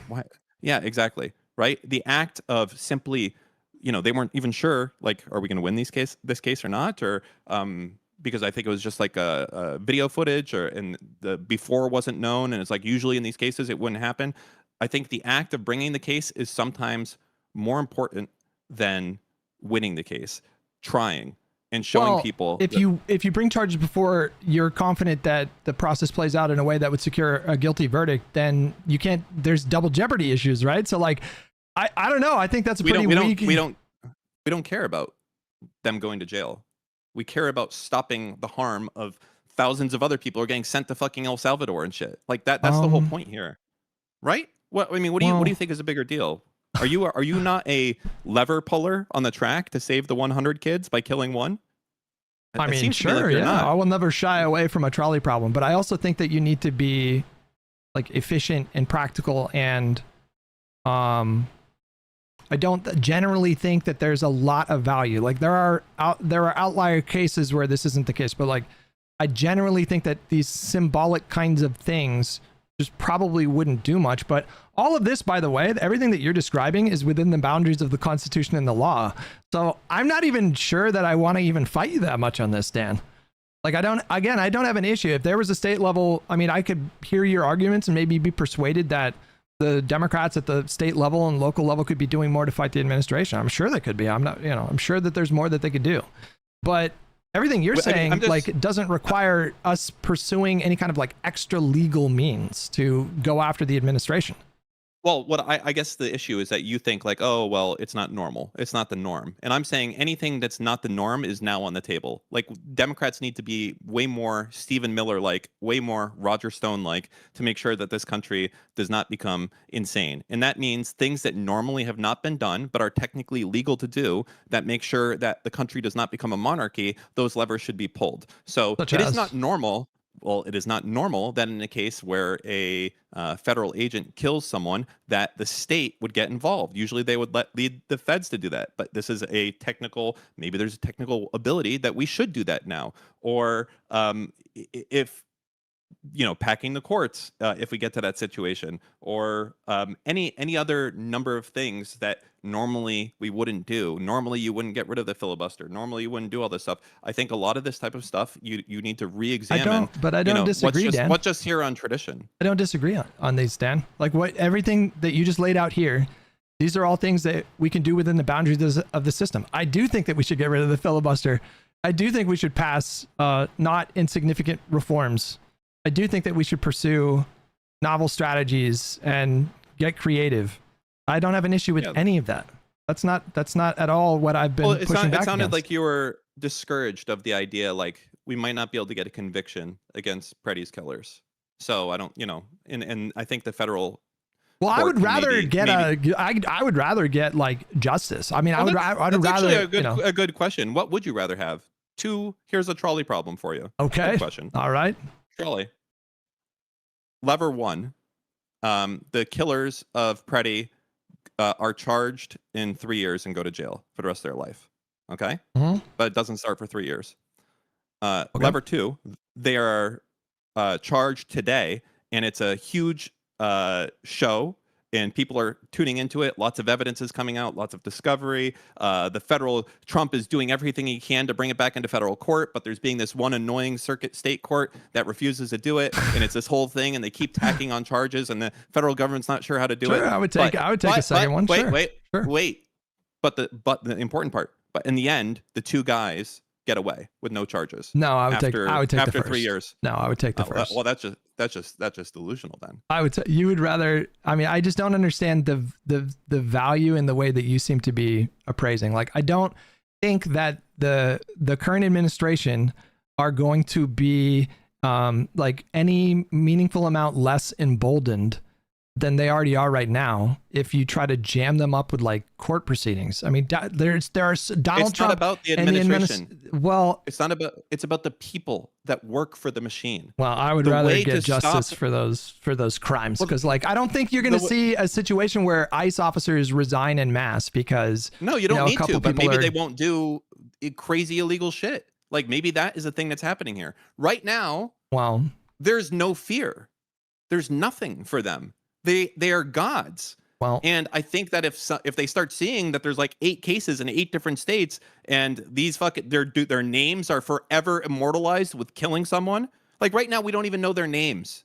Hutch. I agree. I agree with the spirit of the things that you're proposing, and if you propose things that to me are like practical, plausible, and you could demonstrate a very real value, then I would support doing those things. But again, this is not the argument that I've been having with like DGG and the argument that I had with Destiny. Like these are all processes that can take place within the boundaries of the law and the Constitution, which is fine. I'm not opposed to the spirit of what you're trying to do. Like I might fight you on some of the suggestions because, well, I just don't think that that's going to work, and I don't think it has any chance of making any kind of a dent. I don't think anyone's going to pay attention to it.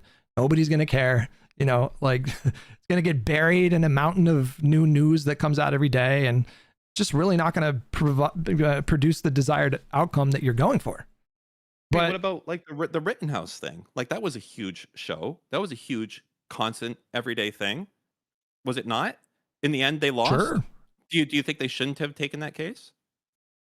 Not really. No, I don't know what they accomplished by that. The Rittenhouse case. What did they get for that? Well, it was a lot of press at the time. A lot of the other side. A lot of embarrassing press. A lot of embarrassing press. I mean, they were asking him if he played fucking Call of Duty. I mean, I feel like that case was pretty embarrassing for the prosecution. They should definitely learn to not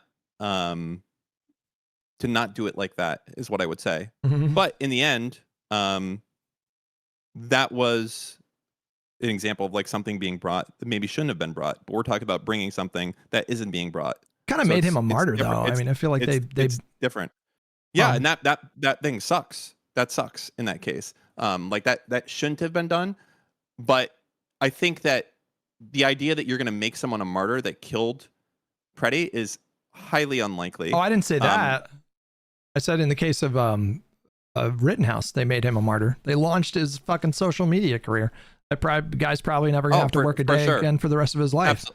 Absolutely. And and conservatives use that whole thing to like mock the left. So I don't really know what they got for that. I don't know if they dissuaded anybody from popping off in Minnesota at the time. No. I'm just saying that like I get like it's a bad example because they didn't get anything result from it, but like that was probably a case that most likely should not have been brought in the first place, but was anyways. Right? Like prosecutors bring cases that they can't necessarily win if they think that they're on some fucking righteous course or whatever. There might be a lot of political pressure for them to do it. So, exactly. they'll lose they'll lose re-election if they don't do it. So it's like I take your point that sometimes prosecutors have like they're in a bit of a bind. Even if they're gonna lose, right? Like, like I could charge you right now for attempted murder because you said something so stupid the other day that I lost brain cells. I'm gonna lose the case. But like technically, if I got like a really MAGA judge, could I get there and make you actually have to show to court and like, defend yourself and before it got tossed out? Yeah, sure. Right. But like you can bring cases. I think the issue is like, it seems like you didn't want this case to be brought, but if you're okay with it being brought, then we're in agreement. I think like this should be a show trial for these two people and their boss. You're not going to get that show trial though. That's my point. You're not going to get it. I think you could try. I think you can try, and if it gets tossed, I think you do the appeal. I think then you have the state going in, you're doing it civilly. I think that you find an additional charge to go against them, like, oh, we lost the murder charge. Let's go with trespassing, right? And something additional, or essentially along those lines. Call the office of AG Ellison, and talk to them and voice your that's up to the people of like Minnesota if they want to. This is on a grand scheme. It's not just Minnesota. It's like it's the entire country that needs to be making people that are doing crazy illegal shit fear that this is not forever. Even to a certain extent, a little bit of politicians, congressmen, senators who are enabling illegal behavior should think like this might not end well for me, right? Like Kristi Noem should be thinking like, I might be fucked. Like a state might literally like come after me, and Trump isn't my daddy anymore. And I think that's something. I'm sure she feels. Honestly, I'm sure she feels pretty vulnerable right now. I mean, I don't know if he's given her private assurances that he's going to pardon her on his way out the door, or maybe the next Congress is sworn in and the Democrats announce their own kind of Here's what I think is going to happen. I think the Democrats are going to take over the House. I think we're going to win back the Senate. I don't give a fuck.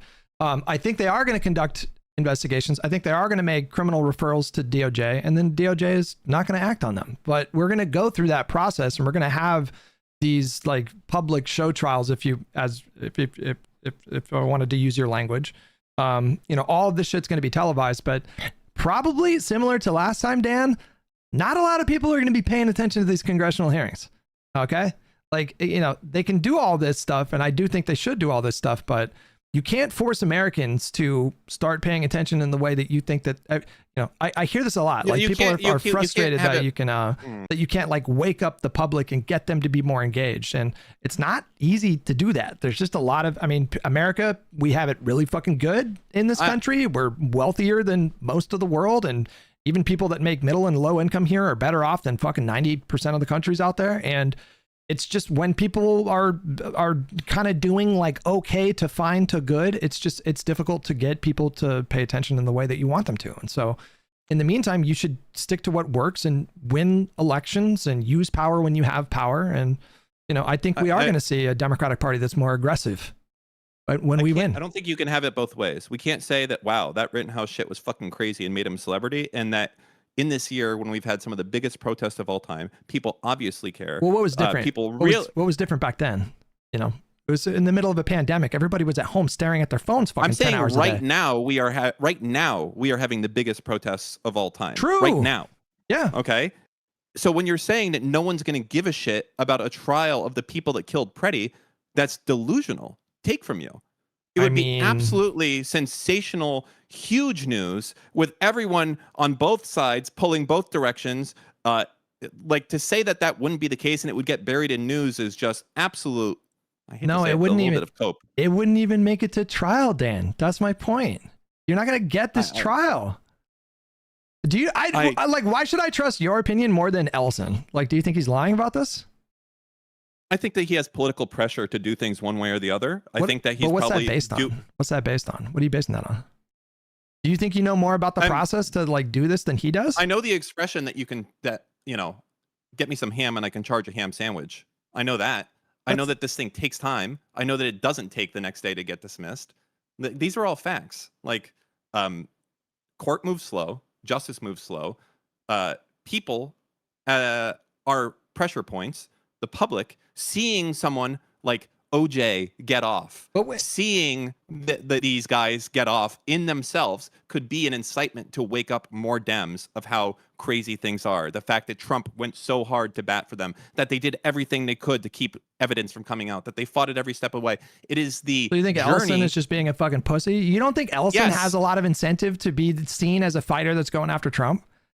You don't think that he has a ton of incentive to do that? I'll tell you something about lawyers. Lawyers kind of suck. They literally do. Lawyers kind of fucking suck. A lot of times they literally won't do anything unless they have this guaranteed, because they're just obsessed. They're a very specific personality. I've known a lot of attorneys. I've dealt with a lot of attorneys, and they will not do anything unless it's been tried before. They hate doing new things. They hate going against precedent, but those are the people that set new precedent. So he's probably in the latter camp is what I would say. So when you're asking why is he this way, I don't care. He could be a fucking amazing attorney and everything else, but it could just be that, in this case, he's an amazing attorney because he's really good with what's happened in the past. Sometimes you need to do things that are new and set new precedent. And that happens, by the way. New precedents are set where beforehand things were one way, and then a court case comes out and things are another way.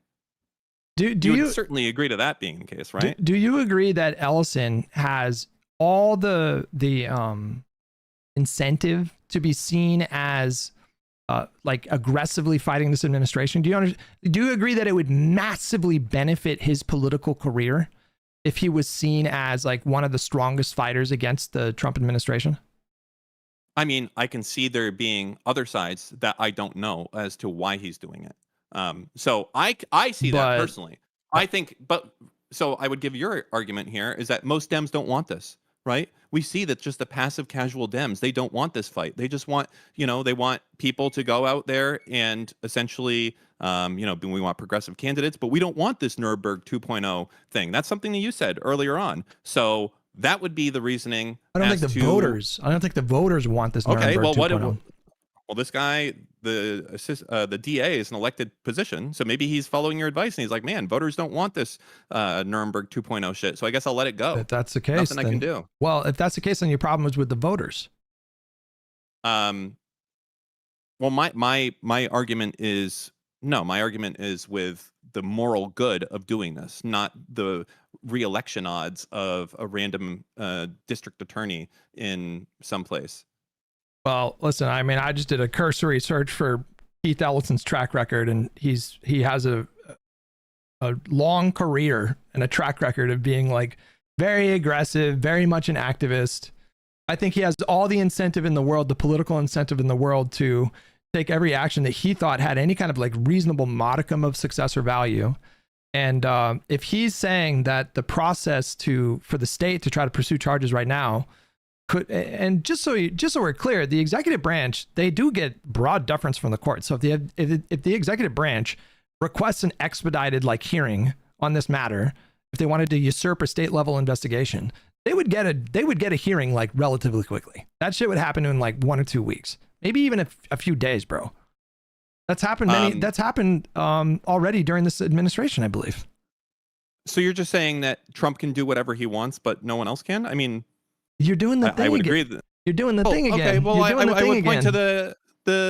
He can't do whatever he wants, by the way. Trump cannot do whatever he wants. That's not true. Okay, it does feel a little bit like that, but I would say that I would point again to the fact of how long it took for people to be brought back who are illegally exported to another country. Right? So it doesn't seem like the federal government can move that quick. Is it supposed to surprise me that the president can do more things than a state level attorney general? Of course he can. Of course he can do more things. Well, he can do more things federally. But the thing is that their power is with federal movements. States have their own things. The federal government, for the most part, if things are working as they are, the federal government really can't do too much there. Okay, right? Again, I'm just telling you that this guy Ellison has every incentive in the world to fight Trump aggressively in the way that you're describing. He would benefit tremendously politically if he were to like play out your thing and get a show trial. Well, you're saying he wouldn't before, right? Well, would he benefit or would he not benefit? No. He would benefit in the sense of like rallying his base and rallying the people that support him and are looking like the Democratic Party. And so like if he can demonstrate that kind of value to like his base, and that does help him tremendously, like politically. But as far as like the value nationally, I just don't think a lot of people would pay attention to this process. I don't think it would make it to the point that you're saying where there would be this show trial. And like, let me just ask you, is there anything that the Democratic Party in their fight against Trump currently, while we are out of power at the state level, at the federal level, is there anything that Democrats We're not out of power at the state level. Well, obviously, but I mean, like, is there anything that Democrats can't do? Or are you just taking the view that they can do anything really if they just get creative enough? Like, do you acknowledge that there are checks and balances in the system that constrain the party and what they can do? They can't literally just do anything, Dan. They can do anything that is legal for them to do. Right. They can't do illegal. I don't want them to do illegal things, but okay. We see the federal government right now going fucking nuts trying to get their for instance, let's take the Fed, right? They want interest rates down, so they're going nuts, right? Yeah. They're like, oh, what about this thing with your mortgage? Right. Like, this is okay. Why are you getting involved here? The thing is, that level of but even then he got checked, Dan. Even then he got checked. He did. Yeah. But do you know? But that who got dissuaded here? The people that went against Trump were like, holy shit, this motherfucker. If you go against him, you got to be you have to literally be Powell to be a god like that to go against him, because everyone else, like, his power. He's abusing his power. Yes. Yeah. No, that was illegal for him to do. I mean, should he be having his finger on the scale with the Justice Department? But like, going and investigating that mortgage and doing things along those lines, like, was that a crime? I don't know. I'm glad the courts were able to look in and find that that's not the case. Well, but that's a one-way process right now. Sure, that's a one-way process. Well, I mean, I generally don't think that we should be, threatening people in the same kind of way. I don't even think we need to. No. I don't think we need to, though, Dan. Like, and you agreed with me earlier in the conversation. The reason why Donald Trump has to go for like fucking mortgage fraud against Letitia James and Comey and Powell is because they're not criminals. That's why. And so, like, with the Republicans and the current administration, they fucking are criminals. So, like, yes, you should go after them. Go after them for their crimes. Like, we don't need to make up like mortgage fraud. I understand that, but they're not going after those crimes right now. Is what I'm saying is the issue. And you're like, well, technically they might be a federal crime. Well, I mean, that's something that can certainly be argued, I think. Are there limits? Are there limits to what the Democratic Party can do? I'm not talking about the Democratic Party. I'm talking about the men and women that make up the individual justice system for states. I'm talking about the boots on the ground, the proletariat, not the specific politicians. I think scaring the politicians is good, but I think if the people are unwilling to carry out the orders of the politicians themselves, that also has a similar effect of bringing people more towards the center and more towards a non-extremist government. That's already happening, by the way. That's already happening right now. Like sure, in the Congress. We're not sending people to El Salvador right now, but we did in the Congress. In the Congress, though. So like, this is they had wait, hold on. They had the votes to get the one big beautiful bill passed. That you can do like a couple reconciliation packages a year. They did one, and they've already given up on doing another reconciliation. But they're not even going to try to do another bill. And so there's already so much chaos and so much electoral blowback right now in the country that the Republican Party has become essentially dysfunctional. Like, they can't get anything done. They don't have the votes to pass the SAVE Act. They don't have the votes to get rid of the filibuster. It's just, they're already basically like a lame duck party. And so because of these like electoral consequences, now there's so much dysfunction that they can't get anything done. And so like, that's going to get even better when Democrats win back the Congress after this November. And after we take I think we're going to win another trifecta in 2028. If the DOJ sees an avenue to charge them criminally in a way that evades possible immunity or pardons, they should do that 100,000%.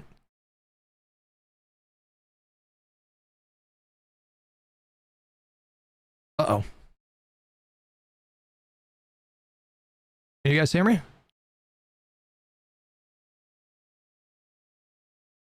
Is the stream good? I think we lost Dan.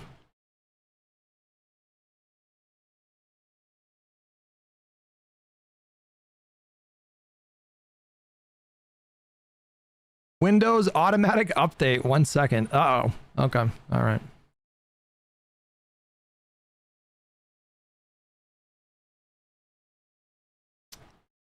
The only Brian with $5. Since you're a political figure, it's kind of your job to persuade people to go for these prosecutions. Your logic is cyclical. It's my responsibility? Wait, hang on. What if I don't agree with your strategy? I don't agree with the strategy of literally, I mean, like, these things cost money and time and resources. I don't agree with the strategy of literally fighting every single fight, knowing that you may lose maybe most or a lot of those fights. I don't agree with that strategy.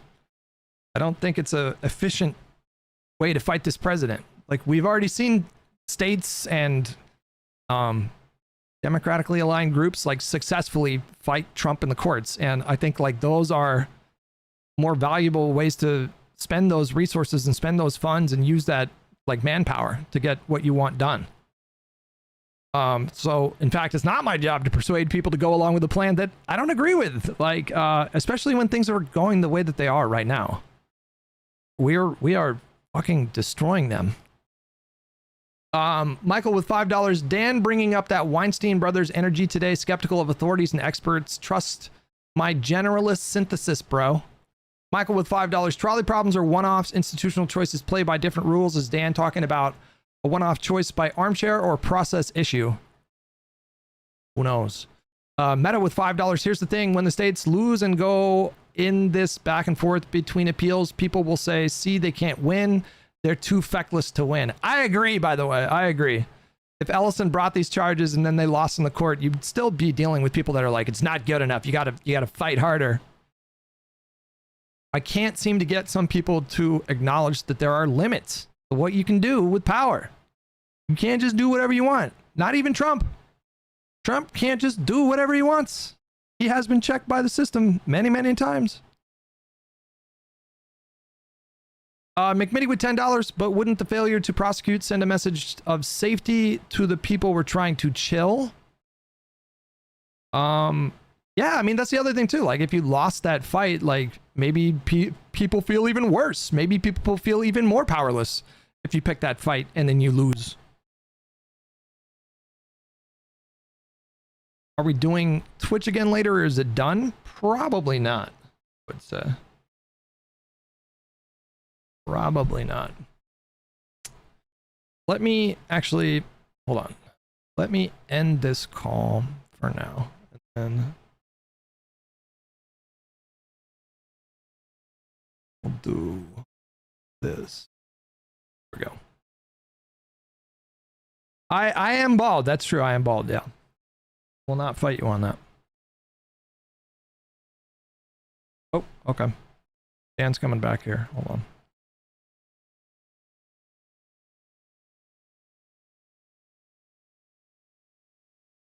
Okay. Listen, that was the most aggressive forced Windows update I've ever seen in my life. It was just like, we're going now. I was like, wait, what? Yeah. I don't know where you where I left off when you disconnected there, but like, oh, don't put it I disconnected, okay? My computer, when your computer fucked you, when Windows fucked you, Dan. I wasn't. Well, no, it felt, my computer was like, oh god, this guy is rambling. Let me save you. This might as well update now. You won't miss anything, is what it said. Okay, well, let me just skip ahead for you, okay? Like, Democrats should just fucking like make magic happen and just like fuck the rules. There are no limits. They can do whatever they want. Just get creative. That's all you got to do. There's got to be a way. There's got to be a way to do this and this and this. Like, well, no. I mean, we have a system, and sometimes the system pushes back and says no in really meaningful ways. And I don't agree with your. So you want the system to push back? Yes. Okay. How does it push back if you don't even try to push in the first place?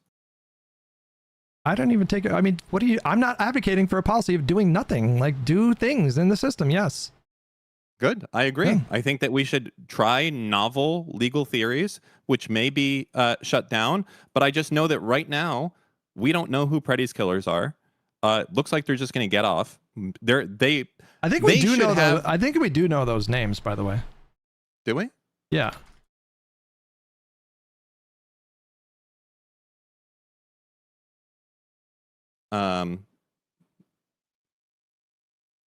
What are their names? Somebody typed their names in my chat like a few hours ago. Raimundo Gutierrez and Jesus Ochoa. Those are the two that did it. Oh, those were the two that were involved in the Alex Preddy shooting. And then Jonathan Ross is the officer who shot Renee Good. The guy who does the roasts? No, I doubt it. That would The be Comedy Central guy? I don't think he became an ICE officer. I could be wrong. I mean, I don't know if he actually has any other things besides doing the roast, so that could be the case. Okay, I didn't. This is news to me that their killers have been released, names released. Yeah, Brian Krasenstein was fucking tweeting out their names and shit pretty shortly after the shootings.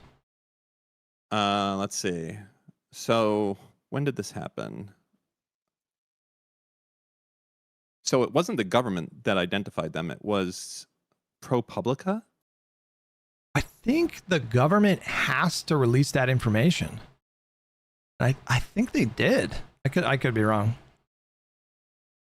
Yeah, so now that you have these guys' names, which is fantastic. Careful.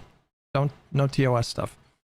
What? No. I'm saying they need to be civilly charged, and they need to be criminally charged, and they need to absolutely be showboated as much as possible, and all that jazz. That needs to happen. But again, I looks like feel there very are strongly on that. Okay, but it looks like there are already processes going on right now. You're just suggesting that it needs to happen right now, but sometimes, especially in a fucking murder case, and especially if you're being stonewalled by the federal government and who the FBI are just refusing to hand over like evidence to you, that is gonna impact your ability to like bring charges. Like, what if they don't even have enough evidence right now to get it past a grand jury? You know what I mean? Like, I think you're assuming fecklessness, and you're not even entertaining the possibility that there are like actual very real process hurdles and obstacles that could complicate the matter. You're just like, you're doing the thing where it's just like, we'll just do the thing, you know? Like, it reminds me of lefties when they were pissed at Biden for giving up on a $15 an hour minimum wage. Like, there are people like Kyle Kulinski who wanted Biden to, fight that out for like months, you know what I mean? And but the reality is that there are limits to power, Dan. There are limits to what you can do. I agree with that, but even in those cases, and I don't agree with those positions, but there is something to be said for continued persistent pressure on a topic, and if that's something that you care about. The issue I have with far lefties and things along those lines is that they are in it only to fight and not for any actual material good. And I think that it's a material good to have a public force of fear that if you do insane shit for the Trump administration, that you might lose it all. That it's but not I agree, though. It's I not agree. worth $100K a year that you get as an ICE agent to, potentially be in jail, or that it might not be worth it to be special envoy to Ukraine if it turns out that you're going to lose every penny that you have and be in jail. Listen, I agree. I mean, would you accept if, Newsom is inaugurated in January 2029, he nominates Jack Smith to be AG. Jack Smith is confirmed, and then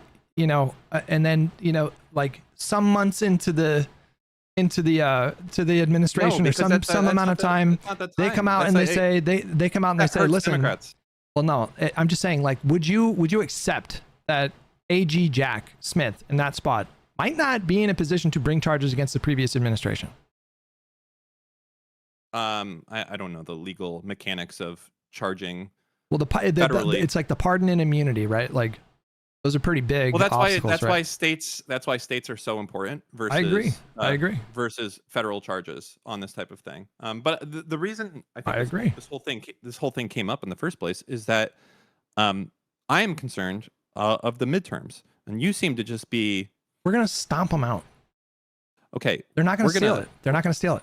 He might try some shenanigans. It's not gonna work. They're gonna get stomped out. I don't know how you can say this so confidently when it's bet the money? guy who's starting wars with Iran and stealing people's presidents. You want to bet money? Sure. I have more than you though. Yeah, you do. But a lot. I'll bet you $50. Okay. Yeah, I mean, what is the bet here, to be clear though? Well, I want odds because you're super confident.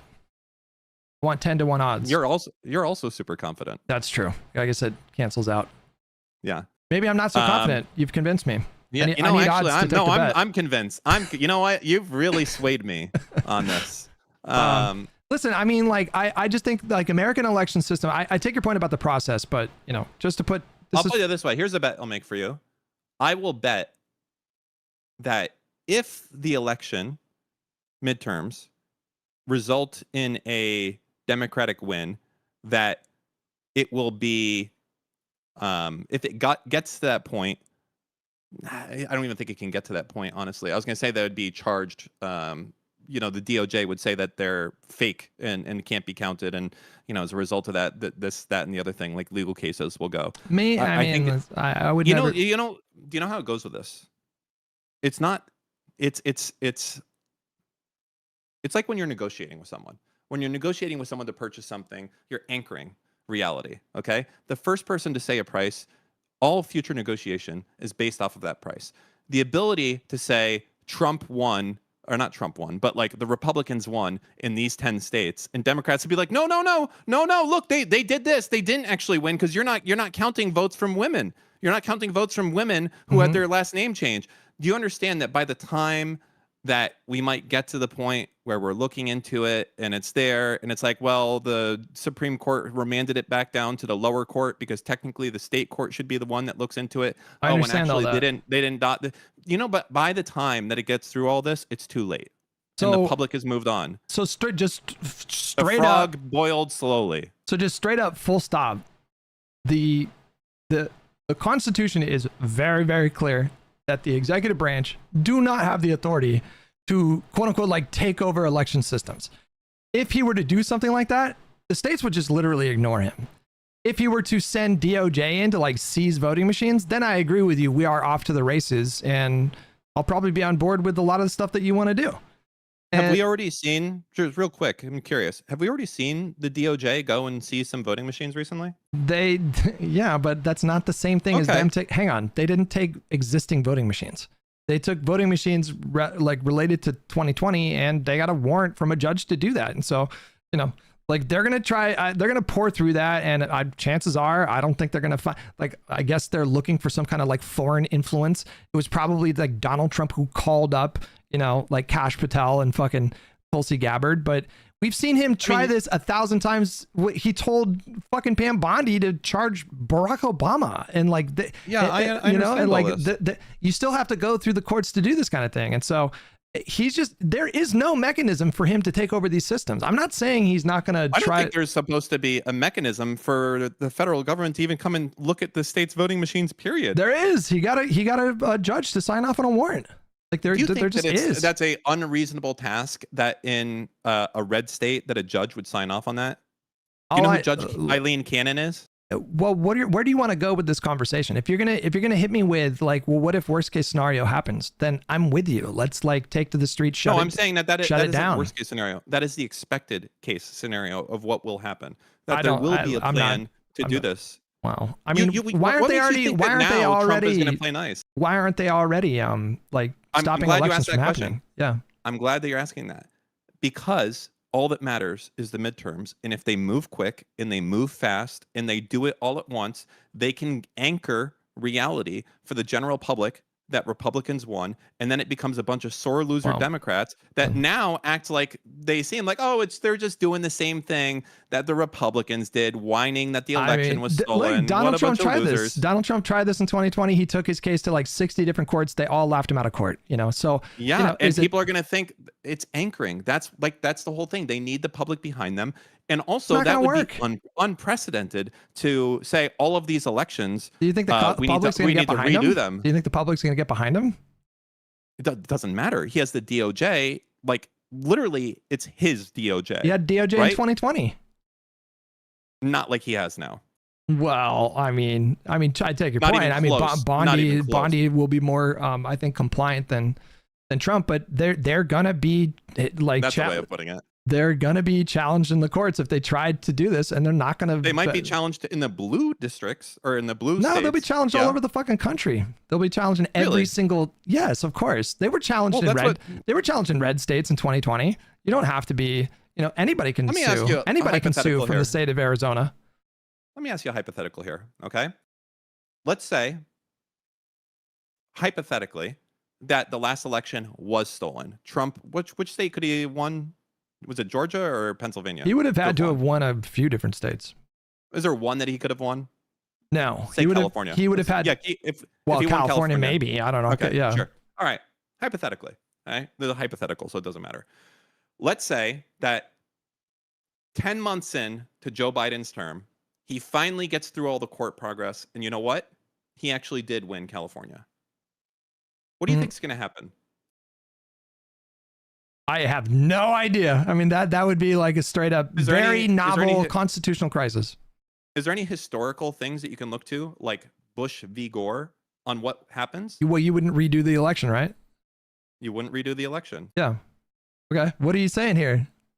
I'm saying that he just has to anchor it enough for the win. He doesn't have to survive the legal claim in the end. He already denies reality for everything that he says. It was the courts that were the final arbiter of 2000. He would have to go through the courts if he wants to do these kinds of challenges, and the courts are not going to back him on this. Not even the red judges. Nobody backed him on this. Like he took his case to like 60 different fucking courts, man. He got laughed out at every fucking court.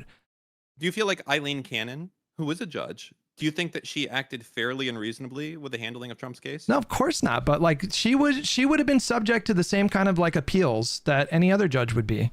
And so, she tried to, she tossed out that court case, and she used Clarence Thomas's like comments about special counsels being illegal. I mean, if Donald Trump hadn't won, then that would have been challenged, and she would have lost that challenge. They would have gone to a higher court and tried the case there.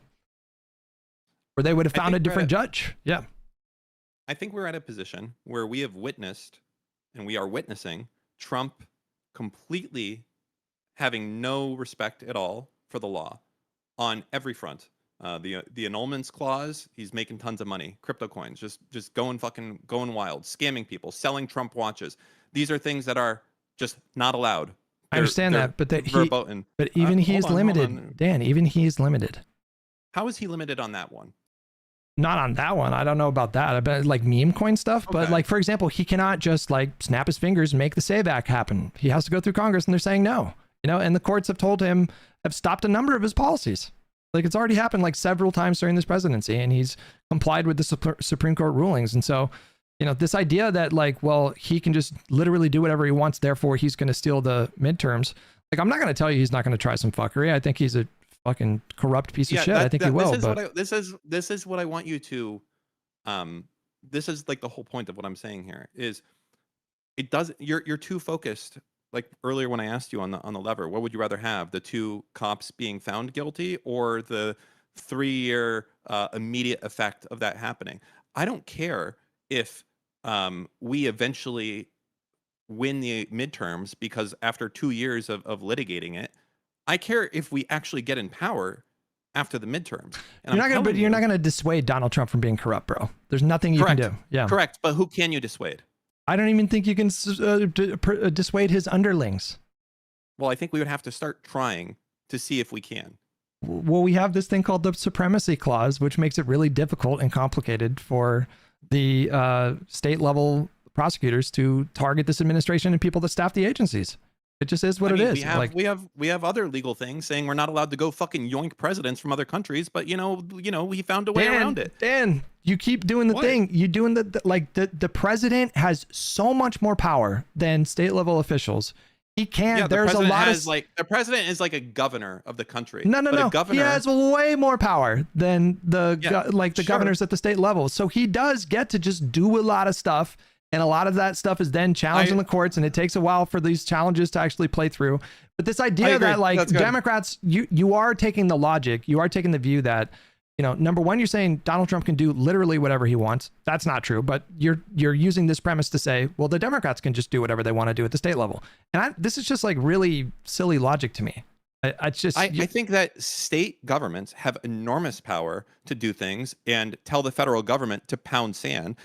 This is almost like a classic scene from every movie that we've ever seen where some dude kills a guy and all of a sudden 4 different divisions come in. Like it's the FBI, it's the NSA, it's the state, Georgia Bureau of Investigations. Trump. It's the local cops. It's the local cops, and they're all like, "I'm in charge." No, I'm in charge. But that has to get sorted, and it's not instant. And the federal government can't just say, "No, I win. I'm bigger." It doesn't work that way. They can, again, this is straight from the AG's mouth. They can just take that court case and put it in a federal court, and at that point, they would just toss it out. No, they could try. And then there could be appeals, and then they could do the same type of bullshit that Trump is doing. You're just assuming this, though, Dan. You're just assuming this. I'm not. Yeah, you are. Because I've seen illegal shit. Dan, you're doing the thing. I've seen the illegal things that have been done by state prosecutors over time. Especially when it comes to immigrants, especially when it comes to prisoners that have been abused by the prison system trying to get cases, and the state is able to drag their heels even when they're trying to get the federal government in, and all of a sudden the federal government wants to get in because it wants to do something, and guess what? They're able to block it, and they're telling the federal government to pound sand, and they have to go and spend a lot of time. And guess what? It's not instant. It's not instant. Okay. It takes time. Have you ever heard of something called the Green Lantern theory of politics, Dan? No. Okay. It's a theory that came up, I think Matty Iglesias came up with it, but then Ezra Klein wrote an article in 2014. And it is basically the idea that a lot of people in the country assume that when you win power, this is in the context of like presidential elections, but you could apply it in the way that you're doing now. Like if you win power, if you become the mayor, if you become the governor, if you become the president, you can just do whatever you want. It's just a matter of creativity. You either got to be charismatic enough or you got to be forceful enough. But you can basically do anything. But that's what you're doing. You're doing that with Democrats, though. You're just assuming, you're operating with the assumption that everything that you're proposing is possible. You just got to get creative about it. And you're not acknowledging that the system has checks that prevent Democrats from doing a lot of the stuff that you guys are proposing. I agree that there are checks. And I think that we've seen those checks fail people time and time again. And I gave examples of like prisoners that are trying to bring cases against state officials with the backing of the federal government with what is that crime, civil rights violations. And we're seeing states going all out to block that type of thing in situations along those lines. So I don't sign on that it's instant and nothing can happen. I sign on that states have a tremendous amount of power to delay, to come up with novel arguments of why they can do the things that they can do. And I think that those are a positive benefit to have happen for just patently insane behavior from a corrupt administration. And I think that not trying is a sign of weakness, and that the journey is more important than But you sound like the fucking lefties that got mad at Biden for not getting like a public option done because he didn't have the fucking votes in Congress. I've had so many arguments with lefties who make the case, well, you should have just tried anyways. I don't understand the logic. In the case of Biden, he to get a public option, he would have needed fucking 60 votes or enough votes to get rid of the filibuster, and he never had those votes, so he didn't waste his time. This is a totally different, completely disanalogous situation. Wow. Okay, is it though? Trump or Biden doesn't have votes to pass a bill. That's different.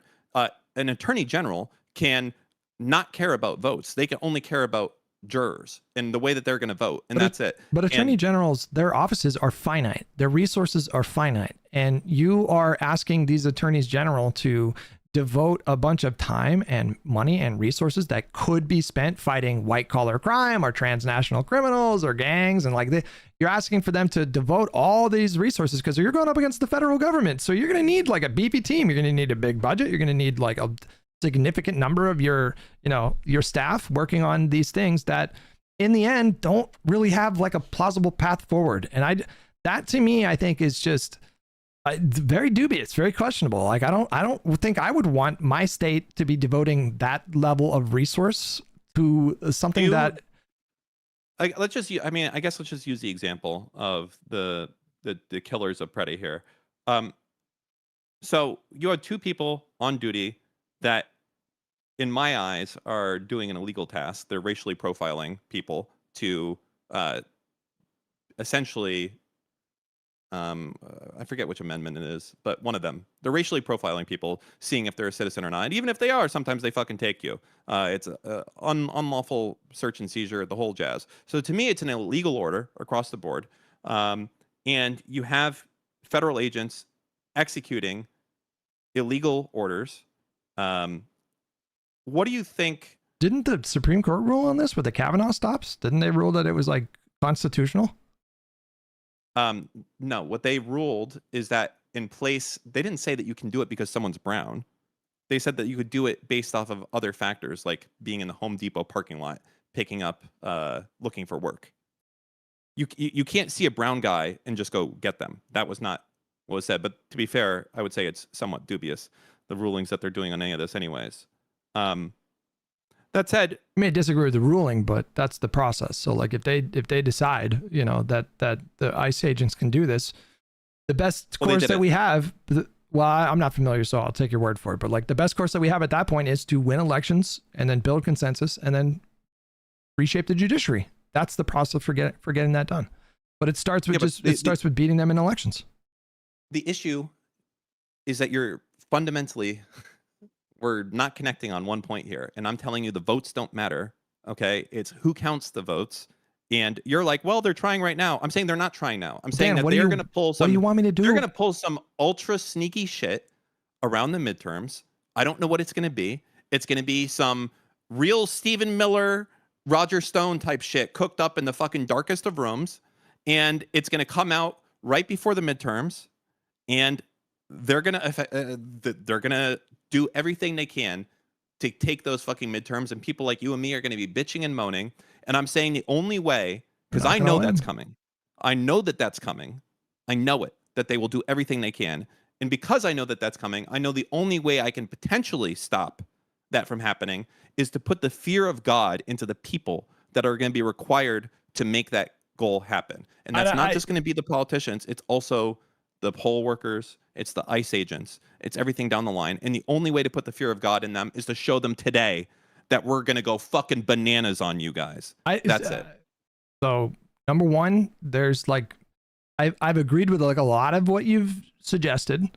And so it's not that I'm saying that we shouldn't be vigilant and do nothing, but there are some of the things that you're suggesting that I think are just frankly a waste of time and resources and have no chance of success and would not produce the kind of outcome you're looking for. I just don't understand how you think, if this was really true, like if the Trump administration, they're all sleeping very sound at night because they know they're going to fucking steal the midterms. They've already got their plan in place and they know what they're going to do. And it's just waiting for the date to come where they do the big thing. I don't think anything that you're suggesting is going to dissuade them from doing that. Nothing right now. Dissuade them? Yeah, there is one thing that could dissuade them. That's incorrect. If they don't think that they would have the backing of the people required, the judges and the poll workers and the ICE agents. The backing to they do right now because they feel don't. Invincible. Then why are ICE agents going and racially profiling people? If they feel invincible, hang on. If they feel invincible, why are they telling? Why is the White House telling Republicans in Congress to stop talking about mass deportations? Because the public is turning against that. Yes. So they're not like invincible right now. They're vulnerable right now. Why did they draw down from Minnesota? Why are they even entertaining conversations about ICE reforms in the context of this budget fight? That's good. That if they knew they were just going to, if Donald Trump knows he's just going to steal the election, they have an ironclad plan, they planned it out and everything. They're certainly not acting like it. So like, why is Donald Trump like pressuring Congress? They still have to act because they still have to act within reality. They're putting on a show, or what do you mean? Well, no, because he still needs to try and remain popular because the only way is if everyone. Well, he's historically unpopular, Dan. He's historically unpopular, Dan. Yet he has enough of a backing that he's able to do this. The fact that Democrats are going along with crazy shit that he's doing. He's the president. He may be. I understand that. Okay. But you can't say he's so unpopular, everyone hates him. If that's the case, you would think that people would want their senators to not vote with him, but they do, right? Well, those people, I mean, those senators that vote with like the Trump administration on this or that bill, they are accountable to their constituents. And so the next time there's a primary contest, those constituents, if there's enough of them and enough that disapprove, like, you know, but Fetterman, very unlikely to survive a primary when he's up for. So is Fetterman just retarded? He doesn't want to be a politician anymore. And the other ones, the other Democrats that have voted with the Republicans, it's hard or to the figure Republicans out, that are voting with Trump. It's hard. Are they all just? It's hard they're to all figure. Stupid. Well, no, I think that they're accountable to their constituents. Like, I think there's a lot of senators and representatives that serve in red states and districts. And so they just have a different constituency than maybe where you live or where I live, where, I don't know, is the place that you live even like a very passive non-answer. So it's not. It's just like is you're Trump saying. Unpopular or not? Is Trump unpopular? That doesn't mean that somebody who serves in a red district wouldn't be inclined to maybe vote for like 1 or 2 or 3 bills that Republicans are going for because their own constituents are like inundating their offices with phone calls and, you know, like putting pressure on them to support these bills. Like every senator and representative is accountable to their constituents. In my mind, I see politicians, their number one priority is always getting reelected or getting elected, essentially. Yeah. Right? Yeah. I think that if they thought that their guy was doing crazy shit, they probably wouldn't be wearing his shoes that they gave to him. They'd probably be like, wow, even most of my Republicans fucking hate this guy. I think I'm going to kind of distance myself and, you know, not do anything. But instead we see all in loyalty at this point. That's not true. What are you talking about? There's not all in loyalty. We've had record numbers of resignations. You had one of the largest fundraisers in the entire party, Marjorie Taylor Greene, announced her retirement. She's now coming out and talking shit about Donald Trump. The Congress right now, the Senate, led by Thune, are telling Trump no. He's pressuring them very publicly to get rid of the filibuster to pass the SAVE Act, and they're saying no. You know, it's not like, you know, he's gotten a lot of what he wanted from this Congress. There's no doubt about that, but there are limits, and the fact that he's historically unpopular is limiting his ability to get stuff done, like right now. And you seem to think that this historically unpopular president would have the kind of institutional support that he would need to, you know, literally steal the midterms in a way that is wholly unprecedented and would end the republic. And I'm just not seeing the kind of support out there in the public or even with his own party to pull something like that off. If he tries, okay, but I don't think he'll be successful. And if he is successful, then I'll join you. I don't even know why you keep bringing that up. Like, what am I supposed to do with this information? Well, see, this is kind of the crux of the issue, is that you're like, oh, well, I'll join you when all is lost. I don't need you to join me then. I need you to join me now. That's the problem. Yeah, but I'm already in this fight in a different way. Like, I think the best thing that we can do right now is the thing that we've already been doing, which is like fuck them up electorally, like absolutely fuck them up electorally and win elections. And you're pushing back and you're saying, well, you know, I think he's going to steal the midterms. Therefore, you should. I do. Yes. Well, I don't think he's going to be successful at doing that if he tries. You know what? I don't even think. This is crazy. It's a guy who's literally known for denying election results and going balls to the wall to get what he wants. And you're like, he's not going to do anything. He's not going to try. I didn't say that. He's just going to let. I didn't He's going to do that. everything Dan, humanly I didn't possible. say that. I said he'll probably try some shenanigans. Probably. He's say no. Bro, say that he's going to do everything in his successful. power.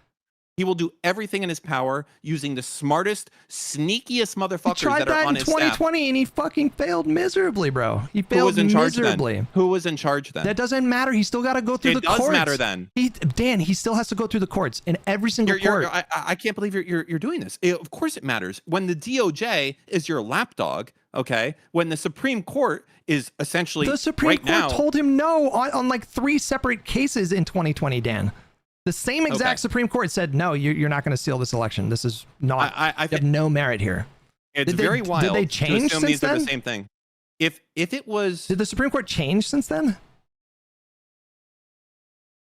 What is the question? It's the same Supreme Court, and the Supreme Court told him, no, like you cannot, we're not going to let you steal this election. You have no case here. And they told him no. They told him to fuck off.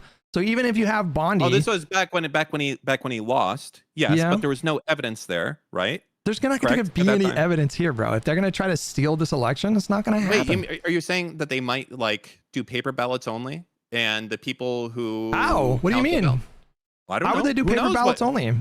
They might just like do an executive order. Yeah, they might just do an executive order. He doesn't have that authority. He does not have that authority. Well, make sure you challenge that. Dan, he tried to do. Do you remember like a couple months ago, he tried to do an executive order to get rid of mail-in ballots that immediately got tossed out of court.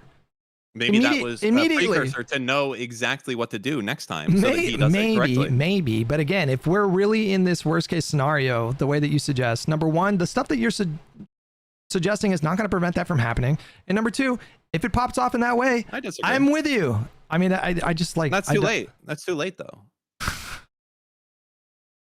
I'm saying... When did you guys become so doomer? I just feel like you guys have become so fucking radicalized. Okay, this is a scorpion, and every time you put your hand near the scorpion, it stings you, and it stings you as hard as it fucking can, okay? And you are like, well, in the midterms, he probably is going to try and sting you, but, it'll be fine. I'm like, dude, that scorpion knows that if you win those midterms, he's going to die, okay? This scorpion is going all out. He has all of his scorpion brothers that are going to be there in your shoe. He's going to be around the corner. He's going to do things you haven't even thought of yet. He doesn't have a choice because he is constrained by the girthy cock of the American Constitution. Right now, he is constrained by the girthy cock of the American Constitution. It doesn't feel that way for everything he does day to day. I get that. It really doesn't. I do understand that, but I mean, You're just saying this time it will be different? You do have to take into account that like he has been constrained in numerous and significant ways. He can't in some ways, usually not. Usually not. Well, it depends on what he's going for. Like it could just be that the stuff that he's going for, he has the constitutional authority to at least like try and start and do.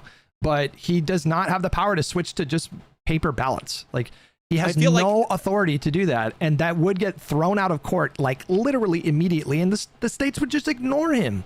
Like the red states would just ignore him, bro. And if he really did that, then we are like, bro. That's just like a specific example. That's a specific example. I know, but I'm saying, you're right. If he really did that, we're fucked. And I agree, which is why I'm all in on making sure that people think like I don't even agree we should not be doing this. States are crazy. I don't even agree states that are charging motherfuckers. I don't even agree that if he found a way through the process, which I don't think he has, I just don't think he can do that. I don't think he has any options to like stop these elections from happening. But maybe hypothetically, maybe an attack goes off on American soil beforehand, martial law, and now there's nothing in the he can't do that. It's not up to him. No, but he has no authority to do this. Like the states are the ones that very clearly it is laid out in the Constitution. It goes to the Supreme Court and they decide that he can. They won't do that, Dan. They will not do that. They will not say that the president can just invoke emergency powers, declare martial law, and then cancel elections. They would not do that.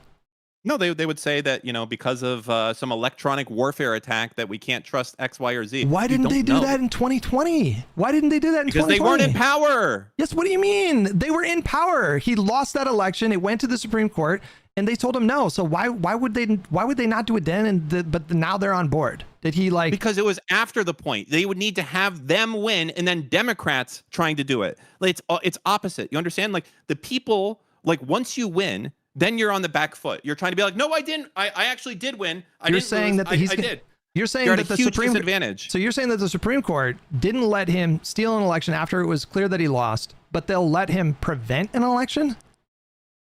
They might. Yeah, they could. They're not gonna do that, Dan. I understand your vigilance. I understand feeling like worried in this moment. I understand that Donald Trump is a uniquely corrupt criminal president, and all of that matters, and he's doing like very real damage, and I'm not minimizing that at all, but he is not going to steal these midterms. We are going to have midterms. We are going to stomp them out.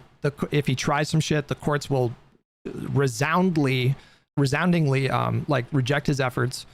And you know what I'm going to hear from you? No authority. When it happens, you're going to be like, no one could have seen this coming. No, this is totally crazy. I can't believe that the Supreme Court is letting this wacky law that hasn't been even used since 1790. Like, this is fucking crazy. The fact that they're using the soldiers quartering rule is like nuts. That's what's gonna happen, and you're gonna be like, who would have known? I knew they were gonna do that. I think our system is a good system precisely because it's really difficult for a Putin-like figure or a Xi Jinping-like figure or Kim Jong-un type figure to just do stuff, to just authoritatively do stuff. That's why I like our system, and he is going to run into that system again if he tries to pop the fuck off in the midterms, and he will lose that fight. I would have agreed with you if it was last time again. When he had, you know why last time was different? It's because his staff, everyone on his team, was made up of like real people that understood that, like, at the end of the day, like Bill Barr, these staff guys, are not the issue. They're real dudes. They're real dudes. We don't have that anymore. That's Dan, gone. his staff is not the issue. The issue is the other chambers of the other branches of government. Like you can't say that when I can just watch the federal stuff. government come in and fucking seize voting machines. They didn't do that illegally, Dan. They got a warrant from a judge. They're gonna investigate the voting machines, and then they're obviously trying to find like. Are you listening to yourself? You think that can't happen again? You think that a judge is going to sign off on the federal? Why on did the it happen executive this branch? time? Because Why did it they're happen this time? investigating something that happened fucking 6 years ago, Dan. There's not going to be It's a judge outside the that- statute of limitations, Hutch. I don't think Why that's are they there true. in the first place? How the fuck did they get a warrant from a judge then? Because it's a corrupt fucking government that doesn't care. Okay, well, listen, in order for him to be successful, like he's going to need the cooperation of the judiciary, and the judiciary has significantly checked him on a number of occasions already so far during this term. But you seem to be inclined to believe that the judiciary would sign off on him declaring emergency powers and then declaring that he has power that he just does not have in the Constitution. You think that they would sign off on that? And as disillusioned and black-pilled as you have become with the system right now, like there are limits, like there are boundaries that he cannot operate outside of. And this is one of those things that's firmly outside of those boundaries. I do wish that we could just fast forward so I can like pat that head of yours and just comfort you and say, look, I need you to explain to me. He went up against the girthy Constitution and he lost again. I want to be explained how the DOJ is getting voting machines from Georgia right now. Okay. And why you're okay with that and think it's Why do you think I'm completely different than what okay could with happen. that? Why do you think I'm okay Oh, with that? no, sorry. No, I don't think you're okay with that. That's sorry. I want to know why you think they couldn't do that immediately after the election. Because if you would they're need, doing it right now. you would need a judge to sign off on it, and they're not going to go along with that. Why did they sign off on this one? Dan, that is an event that happened 6 years ago. They're not like that's it stronger wouldn't. for my. It wouldn't have statute of any. limitations It on wouldn't. crimes like this is 5 years. Dan, do you acknowledge that there's a difference between a judge signing off on the administration seizing voting machines before an election takes place? You understand? There's a What about big immediately? What about fucking- immediately after? They can try, but a judge is not going to sign off on that, buddy. That is not going to happen. If they try to conjure some, they literally have like no like constitutional authority to do this. If they try to assert that they have, like some evidence that there was fuckery, they're going to have to present that evidence to a court. And what do you think their odds of success are going to be in that spot? Oh, well, I've been telling you from the beginning, it doesn't matter the success. It matters anchoring reality for the American public, and then they move forward with it. Hence why we had Bush versus Gore. Why, if this was true, if the judiciary was so thoroughly compromised, as you say it is, then why have we seen the judiciary tell him that he had to withdraw national troops? Why has the judiciary told him that he couldn't do blanket tariffs in the way that he was doing? Why have the courts blocked a number of his policies?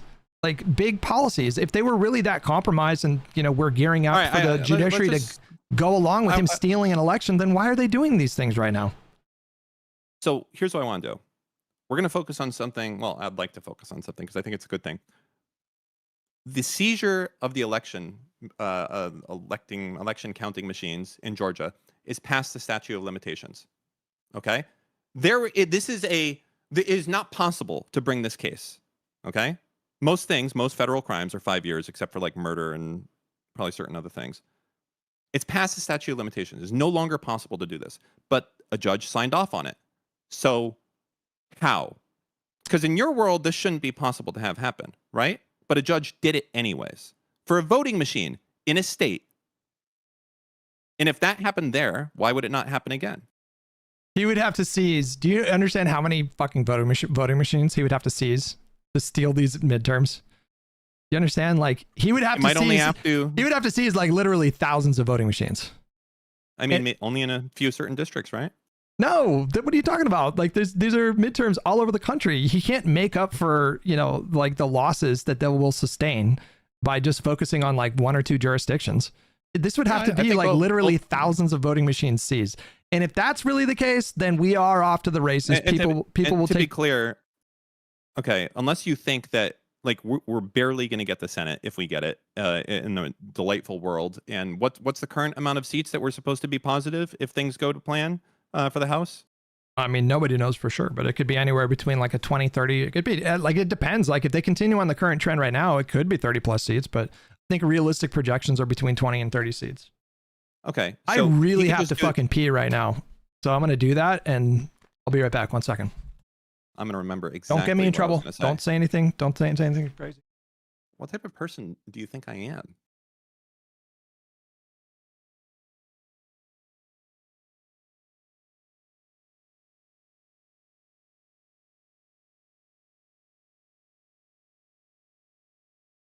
All right, guys, you want to hear a joke?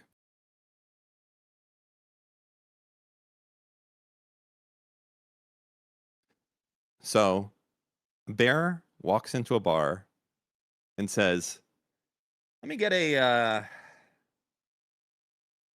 Jack and Coke. And the bartender looks at the bear and says, What's with the big paws? And then the bear very introspectively looks down and holds up his, he says, I really don't know. There you go. That's your joke for you.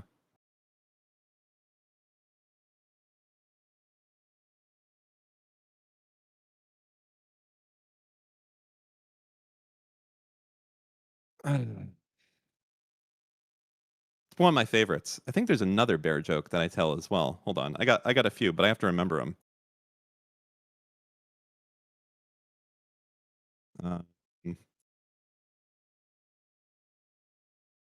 And not like the cringe one. Like, how does the panda bear say that he loves his wife every night? By saying, I love you very much. Not that one. We have better bear jokes than that.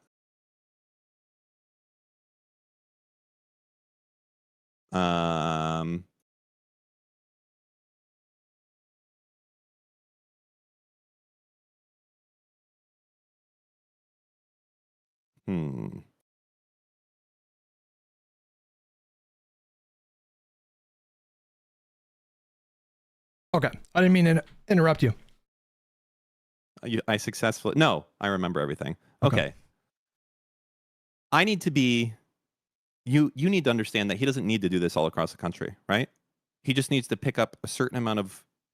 He just needs to be the majority. That's it. He just needs to do it in one place. Or maybe two states. No. That's enough. No. Okay. For the Senate, sure. For the Senate, he could try to block the Senate, but not for the House. You would need more than two states. All right. How many states does he need just to keep a majority? Well, hang on. Just so we're clear. So how does this play out to you? Okay. So he says, we have evidence of a crime. We're going to take these voting machines and you're just not going to hold elections? Oh, well, no, we're talking about a different thing here. Like, I think in this case, it'll be some shenanigans. Tulsi Gabbard will be there wearing a baseball cap in the background. Hard to say exactly how it'll go down. Okay. So I'm not that evil to know. So they just steal voting machines from heavily blue districts, but the rest of the votes... not steal. There was a cyber attack by Venezuela. They were able to intercept it. Okay. Yeah, and they were able to... A lot of the votes added there were fake. Okay. But anyone who did a paper ballot, that's okay. We're counting them now in the back and everything is fine. And so they would disenfranchise a bunch of like Democratic voters, but then the rest of the votes in that state would count. Is that what you mean? Yeah, something like that. I mean, I can't listen. You're asking me to tell you how they're going to steal the election, and the answer is I don't know. I don't know, but I do know that they're smarter than me, and they're smarter than you. And if there's a way to do it that they can get past, they will do it. And you're naive if you think that they won't try, and they won't do the sneakiest, most manipulative, evilest fucking plan. Miserably in 2020. Maybe they just want. Maybe they failed miserably in 2020. Things were different. In that circumstance. Well, I don't even know what that means. Well, in that circumstance, they still had real people that thought that there was consequences for their actions. You cannot unilaterally we're looping here. The administration cannot. You're right, because you think that Bill Barr is the same as what we have now, and it's not. Even if you had Bondi back then, she would have been laughed out of court just the same. Instead of 60 court cases, maybe it would have been 200 court cases, but they would have been laughed out of court all the same, man. I don't think so. You seem to think that in the last 6 years, the judiciary has transformed so radically that even though they were not on board with his attempt to steal the 2020 election, the whole judiciary is transformed so profoundly that they all of a sudden would be it's willing more to go dangerous along. now because he has a more sycophantic staff and he's learned from the lessons of I take your point there. I don't disagree that the danger is technically higher, but still, at the end of the day, you're going to have to go through those courts, and the courts are not going to sign off on this. But some are today, and I'm showing you that they are. And you that have no will get answer for that. appealed, and that will be expedited, and it would be resolved immediately. Really? Not resolved right now? How long has it been? Let's see. What's not resolved right now? What election are taking place? What do you mean? I'm talking about the seizing of the election machine. Dan, what? Them taking the Georgia election machines is like, I agree with you, super alarming, really bad. It has no bearing. It's illegal in every way possible. The federal government maybe I came grant in you there. that. Maybe I grant you The federal this. government came in with no way to do this beyond the statute of limitations. Okay, let me just and they basically dick slapped the state and took the fucking records. Great, but that is not. And you're like, they won't do that again. No, Dan, this is something. These voting machines would be in the context of a current election that is like taking place. So them, whatever fuckery they did, and I'll just grant you that what they did, maybe it was illegal. Maybe I don't know how they got a warrant signed. It does sound crazy. There's a lot of people asking like questions about this, but there's a difference between that, which is really, really bad, I grant you, and preemptively, or I guess DOJ showing up to a polling station and like seizing all these machines in the middle of something that's happening right now. I'm not saying, see, this is not fair because I'm not saying that they're going to do that. I'm using it as an example to say that they don't care what the laws are right now. Okay. That's what I'm saying. Listen, if they really do try what you're suggesting, because you're falling back too much on the courts won't allow it, and I'm saying, yeah, they will. Look, listen, and you're like, well, that doesn't matter. If they really do try what you're suggesting, then we are like beyond a constitutional crisis, but I think they will ultimately lose that fight. He does not have the kind of spot. He would get cooed by the fucking military, by his own military, even after these purges. Before no, he wouldn't. He would. Before they would ever let him get along with something like that. They didn't literally like get rid of every single possible general. Do you think the generals feel good about having to serve underneath fucking Pete Hegseth, by the way? Do you think they're fucking thrilled about that?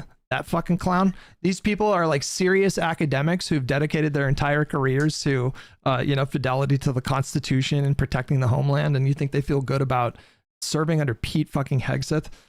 Like, I just don't think. I think some of them absolutely don't, but I think that there's also been loyalists that have been moved around inside of the military. Sure. I mean, I think that if you're saying like, are they going to do it? Well, I don't know.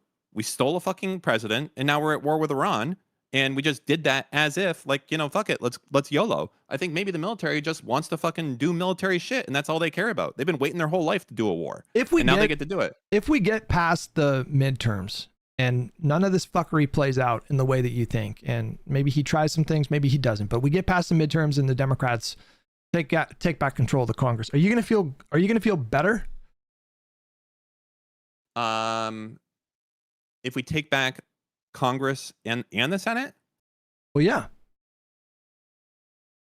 I mean, even if we just take back the House, even if we just take back the House. My fear of what's going to happen if Democrats do take back, let's just say both the best case scenario, we take back the Senate and the House. My fear is that we will see a leftist bubble form up that will refuse to do anything for the Democrats unless they sign on to fucking insane shit, and nothing will happen the same. A leftist bubble in Congress, you mean, or what do you mean? Yeah, exactly. Right. So essentially, like, if Democrats have enough power to push something crazy, that they're going to start essentially demanding, like, you want us to vote with you this way, then you have to also say that you have to include this in the bill as well, $40 minimum wage or something like that. I think that will happen, and that'll slow down progress a lot. Well, that didn't happen in 2018, didn't happen in 2020, didn't happen in 2022. It's not happening now. I mean, it's possible. I can't rely. It's possible, but I mean, on what's happened in the past. Neither can you. It's a new day. Do you think that like wild. the squad would stop the Democratic Party from holding this administration accountable if they didn't like push for $15 an hour? This is completely detached from reality, Dan. That is so far. That is so outside the boundaries of like anything that is even possible. There's no indication that something like that would happen. Because you're making it very broad. If it was as simple as that, but it's never as simple as that, right? So I'm saying like I'm saying that when Democrats, if they get power and they're trying to do things, I think that you will see fringe points of it demanding things to go along with the party. Yeah, I do think that you will see that. I mean, listen, the fringies are on the ropes, man. They're not doing great right now. The only hope they have in 2028 is AOC, and it's not even clear that she's going to run for president. So like, there's nothing right now. I suppose if I entertain your worst case possible scenario, then it's possible theoretically. There's no indication that anything like that is brewing right now. What Donald Trump has done for the Democratic Party, this is one silver lining of the Trump era, is he has ushered in an unprecedented era of cohesion. So even though there's these ideological differences in the party, they have been uniformly, like almost uniformly, for the most part, like opposed to the administration. Like they've worked together to get Biden's agenda passed. They worked together to hold Trump accountable during the first term and do impeachment stuff. And, like there's just no sign of this happening. There's like no sign. Every time I try to inject some little bit of hopium in your veins, Dan, you hit me immediately with just like literally the worst case scenario. And I'm hitting you with what's happening today, and you're like, well, that's not. No, hang on. But that is not happening today. Like, again, the example of the seizing of the voting machine. There's no cause to do it. It's past the statute of limitation. Flat out illegal. But a state judge signed off on it. I need an explanation for how this happened. I'm not privy to these details. I can't tell you like how he did that. Meme answer is I'm not prepared at this time to answer that question. But I am not prepared at this time to answer that question. I mean, literally, I don't know enough about that. You don't know how a RBKM reactor explodes. I know.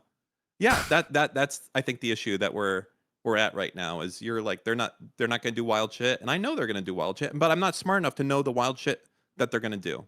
Is the problem? They can try, but listen, I've just in the last 10 years I have seen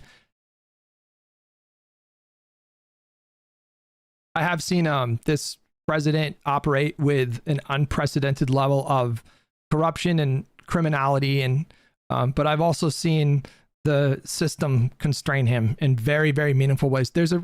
I think this guy, if you gave him absolute power, he would fucking just like, there would be death camps. There would be fucking death camps in this country. I'm not even, he would arrest people for, like having this conversation that you and I are having right now. It would be like V for Vendetta. The fucking door would get kicked down. Somebody would black bag us, throw us in a fucking car.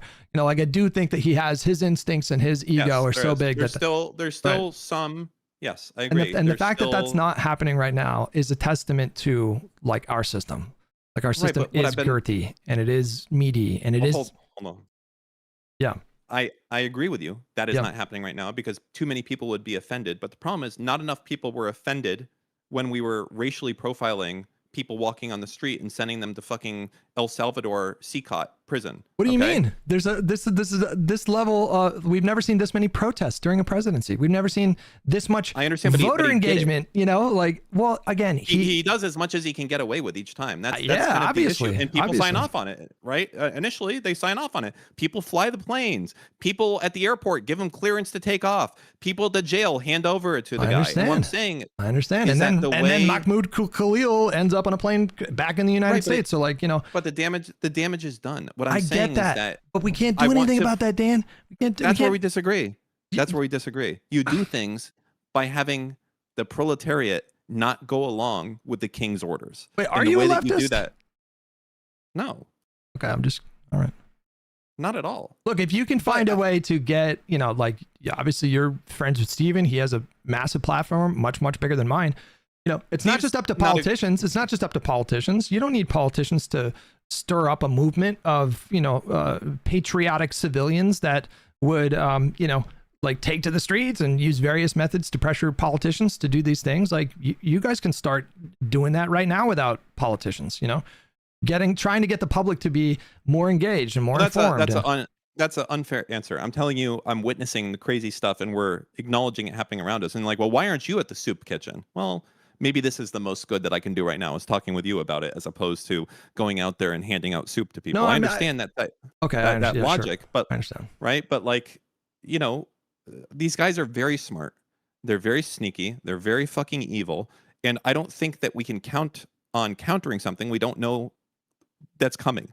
They have a plan, I'm sure, for the midterms. Very smart people Can't that stop are what's coming. willing to bend or break or completely forego laws and rules are coming up with plans to win the midterms. There's a ocean rising in this country, and they can't stop it. They might try. They might try, but they can't stop it. They will try. And my concern is the only way to slow it down or to prevent it from happening is to make them feel that the guy that's going to put the ammo in the boxes that's going to get sent to the other country is scared to do it because it's illegal. That's like a War Dogs reference here. But essentially, it needs loyalty. People, what was this from? It was something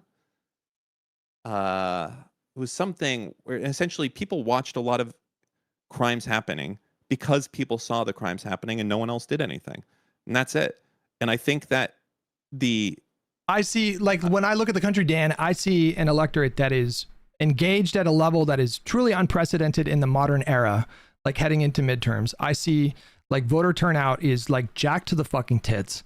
I see an electorate that is like voicing their disgust and protesting more than any other administration ever in the fucking history of the republic. Which is why it's going to be so sad when Trump rolls out fucking Order 66 and a bunch of like senators get fucking sent into space or something by accident. And whoops, well, sorry, we got to redo these ones. I mean, we have that'll be really sad when that happens. Dan, we have like I think it's like 6 months or 7 or 8 months. 8 months until these midterms, okay? And so there's not really a lot of time to like execute on this plan that you're proposing here.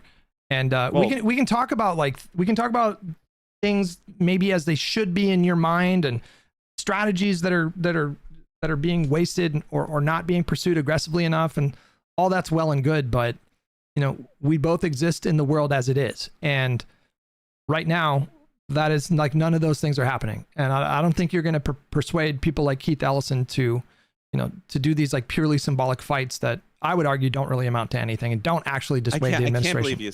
I can't believe you say that.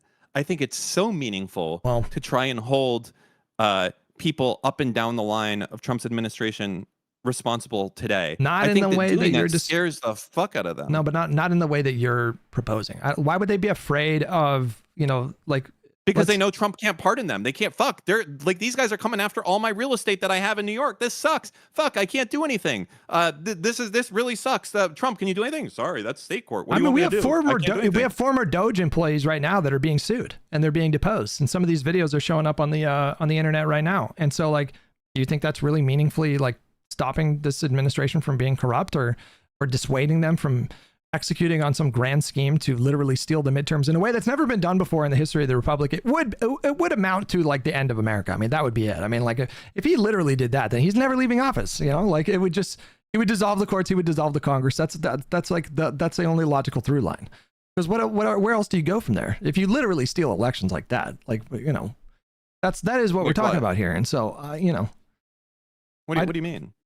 Like, if he literally did that, if he took such extreme measures to steal the midterms, to prevent the Democrats from winning majorities in Congress, then at that point, he's already crossed the line that he's never going to uncross. Like, he's never going to leave office at that point. He'll like, I agree. The courts will tell him no, and if he ignores them, then that's it. The Republic. I'm not sure that that's the case, by the way. That the courts are going to tell him no? If you want that to be something I take for granted, you have to explain to me how the court gave him the ability to seize a voting machine past the statute of limitations. Something they should have never been able to do in the statute of limitations. And you would have to explain to me, like, what evidence you have that the judiciary as it is right now, like, what have they shown you so far that would indicate that they would be willing to go along with Donald Trump just like stealing the midterms, just like disenfranchising millions of people? him Because I have plenty of evidence to show you that the courts have checked Trump meaningfully on so many things, and like I don't understand why would they even be checking him on these things if the plan is to just fucking steal the midterms? Well, the plan only works if you don't tell people about it until it's too late. Would be the first thing I would say on that. So you're saying that they're all pretending to be reasonable now and pretending to check him now. It's a very in the know thing. But if you were going to do it, if you're a statistician on this is how you would do it. If you actually wanted to steal an election, you would make it look like you were a bunch of fucking morons and you didn't know what's going on and you're going to do some dumb ploy and not know, but actually you're a fucking Giga Chad. You would play, you make it seem like you have a weak hand the whole time and you would kind of hold your cards loosely so they can see, oh, he has a queen, but the whole time you actually had fucking pocket aces up your sleeve. That's how you would do it. They're playing the long game. You would make the Democrats feel comfortable. They're playing the long game. You know, the Supreme Court would be, you know, I guess they were doing that back in 2020 when they didn't let him steal the election. You know, they're playing the long game. They were really waiting for the 2026 midterms to execute. They didn't have the support to execute on. They didn't have this. Listen, when we get past these midterms, and we will have these midterms, and when the Democrats take over, and they will take over, you have to admit that there's the support level for him to do stuff is different than it is now, right? When this happens, Dan, are you going to move the goalpost? His VP, no, because it's not fair. His VP wasn't with him. His AG wasn't with him. This is a different world, Hutch. You can't say it's the same. It's completely different. When we get past these midterms, and we will, we're going to have midterms. He's not going to stop what's coming. There's going to be a blue wave. It's going to be brutal. When this happens and we get past this, are you going to shift the goalposts? Or are you going to join me in thinking maybe that there are enough patriots in control of this country, and maybe, just maybe, we're going to get on the other side of this whole Trump thing? Trump himself is not what concerns me. It's Stephen Miller and the people that dork. You fail to understand the power. Stephen Miller is worth 100 fucking good, faring, law-abiding Democrats. How's it working out for Republicans right now, though? How's it working out for them? Well, I don't know. They're in fucking office. They're sending fucking brown people to places they shouldn't be. It seems like it's working pretty good. Their Project 25 looks like they're crossing off a lot of the fucking items on that list. Understand though, like if you're saying that they're willing to go to such extraordinary lengths to steal the midterms in the way that you seem to be like very much convinced that they're going to do, I don't understand why. But I don't understand why they would have allowed the fucking bloodbath that's been taking place all over the country for the last year.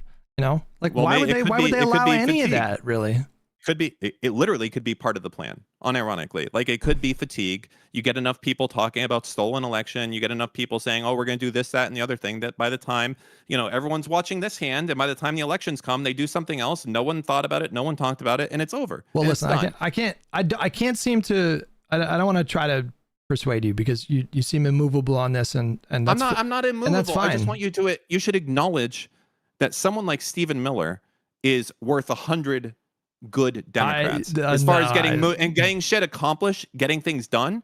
Absolutely. He is not a dork. He is a fucking force of evil. No, he is fucking Voldemort. He's evil, but he's not Machiavellian. He thinks he's like every time he goes out there in front of the media and tries to make the case, he just ends up making the administration look worse. He's not going to be able to. He's not going to be able to stop like what is happening across the country in terms of like voters showing up and taking power from them. Is he evil? And do you think that Roger Stone is a more effective politician than Dan Goldman? More effective politician or a political operative, or like just more efficient or effective in politics? I guess I would say as far as imposing his will into the reality of where we are today. I think Roger Stone is competent in ways that Stephen Miller is not. I think you're gassing up Stephen Miller as some evil genius, but I don't think that guy's a genius. I think. Oh, you're muted, by the way. Oh, sorry. There's a lot of Roger Stones. We can use him then. That's fine. Like Roger Stone is just, to me, like there's so many more of them on the other side. Wow, we got evil. A lot of like Norm Eisens though, who have experience arguing Supreme Court cases against this administration and winning. And so it's not like the Democrats don't have anybody on our bench to like fight them in the courts. We're playing Monopoly and they're fucking throwing the cards on the floor. and being like, we got to start over. And then your mom is like, yeah, you got to start over. I don't know where all the pieces were. Like, you don't get it. It's different. It's another world. I don't know. They play it differently than we do. Like, they are obviously pushing things way further during this second administration. No one would fight you on that.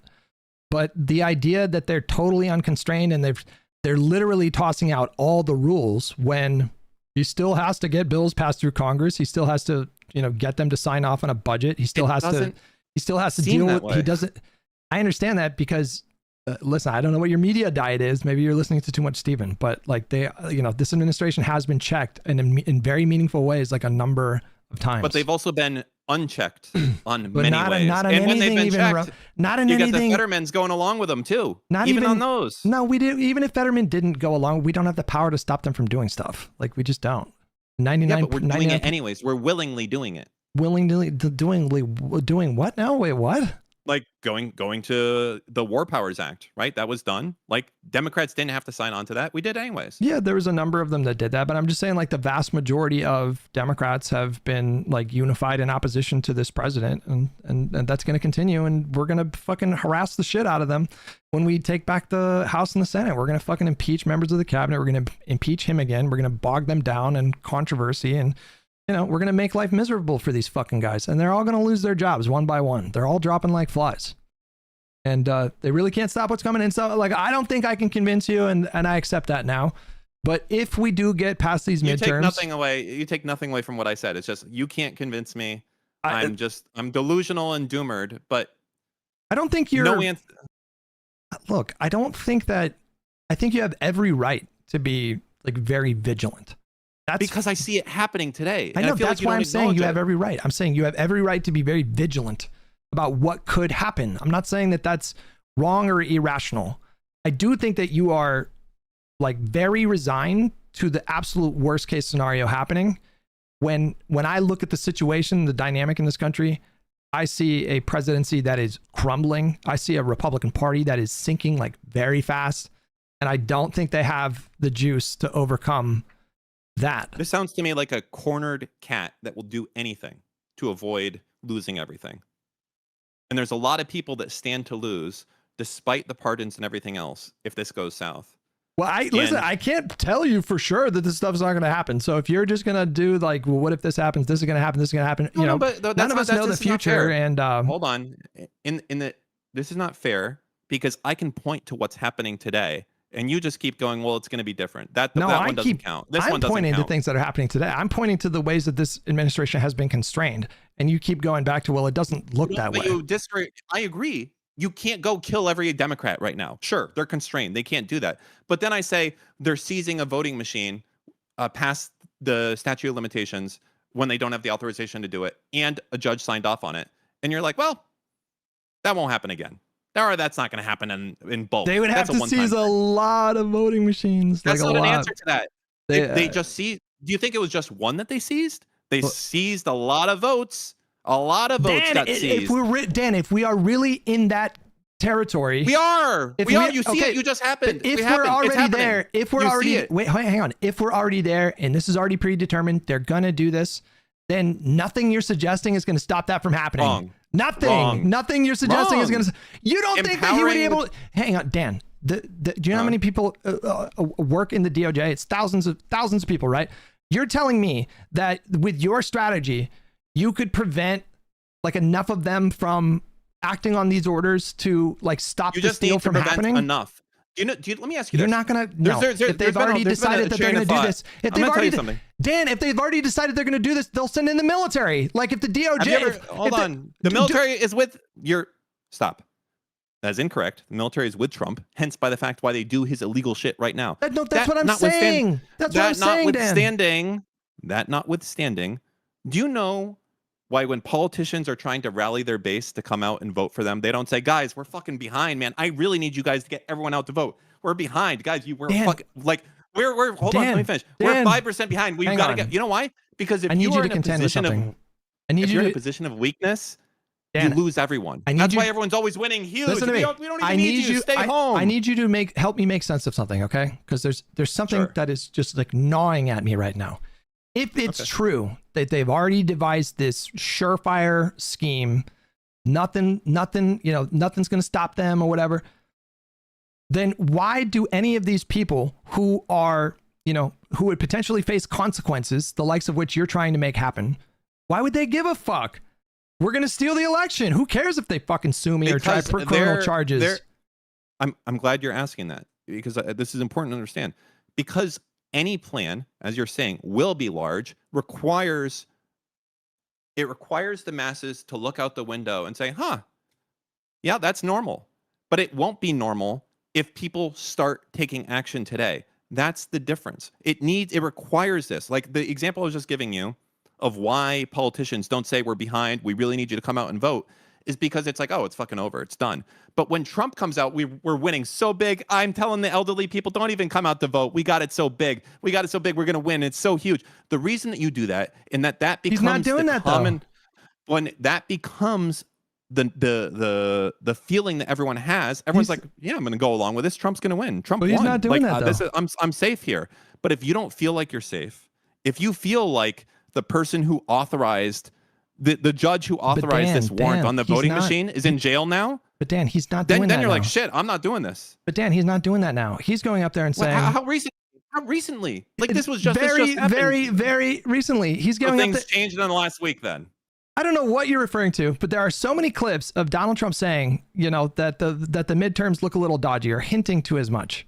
And every Republican, literally every Republican at this point, has come out and said, like, man, the midterms are not looking great. They are not operating with they're not signaling or telegraphing any kind of nefarious thing. They do not look comfortable. They do not look like, oh, we got this. We got Order 66, so we're going to be fine. They're resigning en masse. They're resigning. 66 requires the soldiers to go along with it. Right? But it requires that. But Dan, they need to think that this whole thing isn't going to collapse.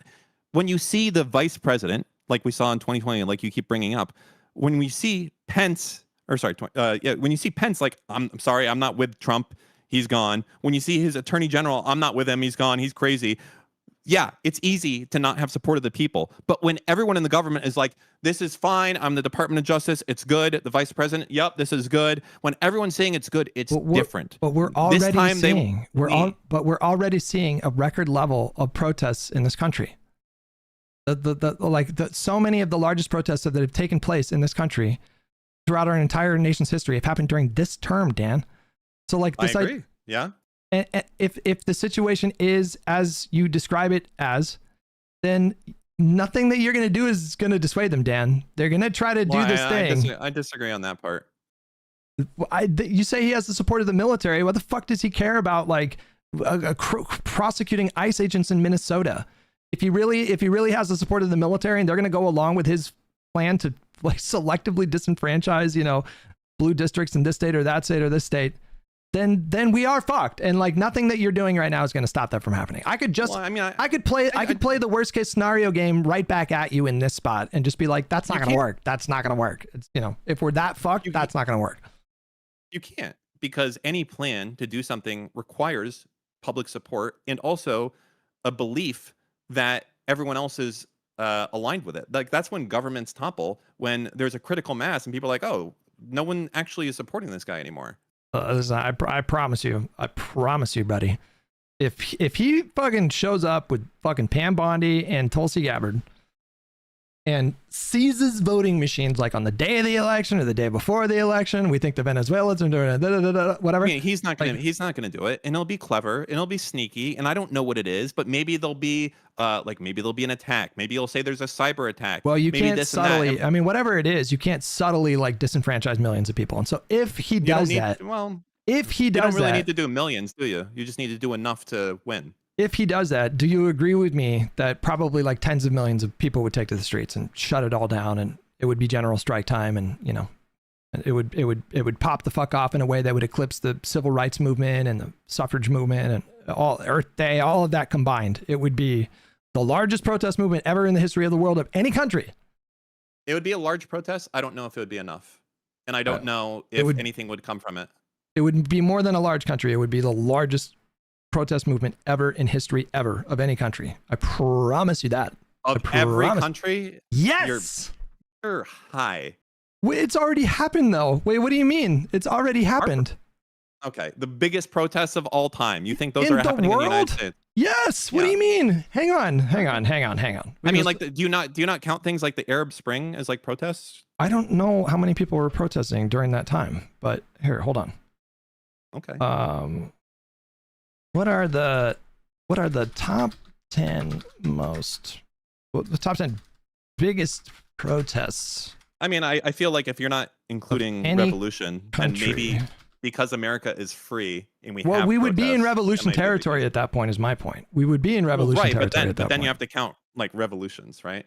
Well, even then, what are the top 10 biggest protests of any country ever? I bet you like most of these are in America. Oh, Indian farmers protest was the largest one. 2020 to 2021.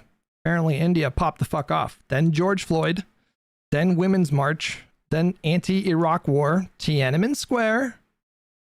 The Baltic Way. Earth Day. May 1968, France, and then Salt March in India in 1930. So we have like... Are any of those this year? No, none of those. But I don't... Okay, hang on. Hang on. I don't know if this is true. I'm pretty sure No Kings was bigger than George Floyd. We're not counting maybe they mean like sustained.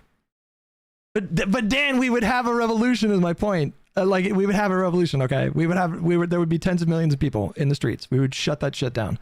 And maybe they get violent and they start shooting or whatever, and then I don't know what that's like.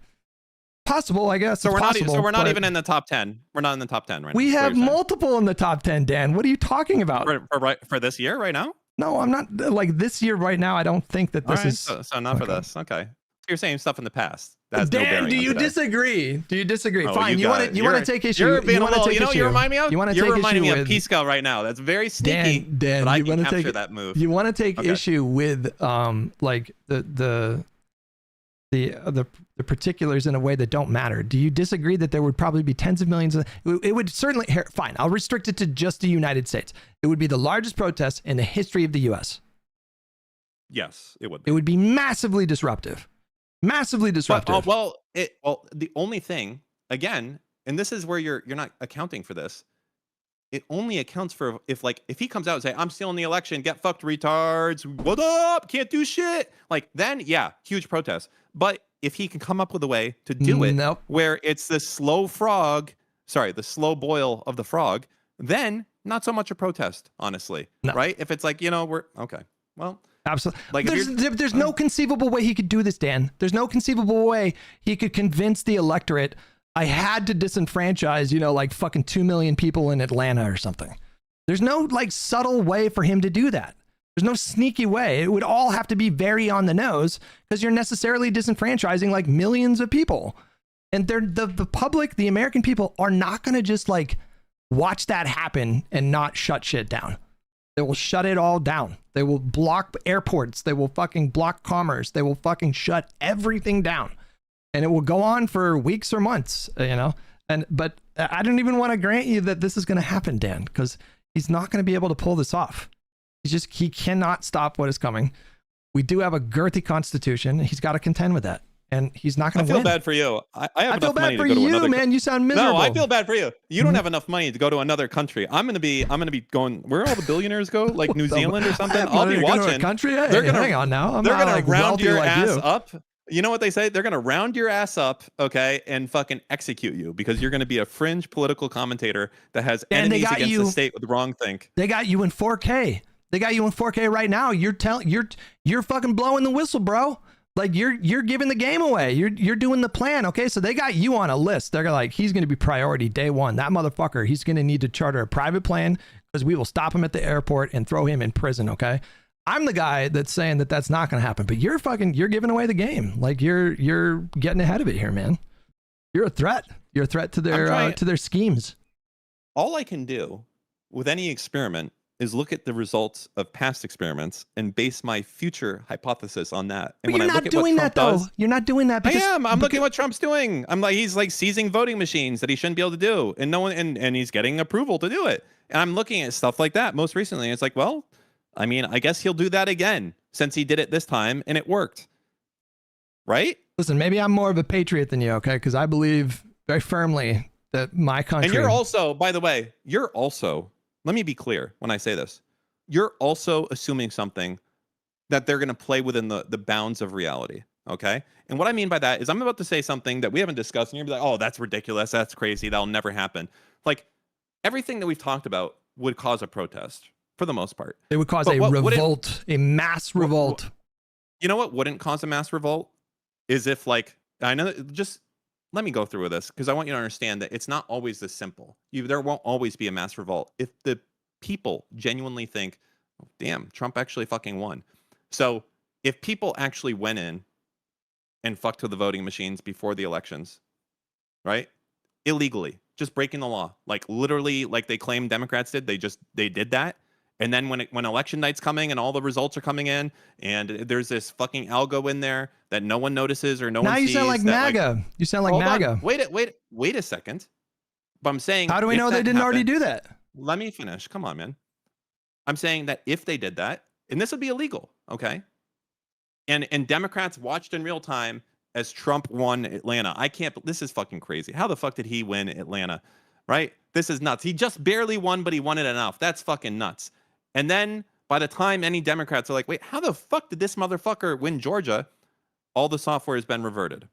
That's the end. So when you're telling me it's not possible, they can't do it, etc., when their life is on the line, when their fortune is on the line, when everything is on the line in a way that he never has been before, because Biden or Obama or Clinton didn't think that he was going to lose all of his money and go to jail for the rest of his life and all of his friends. This is so high stakes for you to think that they wouldn't just go and say, fuck it, we're just literally going to rig the election, is delusional. Because they do it in other countries. They do it in Russia. They do it in monarchical countries. Again, they could absolutely happen. Listen, I'm more of a patriot than you, because being an American, I know that my system is fucking secure as fuck, okay? So if they went in there and fucking switched votes around, guess what? They got to survive multiple audits from multiple independent agencies. They got to survive multiple recounts. And you don't think our system with the layers of, like, how many times they recounted Georgia 3 fucking times, bro? 3 fucking times. And it netted Biden like 500 extra votes or something like that. If they were to switch people's votes around or something, all of this there's like the public accounting of this, okay? Like, that's why our election systems are so fucking resilient to this kind of thing. It is no simple thing to just go in and change votes around. That you are unironically just doing a MAGA argument. Every time Democrats win, they suggest what you're suggesting now. Well, they went in there, they just fucking tampered with the votes. It's not easy. I've never suggested that ever. That is incorrect. I don't even know if Stevens ever suggested that Republicans went in and like literally were. But you're saying that now. But you're saying that now. You're saying that. I'm saying that we're in a unique position now where more than ever in the history of this country, as far as I know, maybe since the Nixon shit, I don't know. Like, it's not just losing power; it's losing their freedom, their money, their life. And I think that changes the formula of what's the norm here. Well, you should be glad you live in America, because it's not an easy thing to just like fuck with voting machines and switch votes around, because you are subject to audits, you are subject to recounts. All of this plays out publicly. The states have all the authority to do this. And if Donald Trump says, well, you don't have the authority, but at that point, again, he has just done like a fascist coup. The Constitution is out. We're at civil war, and that's where we are. But it's not a simple thing to just switch votes around. You can't, like, that's a very easy thing to detect if you do an audit and you do a full recount, especially. Georgia, they did 3 recounts in 2020 because Donald Trump was alleging that, Democrats like stole votes. And, you don't think people would know? Because like, you don't think people would be like, well, hang on, because again, it's public. And so like, people would be like, hang on, I definitely did not vote that way. So like these things are. Well, that first off, it's not like they're going to come back and be like, hey, did you vote this way? You don't get to like, this is like a shitty example because probably in this situation, like, I don't know if they can just like fuck with the software to do it in that way. And it relies on a lot of other bits and pieces. Realistically speaking, it's like, I'm just saying, it's like the slow boil is what doesn't have the American public come and revolt, essentially. If they think that legitimately the Democrats lost the midterms, that would not result in like insane protesting. It's only when it's so blatant in your face. And I think that maybe now the reasoning that they're doing all of this blatant in your face shit is that we don't notice what's happening, the subtle move that will happen. I think, like, and also None I of don't this like can be the idea subtle, that though. None of this can be subtle. I don't like the idea that you're making them seem so like stupid and not plotting and not sneaky and not smart and unable to think through the shit we're talking through here. Like, these guys are fucking geniuses, right? They are at breaking the law, at bending the law, at doing all this. These guys are the fucking, like, the best criminals in the history of criminals. Okay. And I don't agree with that. I don't agree. They're lucky that they have, I mean, I guess it's not luck. I mean, Donald Trump fostered a relationship of power and fear, and that he uses that to whip the Republican Party into line. And if we had a Republican Party that was willing to hold him accountable, then everything would look different. But he has all these enablers in Congress, and I think the American people are waking up now in a way that they didn't before to how bad this guy is, how corrupt he is. And I think it's like death by 1,000 cuts. Like, literally, he's putting on a clinic for like how to drop down into the 20 percentage points for approval within like the first 2 years. Like, everything he's doing is massively unpopular. There's literally nothing that he's doing that is not turning off voters. They don't like the Epstein stuff. They don't like the ICE stuff. They don't like Iran. They don't like the maybe Venezuela. They were okay with that, but like, they don't like the policy stuff. They don't like that their energy bills are going up. They don't like the tariffs. Like nothing. And so I'm not seeing this like gang of geniuses that you're seeing. I'm sure they have capable lawyers or whatever that will try to help them come up with novel ideas to declare martial law and seize voting machines. But I'm just saying, I don't know if it'll be that blatant. I'm just saying that I expect something will happen that I haven't expected. I'll expect that they'll try something, that it's going to be very clever. I might not see it coming. I might not even know that it happened. You might just think nothing happened and that Trump somehow fucking pulled out a miracle win, and there's no reason to do a recount, and like, there's nothing we can find. Like, we literally can't know. Like, the idea that we have mandatory recounts, like states have, if they're within a within a percentage, there's mandatory recounts. But if there again, any group can challenge the legitimacy of elections, and with enough like resources, they can force audits, they can force recounts. It's not terribly difficult to do these things. So I'm saying it's not just like, can they break the law and change the ones to a zero? Yes, of course they can do that, and they can probably be sneaky about it. But that's obviously conspiratorial. It's just like, illegal shit. But we've seen that Watergate type shit in the past. It's also how much of a what can they do to keep people from coming out to vote, right? Democrats certainly have an edge right now, but the that's more putting that it lightly, can do, Dan. Sure. Well, no, I mean, they have an edge on the Senate. It's even. It's unprecedented what is happening, Dan. These shifts, the shifts away from the Republicans is unprecedented in modern times. I'm just saying, a lot of small cuts removes that lead in part, right? Like, a lot of strategic disenfranchising can happen between now and November, and there's no one to stop him. I don't agree. Listen.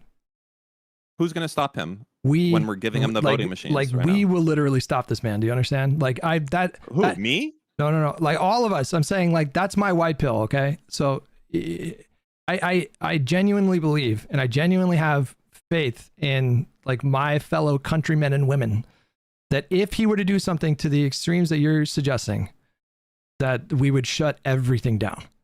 We would shut everything down. And I don't think that this man, this sundowning mad king, has nearly the kind of institutional support that he would need to basically pull off a coup. Like, what you're saying is like, he would do a coup, do a slow and you say like, well, he could be more clever about it. And so maybe it's not as on the nose as just, changing voting machine stuff. But the results are going to amount to the same. Like, in order for him to stop this bloodbath that's coming in November, he would have to disenfranchise millions of people. And there is no subtle way to do that. There is no subtle way to do that. How would you react, hypothetically speaking, if we were watching the live midterm results and it just came back, it was close as fuck, but in the end, Republicans kept a fucking narrow lead. There was a huge turnout for these people that we didn't expect. I guess, polling came out later and said that trans stuff was a bigger issue than we thought it was. That's a good question. I would be depressed for 4 to 6 months, and then I would get back into, okay, what do we do now? and I would just focus on the but see, general. what I'm telling you is that like you're not protesting. You just threw away the show. Like if he stole the election there and you didn't know he stole it, you're not out there protesting. You're not doing this stuff. You don't know. No, but Dan, what you're suggesting literally is not possible in our system. Why? Because in order for him to do that, he would have to disenfranchise millions of voters, and there is no way that he's just going to do that and no one's going to notice. There are going to be Democratic lawyers. He's disenfranchising millions of immigrants. He's just doing it out in the open right now. Huh?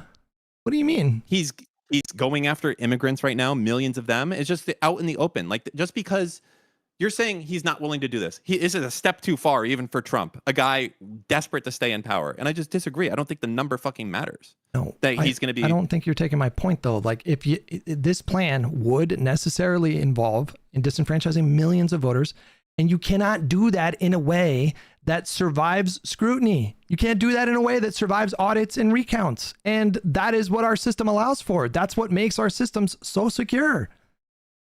I disagree. I would point to sham elections that happen in other countries. But they're again, in America, we have the benefit of having much stronger institutions and much stronger checks on this kind of corruption. You can get away with that shit in Russia because at the end of the day, Putin, whatever he says goes. Like in America, every state is sovereign in this way, and they run their own election systems. And day one, Democrats would sue these states, and they would be entitled to recounts and audits, and they would discover this massive fraud. You can't just do what you're doing without it. Takes a while? And what about that's not how it works, though. That's not how this works, though. No, it could work that way. Why not? Well, why didn't that happen in 2020 then? I don't understand. I already answered that question. You said like, oh, well, that's just different. I mean, like that. It is different. It is different. He didn't have the support then at all. He had no support to do it. His VP wasn't supporting him. You need people to support you to do this. Broad support from the Justice Department. Even if Mike Pence would have gone along with the January 6th scheme, it's not just even if he would have done that, they wouldn't have him. No one was with him. No, but I'm saying, but even if Mike Pence had gone along with that in 2020, that would not have survived judicial review. The courts would not have let him do that. They wouldn't have let him like reinterpret the Constitution in that way. They would not have been successful. It is so. I cannot wait until we get past these midterms, because you're either going to move the goalposts or you're going to tell me, okay, maybe you're onto something. Maybe we're going to be okay. It's going to be one of those two things. Well, there's a third option. And that is that you're going to be in a fucking prison somewhere, and I'm going to be live streaming from like Vietnam and be like, oh, these dumb bastards. I tried to fucking warn them. I mean, take me with you. Why wouldn't you take me with you? And my girlfriend and her family and my family. You have the resources. I know you have the resources. Yeah, I mean, maybe. You wouldn't take me with you, Dan? That's kind of fucked up. There's like a whole list of people that would be like begging for the plane ride, you know? It's like I realize that. I realize that now. But maybe you could like set me up with a guy. You're lower on the list. What do you want me to say? A guy? You think I know a guy for exfilling political streamers out of the United States? I mean, I met you one time, so I feel like there's a relationship there that you would probably want to honor and protect. I've been thinking about it, by the way, and I think the place to go isn't New Zealand. And the reason why is there's a ton of billionaires that have already set up there, and I think it's very likely that the local populace would rise up against them just to take all their shit, and they would have no representation. I think the move, okay, if I had to be a betting man, I think it's going to be something like Argentina or Chile or Venezuela. No. I like those two because you can kind of blend in a little bit. And then the other place that would be good is going to be just kind of like island nations that no one really gives a fuck, so to speak. Like not Switzerland, that's in the middle, landlocked of a lot of stuff. But yeah, I don't know, like a fucking Malta or something like that. Come on now. Yeah. Listen, if that actually happens, bro, they're drone striking you, man. They got Palantir, they got the surveillance. They're fucking drone striking you, bro. I'm not a threat anymore. You're gonna be a dissident in exile, and they will find you and they will drone strike you because they only drone strike the dissidents that have any impact or influence, and I have none, so I'll be fine. They're not gonna give a fuck about me. It's like the same as a random fucking YouTuber talking to 5 people bitching about something. Well, if you're right and I'm wrong, then a year from now we're not even gonna be able to have this conversation anymore. Like, Like they will start. I don't know. Rounding people up and tossing them in camps. Yeah. It like the slow boil of our frog life. Okay, you have to understand. Okay, but the whole premise of like the frog in a boiling pot is that people kind of get used to it over time and they just start accepting like certain things. But when you look at the country, I guess when you and me look at the country like right the now, government seizing voting machines that are the statute of limitations. When you and I look kind of move on from that. When you and I look at the country right now, I guess we see two very different things. Because I see a country that is energized in a way that has never been in my lifetime.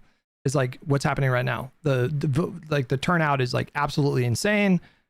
And there are so many people that are paying attention to politics now that weren't before. There's like fucking tens of millions of people watching every move this administration does like a hawk.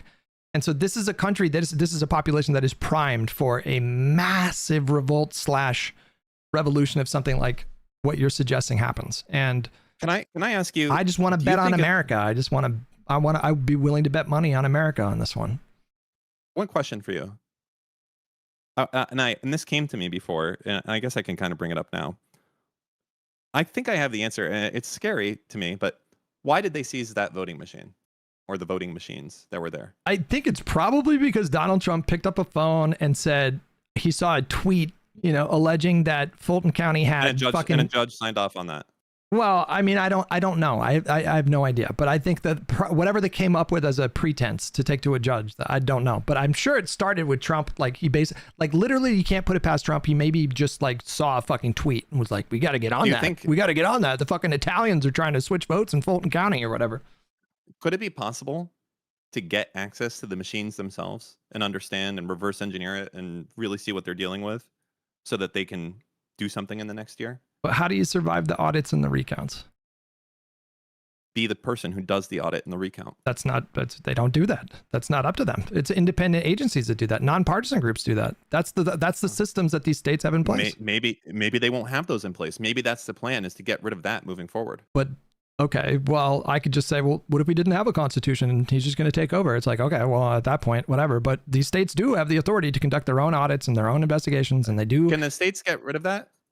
Sure, but there's no state that's done that yet. Like they would have no legal mechanism to get rid of if you wanted to sue. I need a real explanation of this voting seizure thing, because to me this is like your I win card, though. You think that it means it's not I win. It has no relevance to recounts, though. That has no relevance to recounts. Like you're saying, I ask you, how do you get related to something bigger? Yeah, but I ask you, like, how would the administration survive like recounts and audits in Georgia or whatever? And you're like, well, what if they just did the recounts? And it's like, I don't think you understand the systems, because that's not how it works.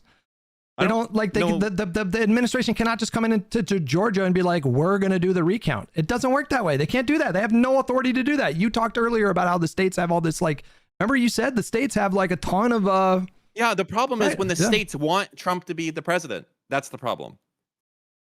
Listen, if that happens, there will be a revolt / potential revolution in this country. If that happens. Not if you don't know anything nefarious went on. If it survives all the recounts from the independent commission, are you going to question it? Are you going to question it? Hypothetically, let's say, fuck it, Trump wins Georgia, and it's enough to put him over 51%, and it goes to the recount, comes back the same. Then it goes to the independent commission, and the independent commission comes back the same. Are you done? I would accept that. Yeah, that's what happened in 2024. That's what happened in 2016. That sounds like, especially if that was only one state, that sounds like maybe potentially the amount of people that you would have to really get to would be pretty small. I wish you were as patriotic as I am.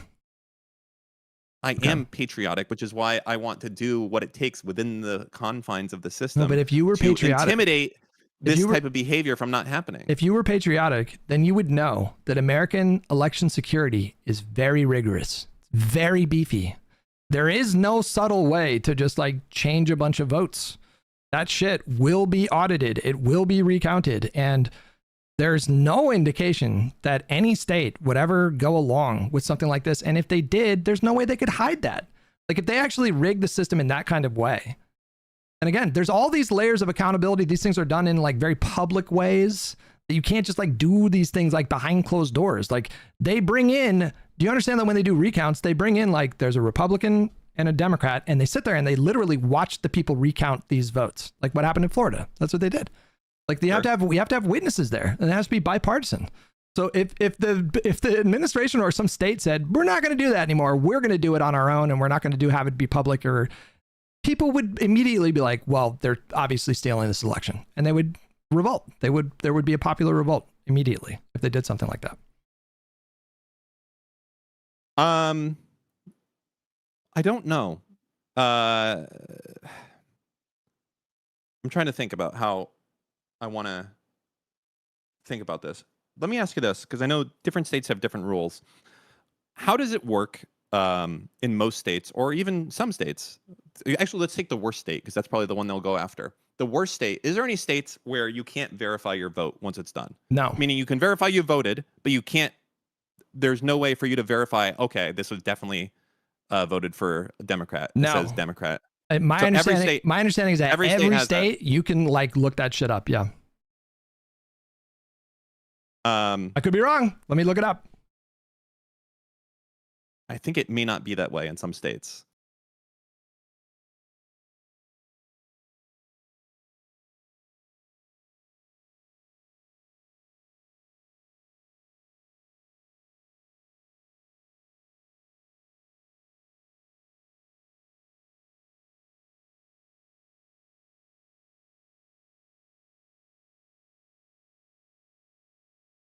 What are you pulling up and what are you reading? Read out loud for the class.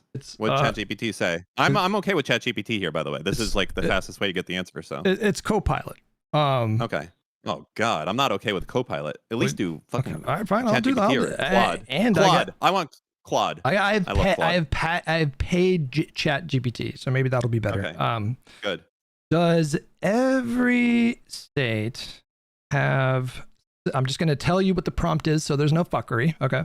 Does every state have systems in place for the person themselves that to verify? Yes, that allow voters to verify that their vote was both counted and accurate.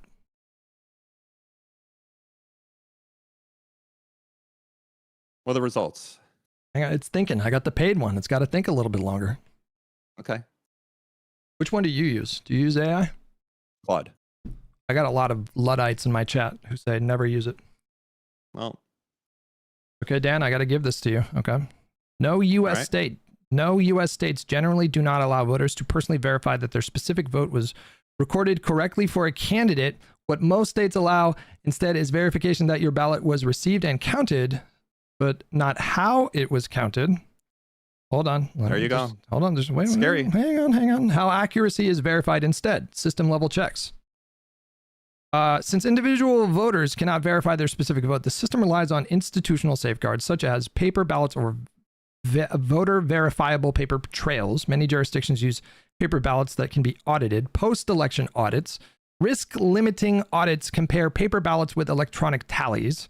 Bipartisan election administration. Poll workers and counting boards typically include members of multiple parties. And then public observation. Counting and audits are often open to observers from campaigns and the public. Bottom line, you can usually verify that your ballot was received and counted. You cannot verify that the system recorded your vote for a specific candidate. This is intentional and widely considered necessary to maintain ballot secrecy and prevent coercion. In other words, U.S. election systems or U.S. elections prioritize secret ballots and public auditing rather than individual vote verification. So you got me on that one. I was wrong about that one. I thought you for sure you could look up like how your vote was scarier counted. Though, right? So that's scarier because now. Well, has it ever happened, Dan? Like, has it ever happened? Have we ever had a situation where there was massive fraud in this country? This is the first time I've ever heard of the federal government seizing a voting machine outside the statute of limitations. No, but I mean, judge signing off. Potentially disenfranchising millions of people in whatever way you can come up with. I don't think Trump cares. It could be tens of millions of people. He doesn't care. Right, but I'm pushing back against like you do keep suggesting that it is theoretically possible for them to like change the votes up somehow in a way that would not be detected through like audits and public accountings of what happened. And yes. each individual state, they do have rigorous processes that my understanding is like most or all of them, they conduct these like out in the open, like in public. Like most states, I think, have a paper ballot backup.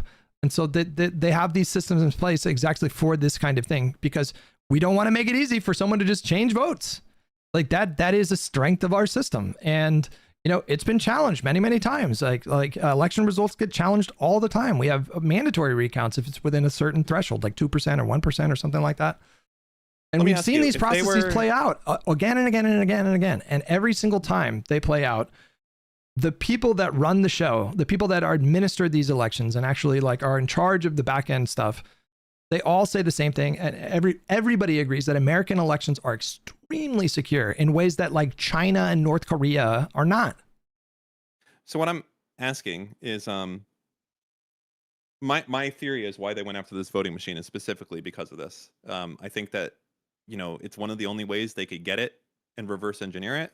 I think that they're probably clever enough to put essentially some modification in there. And I think what happens is if you know, at 10 p.m. when all of the Fulton County votes are starting to come in, that now it's going to do this, you know, algo or something like that. You don't think they're going to use a different machine? In the state that just gave them permission to have the one? No, I don't. So okay, hang on. So your theory is that they took this voting machine so they can like fuck with the numbers, and then they're going to give the voting machine back to Georgia. The only reason I say this is because I don't understand why they would go after the machine, and I'm struggling to understand the huge amount of. Oh no! I just told you though. I just told you. Donald Trump. But I don't want you to think that I'm like a schizophrenic conspiracy guy, because I've tried to rack my head. Why expose yourself? I'll tell you. So blatantly on getting this voting machine. It doesn't make sense. I will tell you. Donald Trump is a pathetic, fragile narcissist who wants so badly for it to be the case that 2020 was stolen, because to this day it drives him fucking insane that he lost that election. And he, you know, used his DOJ and used his intelligence apparatus to try to, you know, like probe this machine, because he's like desperately trying to find something concrete that he can show his like people, holy shit, they stole the election. That's what he's doing. That's what this is about. It's all a vanity project. The idea that they are taking this voting machine so that they can reverse engineer, I mean, that's really unlikely. I mean, I'm sure there's going to be software updates. Let me give you this then. If that doesn't happen, if there is no big, look, they stole the election, I can prove it here, what then? Why did they take it if that doesn't happen? What if it's just quietly one of those things, well, I guess we didn't find anything and gave it back? Well, at that point, I mean, I doubt Georgia or Fulton County, because that's what the blue. They just gave it to the guy. No, but that's a blue district. That's a blue district. They can just order a new, different voting machine, or they can just decide. Isn't that mandated by the state, not the city?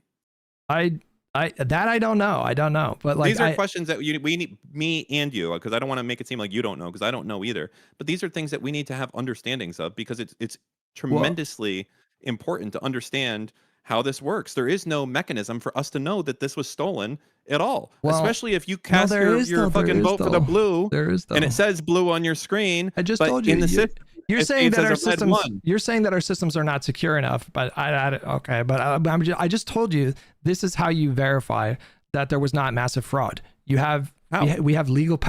We talked about it 1,000 times. You have a group that sues the county or sues the state and says, you know, we think there's evidence of fraud, and then there's like they have recourse to audit they have a recourse to look at the data. They have a recourse. Yes, but what you're missing here is they can't audit the individual votes. All they can audit is that the number in the database and the number of paper ballots. They say 300D, 200R, and as long as those match up, that's it. They can't say Dan Saltman, did he vote for R or for D?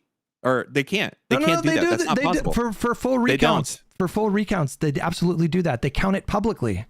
I told you, they count it publicly. They hold it up and they say, hold on. Let me just read what the process is. You just read the thing that says that they can't do it because that could involve coercing people to vote a specific way. I just looked it up. I can just, you want me to tell you? You just read it. You don't need to look it up again. It says that it's not possible. I didn't read how audits work. I just want to read how audits work. So they can coerce you, but only for a certain amount of time? Can I just read how audits work? Because I feel like that would help the conversation. So there's pre-audit preparation.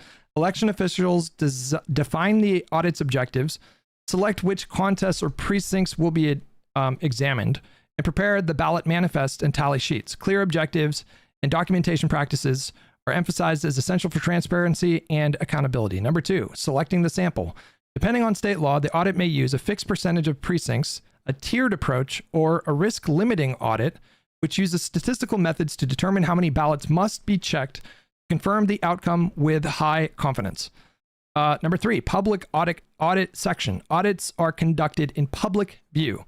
Officials often begin with a presentation explaining the process so observers can understand what will happen and why. Number 4, generating a random seed. To ensure transparency and prevent manipulation, the random selection of ballots is done publicly, often by rolling dice to generate a long random number or a seed used to select ballot samples. Number 5, hand counting or reviewing ballots. Auditors manually inspect the selected paper ballots or voter verified paper records.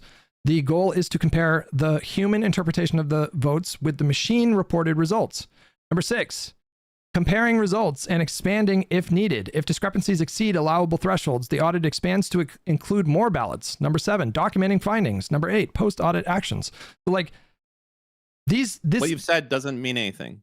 Well, I don't mean to be crass about it, but the fundamental issue is that no part in there lets you cross-reference Hutch to D. Well, Dan, at no it point. seems like, listen. Wait, hold on. You've know cracked that, right? the code. Dan, you've cracked the code. That's not fair. This that's has been not fair, something that is you're alluded. going straight to, you're going think, straight to the bro, end because you don't have an answer, so you're saying you're schizo Dan, now. That's not fair. Dan, that's not fair. I'm not saying you're schizo. I'm saying you've cracked the code, okay? There have been many corrupt politicians throughout U.S. history that would have loved the ability to just manipulate votes and change votes and disenfranchise people in this kind of way. But they were afraid of doing it. But nobody could figure out how to do it until today because Dan Saltman, you just figured it out. That's unfair. They should hire you. I'm saying Trump should hire you and bring you on because you're placating me. Listen, when you vote, and I thought this was the case, but I wasn't sure. When you vote, okay, you're going there. First off, they verify you can vote, and then you go to the machine and you press, it says, okay, are you allowed to vote? You are. And then you vote. And then essentially, once you've left in that machine, it just knows that you voted, but it does not say who you voted for or against. Okay? It doesn't. So now when you do these audits in the future, all it can know is that out of that machine, when I press the D button, I don't get to see it. Okay? I don't get to see the D when I press my D. I'm voting D. I'm pressing D. Out of the machine, two things happen. One, the machine itself may store that a D is in the database now at a certain time. A D was pressed. And it will spit out a paper ballot out the back saying D. Okay? Those are two things that can happen, but I can't verify either of them.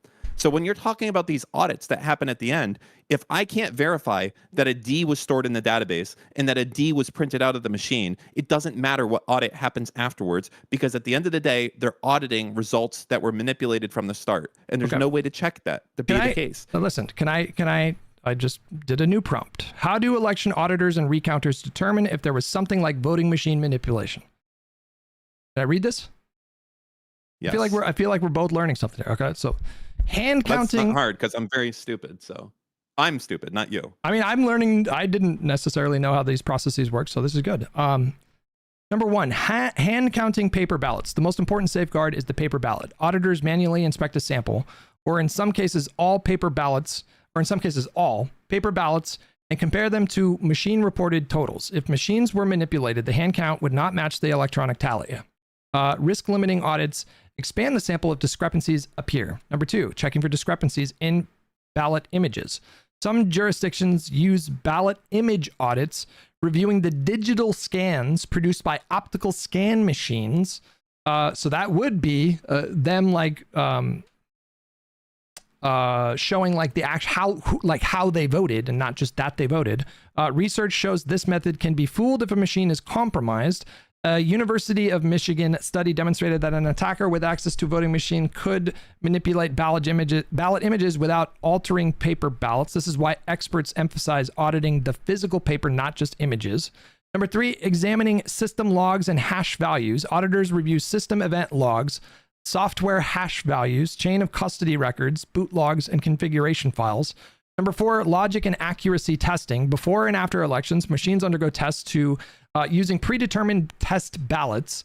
If a machine has been tampered with, it may miscount the test ballots. Post-election L and A tests help detect manipulation that occurred during the election. Number 5, comparing multiple independent records. Auditors cross-check poll book check-ins, number of ballots issued, number of ballots scanned, provisional ballot counts, spoiled ballot logs. Number 6, investigating anomalies or outliers. Auditors look for unusual vote patterns, sudden shifts in machine behavior, precincts with statistically improbable results. Number 7, review findings from independent security researchers. Security researchers like J. Alex Halderman have uncovered vulnerabilities in U.S. voting equipment, including ballot scanners and ballot marking devices. Their work has led to stronger audit procedures and better detection methods. Almost done. Number 8, full recounts when discrepancies appear. If an audit finds significant mismatches, states may escalate to expanded audits, full hand recounts, and forensic examinations of machines. So there are multiple systems in place that these states conduct or use to conduct these audits and recounts.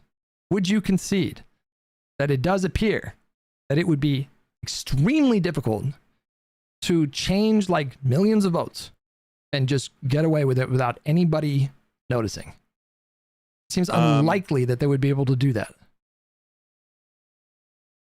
I think that it would be difficult, and I think that it would be challenging. Yeah, very difficult, very challenging. A lot of moving parts, likely to have it discovered. But it may be that there's a way that I don't know about. Like, this has just been me speculating. I don't understand why they took the machine. It gives me great pause, great worry, great concern. One, that it was able to be accomplished. Two, that what they're going to do with that machine is scary. It is. And I think to hand wave it all that fucking Trump administration is morons is naive. They're not morons. They are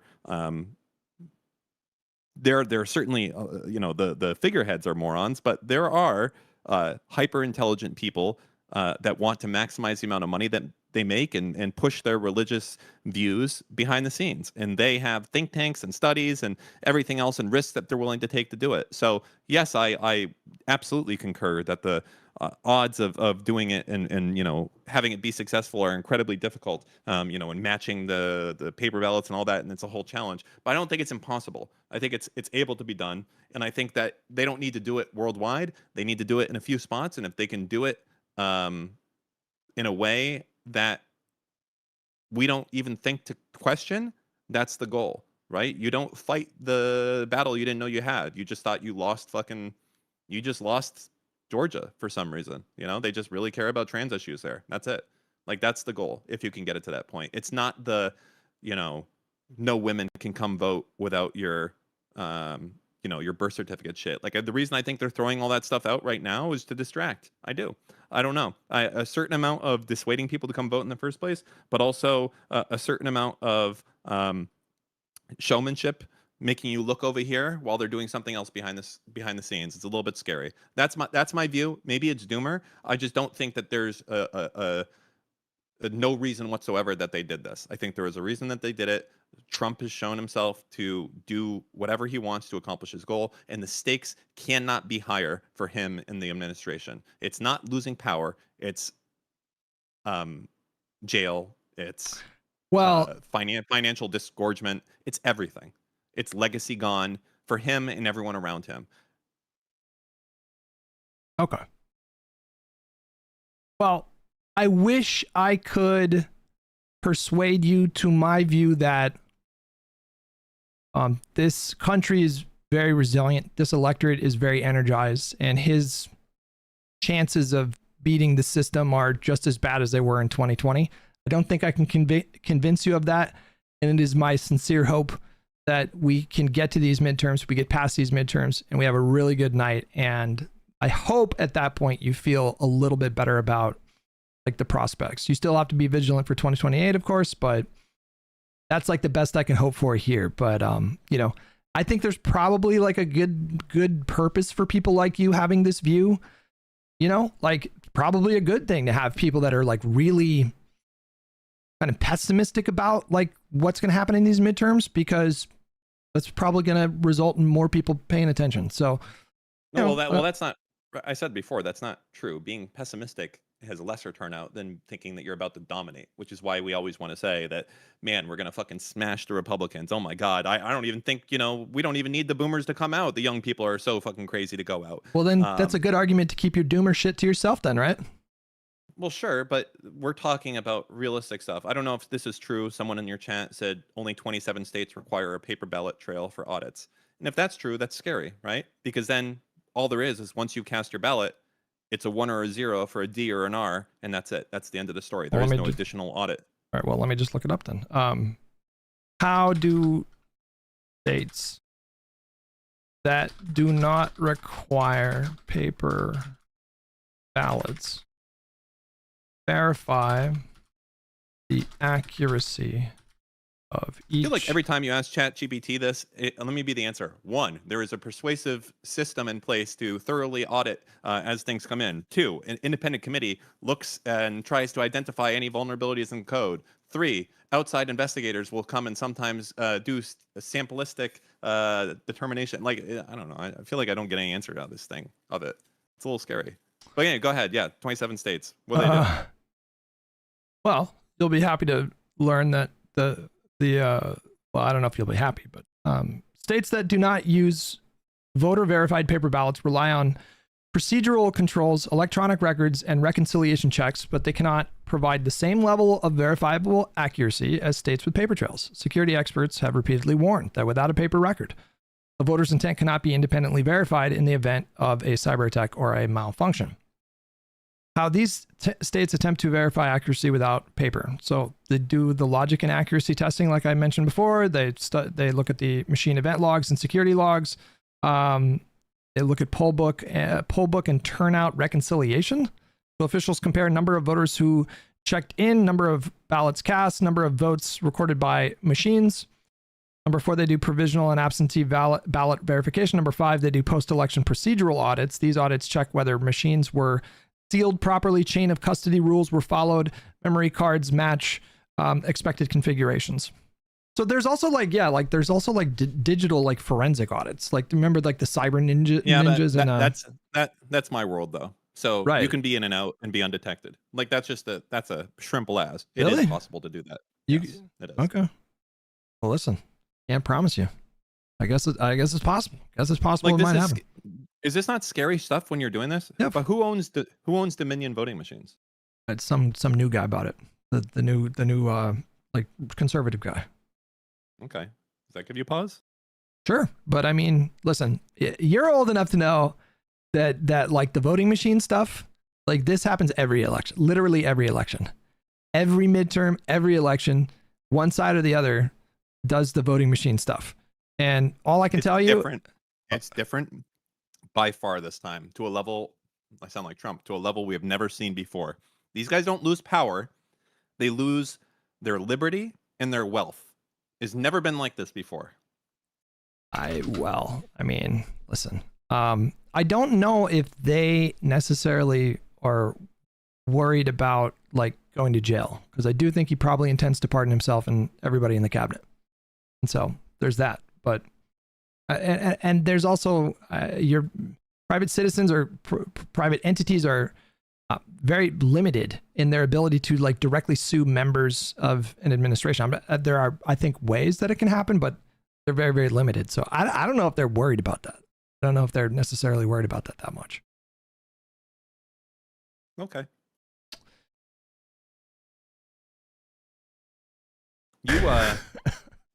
You do not take these guys seriously at all. And that scares me a little bit. You need to take them incredibly seriously. Don't think that they're just a bunch of goofy old fucks and that can't get anything done.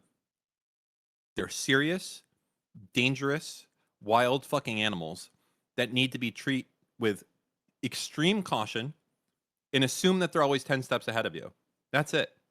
Because they're sneaky. They'll break rules we don't break because they don't believe in democracy. They believe in winning. It's not that. I don't think that they have really bad intentions and criminal intentions. It's not that I think that they're beyond trying to steal an election. It's more, I have it sounds like I have more faith in our systems and our constitution and in the larger system that it can be resilient once again in the face of Donald Trump, because the last time he just humiliated himself when he tried to steal the last election. I mean, like he was. Now we are looping. It was different. You can skip that whole thing. It's different that time. I don't think the Supreme Court is literally the same exact Supreme Court. So Yeah, but the Supreme Court didn't know that he was ever gonna get reelected again. So they're like, this motherfucker is done. This guy's cooked. Trump never heard of that motherfucker. But now, But they had the power to make it so that he was elected, right? No, that would have been impossible. He wasn't. Literally, that would have been impossible. That is the too big to rig in that situation because he wasn't prepared for that. He didn't have the team in place that would follow illegal orders or do any of the wild shit that he did this time, that he will do this time. Okay. Right? He had people that even his VP won't follow along with him, and you can't keep comparing these two situations. All right. You Well, can't. listen. He has sycophants this time. They'll die, ride or die for him. Last time he had actual politicians. That was his mistake. He won't do that again. Okay. When we have the midterms, and when we get past these midterms, and when the Democrats have a good night, I want to close by just asking you this question. Are you going to move the goalpost, or are you going to join me in thinking that maybe America will be resilient once again in the face of Trump, and we will get past him and this moment? How much are you expecting that what's the bare minimum we're gonna win in your mind, since you're the politics guy, for the House? Again, I think like the consensus right now is like the realistic range would be anywhere between like 22 and 35 seats. I won't be happy unless it's like a fucking blowout night. That's the attitude I went into. What number are you like, this is fucking insane? I can't believe we only won 3 House seat majority.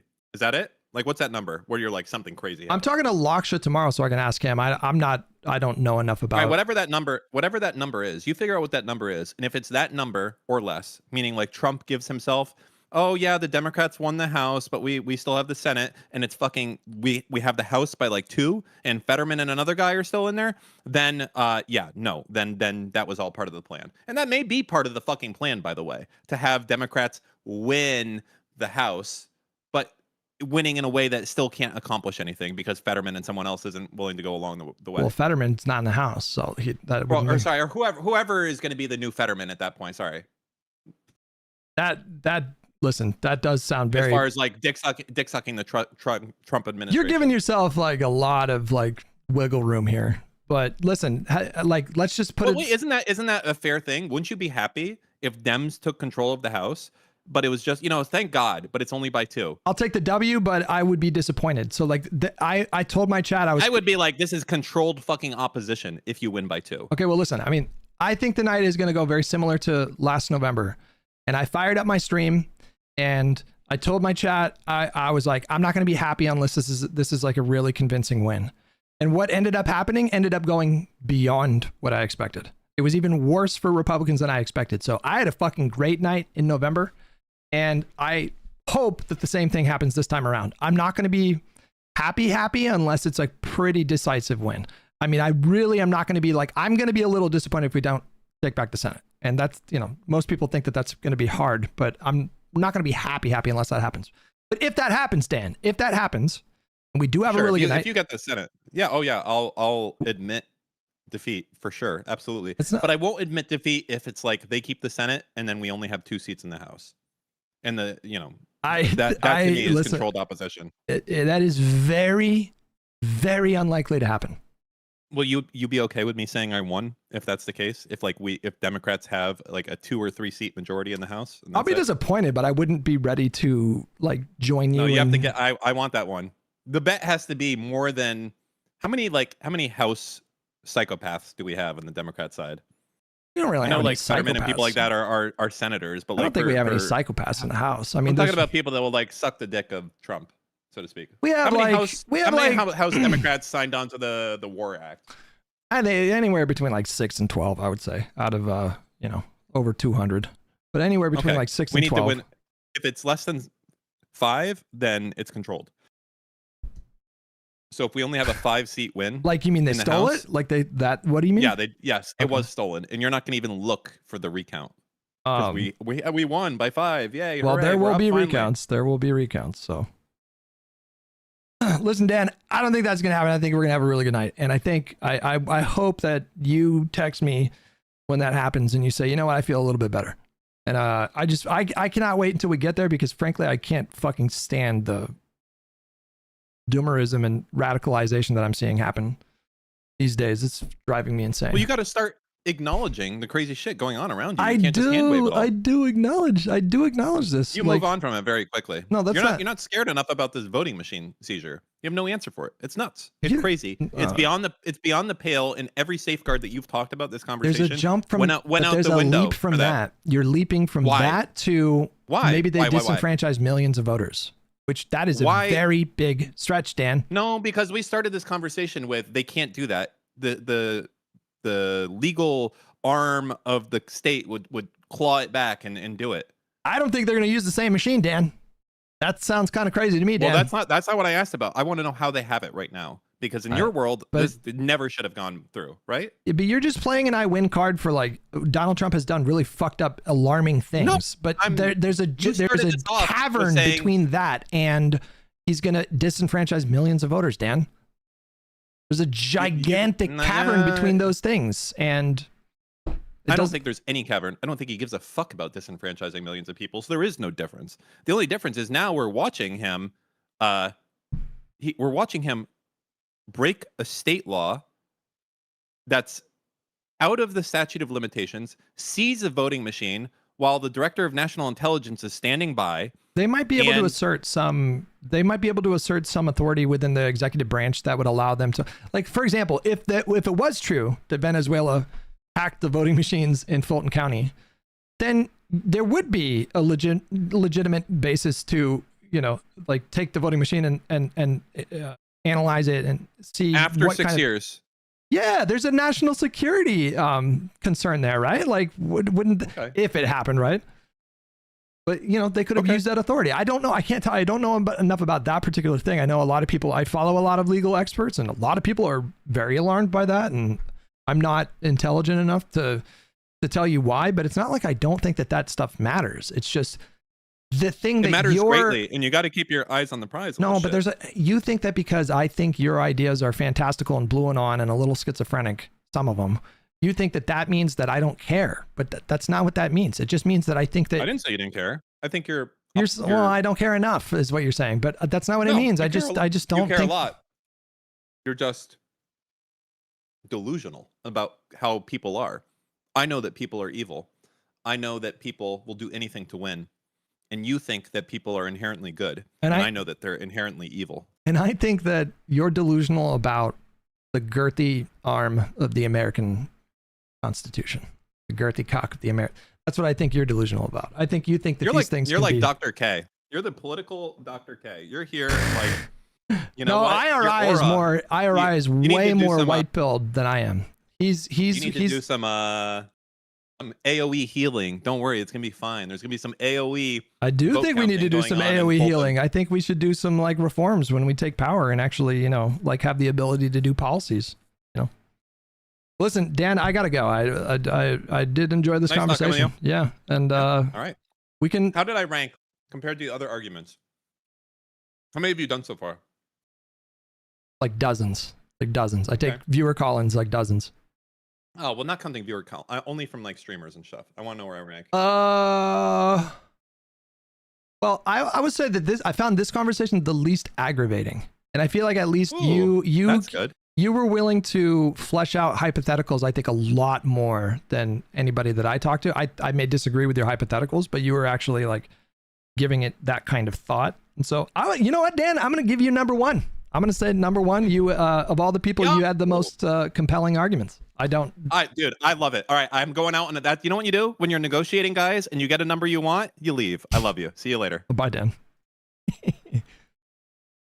I mean that too. I'm not even making that up. I think he was the best. Everybody else is just like, I don't know, they'll fucking do it.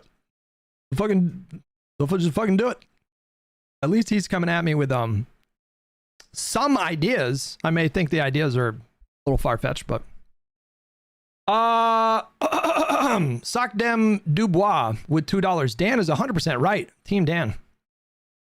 Michael with $5. You can't rattle my Hulk hutch. He is whole. He cannot be swarmed with alarm. He cannot be cat-toyed. He is serenity. Coach J with $5. Both of you. What's the level of concern they got the machines in Georgia to be able to dig into the system and try to manipulate the midterms? I think it's just whatever. 0.1% chance that that's what happened. I think there's a 99.9% chance that he's poking around in there because he still delusionally thinks that he can find evidence of voter fraud. Because he wants to be able to tell his fucking people, we have rock solid evidence, that they stole the election, but they're not going to find it. And, that's going to be it.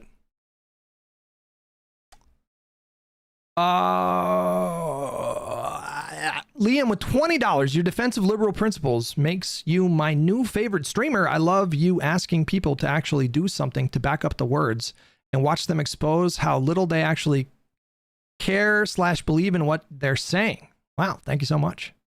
Sock Dem Dubois with $2. Dan's eggplant is obviously massive, 100% based. Robert Paulson with $5. Hutch, do you acknowledge the majority of Trump's base believe Biden and company committed a coup, right? Yet here we are. The left will be no different.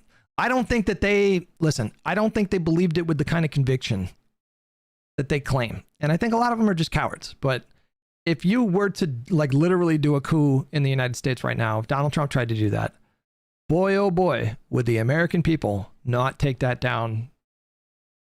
sitting down. They would rise up, they would take to the streets. It would be fucking insane. I don't think it's going to get to that point. Personally, I do think the system is going to check him and prevent him from doing this. I see no reason to believe that the courts would allow him to do shit like this. I just don't think he has what it takes. I don't think he has the support he needs. There's not really a lot of signs that anything like this is being concocted. The Republicans sure seem resigned to the fact that they're going to lose these midterms. So, if they were if we saw fucking Ted Cruz and fucking, Lindsey Graham and Mike Johnson, and if we saw all these Republicans just looking cool as shit, just I'm not even worried about the midterms, then I'd be like, what the fuck? What's going on here? What do they know that I don't know? But all of them are yeah, literally all the Republicans right now are yeah, but shit's fucked, bro. We are fucked. They're just openly saying yeah, we're not gonna, these midterms are gonna be brutal. You got flustered when you started doing the wow, Dan. You figured it out. Good job. Trump should hire. I mean, I just listen.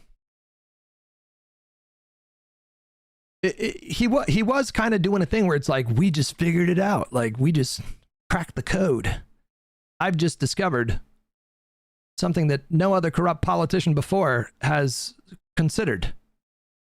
I've figured out the vulnerability in the system. This is how we're gonna change votes around. I just think that's a little silly. All due respect to Dan. Meta with $2. I think Vadim was better.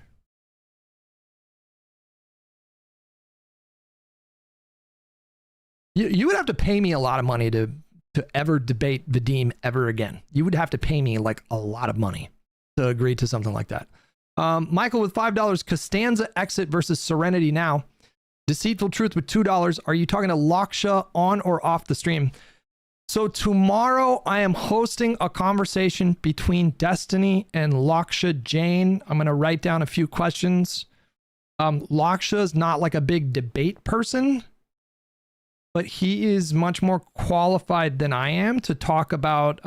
What I really want to dive into is the concept of changing popular sentiment in the electorate versus political parties meeting voters where they're at, because there seems to be this idea that there's not a lot of voters right now, and not enough voters that are responding to Democrats running aggressively on lock them up or whatever, throw the book at them. But then Destiny was saying well, it's just like in California with Prop 50, you would need Democrats to go out there and convince the public to start caring about this. And so that's why I wanted to touch on that. And there's some other things too. I need to write down some questions. And I think I'm all caught up here. Paying $2 to say Vadim was better is a wild waste of money. Hutch, have you ever heard of the Green Lantern theory of politics? I have. I got to tell you guys, some of you, now most of you guys are cool. Maybe most of them left the chat, but some of you guys are doing the fucking Basil tweet. It is blowing my mind how many fucking radicalized liberals I've been engaging with recently that are saying literally the exact same thing that lefties have been saying to me for the entire Biden presidency. I saw someone in my chat earlier saying, "Oh, vote harder."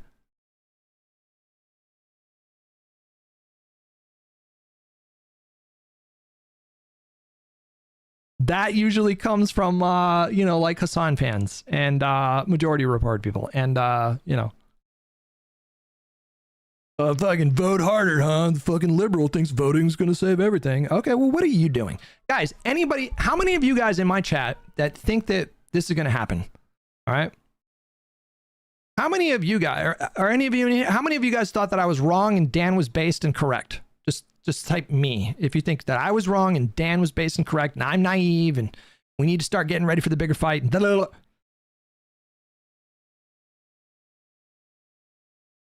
they all leave? There's got to be some left here, right? Did they all leave? I saw a bunch of you guys in chat calling me naive. Oh, you got blind faith. This liberal's got blind faith in the system.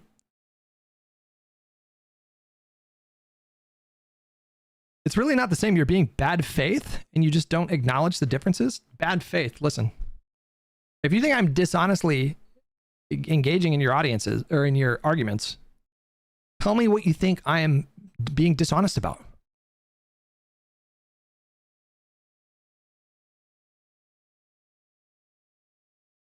I did see mind waves in there. I didn't really pay attention to what people were saying, but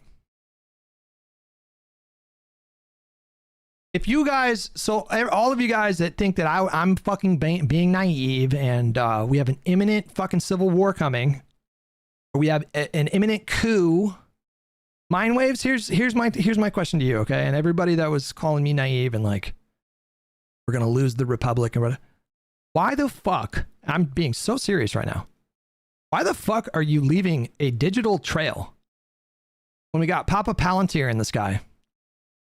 If that's what's coming, then the camps are coming soon after that, okay? Do you not consider the risks to yourself? You don't think they're going to be able to just like seize the back end of fucking Google and get all the chat logs and run it through fucking sophisticated AI and just round up everybody for being political dissidents? That's a significant risk, right? If you actually believe that this shit is coming, then I don't think you would be here typing this shit, first of all. Maybe you think it doesn't get that bad, but I mean, we are talking about like a full-on coup. There's no way he can just subtly take this election away. There's no way, I'm sorry, but there's no subtle way for him to do that. And if he does that, it is going to pop off. It is going to pop the fuck off in this country. People are not just going to accept that. That's crazy. And then my other question is, why are you spending your time in a chat, like a live stream chat? We got Civil War 2.0 coming up. Why are you not doing cardio, building strength, learning hand-to-hand combat, exercising your Second Amendment rights, establishing a network of people that can function as pockets of resistance? What are you actually doing to prepare? If you're calling me so naive, oh, you think voting is going to fix this? Fuck you. What are you doing? The fuck are you doing? It just drives me insane that these people are like, oh, you fucking coward. What are you doing that requires bravery? You're talking shit in a fucking chat room. You are doing the fucking Basil tweet! You're doing this. You're literally fucking doing this and you don't see it. You have become caricatures. You have become everything that you hated in lefties. For years, okay? You have become the Basil caricature of the lefties, man. Jesus Christ. How do you not see this?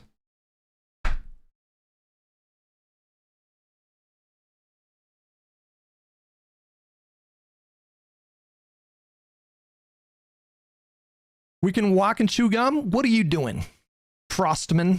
First of all, thank you for being a member. I appreciate that. But second of all, what are you doing to prepare for the incoming potential Civil War 2.0? What are you actually doing? Are you making preparations to leave the country? If so, coward.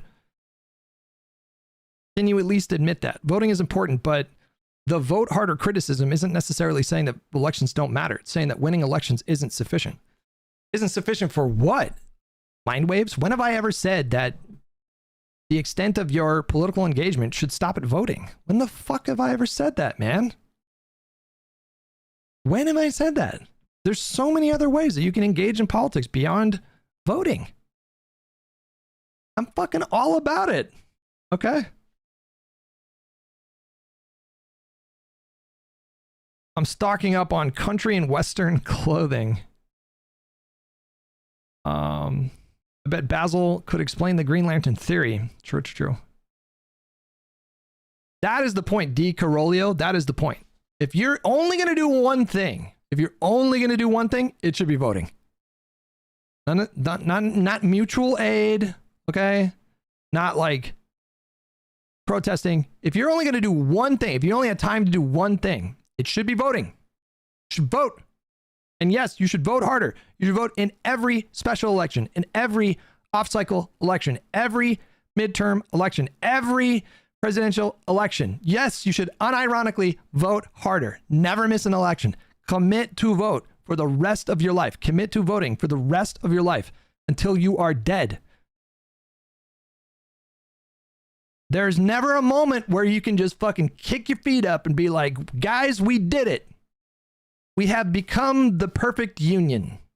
No more of this more perfect union, okay? We're there. That's never gonna happen. That is not what democracy is, all right?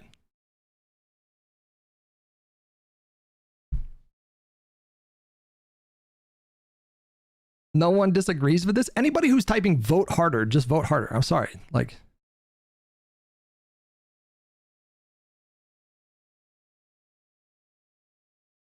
I want to know, like, a week from now, I'm going to check in with chat. I want at least 5 of you guys.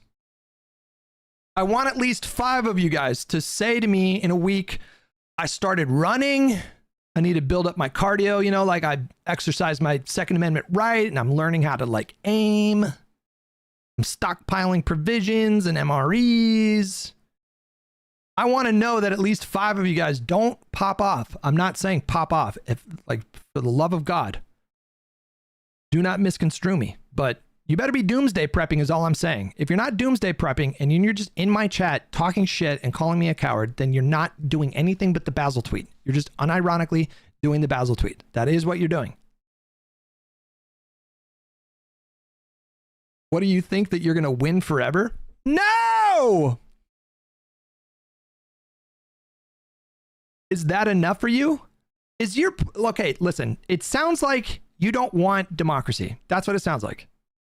Because in a democracy, you don't have to like losing sometimes, but you do need to be okay with it. Like, you are going to lose elections sometimes. That is going to happen. If you don't like that system, you could do a uniparty. You could do like a military coup and just like toss the Constitution, and you can do that. But if you're in a democracy, you need to be okay with your opposition winning elections sometimes. You can lick your wounds for a little bit. Oh, you're agreeing with me? All right, I'm picking fights with allies. It's time to turn the stream off. I apologize. Friendly fire, friendly fire. I got some chores I got to get done. I want to play some marathon. First, we'll set up a redirect. Wait a second. The fuck? Oh, I clicked on the wrong one. Hold on. Is IRI live? Is Pisco live? I'm just saying, you better be doomsday prepping if you're going to be in my chat calling me a fucking coward. Hutch doesn't have what it takes.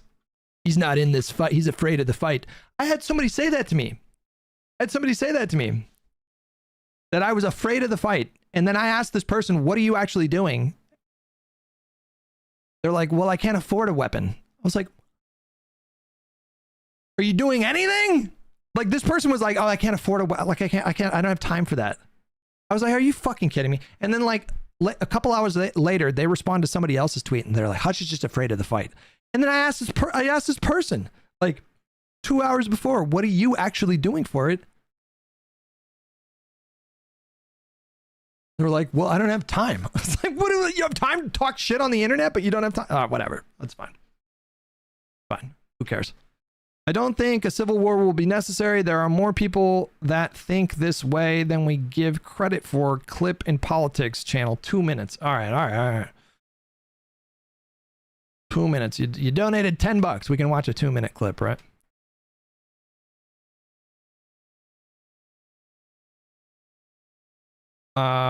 Political video reacts. That one? Which one? Is it 4D battle map?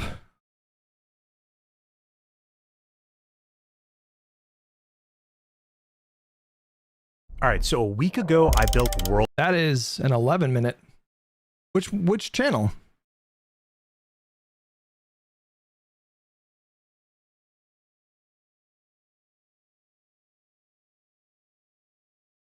I don't know. Is it requested links? Which one? Which channel is it in? A-Tract?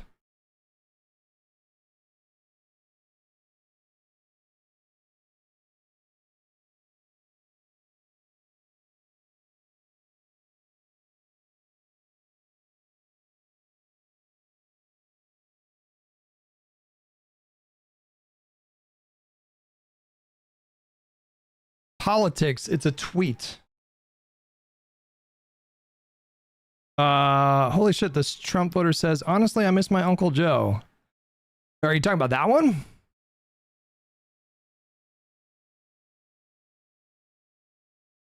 What do you make of President Trump in the last election? He promised to bring down prices. What do you make of that campaign promise? He did vote. He said he'd have gas under $3, and now it's right at $5. And I mean, honestly, it's something that he stole from somewhere. And now we're at what, $5 a gallon? He's saying about for our safety, leave somebody alone, they won't bother you. He said that the small increase in prices is for safety. I guess, one, do you feel more safe in this country right now? And two, is it worth the price of gas? Is that safety worth it? A small increase on prices, it's over $1 more than what it was. It was almost at $2 and something cents. He was bragging the other day on news, 190 or 290 somewhere. It's Louis, I'm fucking so sick of this fucking. The fucking straw men have to stop, okay? And if one of my moderators has to, mow down the straw men with bans, then so be it. But the straw man just has to stop. Okay. Louis said, the idea that any one singular illiberal action taken, regardless of intent, is tantamount to an abandonment of liberalism wholesale is fallacious. Who the fuck is saying this, Louis? Who the fuck is saying this, Louis? Who is actually saying this? $5.50 a gallon.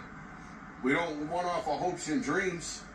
And as far as being safe, this point in time, anybody can do anything. So as far as safety, he ain't doing nothing for my safety. Is there anything else you want to say about the price of gas, about the cost of living, about the experience you're going through right now? I would just wish he'd keep up on his campaign promise and say he was going to put it under $3. He'd end that war so fast. But here it is, 5 years later, helping his buddy out get his more money. And then never mind charging us Americans all sorts of money for fuel that you just stole from Venezuela. Do you regret your vote? I'm saying there's a lot of people like this, guys. There's a lot of people in the country, you guys. There's a lot of, especially like right-wing independents, but even some MAGA people.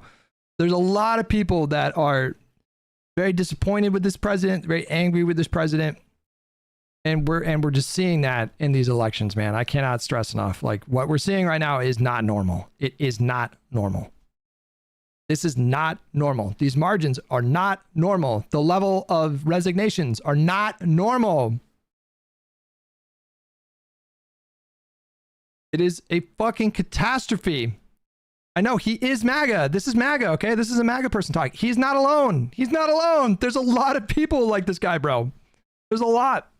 The people strawmanning are the everything is vibes people. By arguing against Dan, you're giving off the wrong vibes, and they don't hear what you're saying, and they assume the worst immediately. Here's what I think is happening. I think the people that are getting upset with me, they probably have curated a follower list or a following list on Twitter that are, you know, kind of preaching the same message of, like, in my opinion, complete doomerism. The Republic has already fallen, basically. It's just a formality at this point. Donald Trump, it's not a question of if he, you know, steals this election, ends American democracy. It's when he does it. And when I look at the country, I see something very different. I see a corrupt president, a criminal president, no doubt.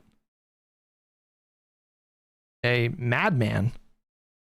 But I see a country that is rejecting him, rejecting his party, rejecting his movement.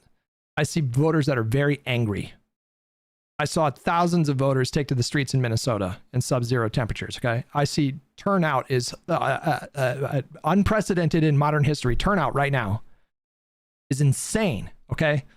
We're putting up competitive numbers in, like, districts in Georgia that went for Trump by like 35 points. You know what I mean? Like Mississippi, you guys, we're kind of competitive in terms of absolute turnout in these primaries in fucking Mississippi. This is not normal. None of this is normal.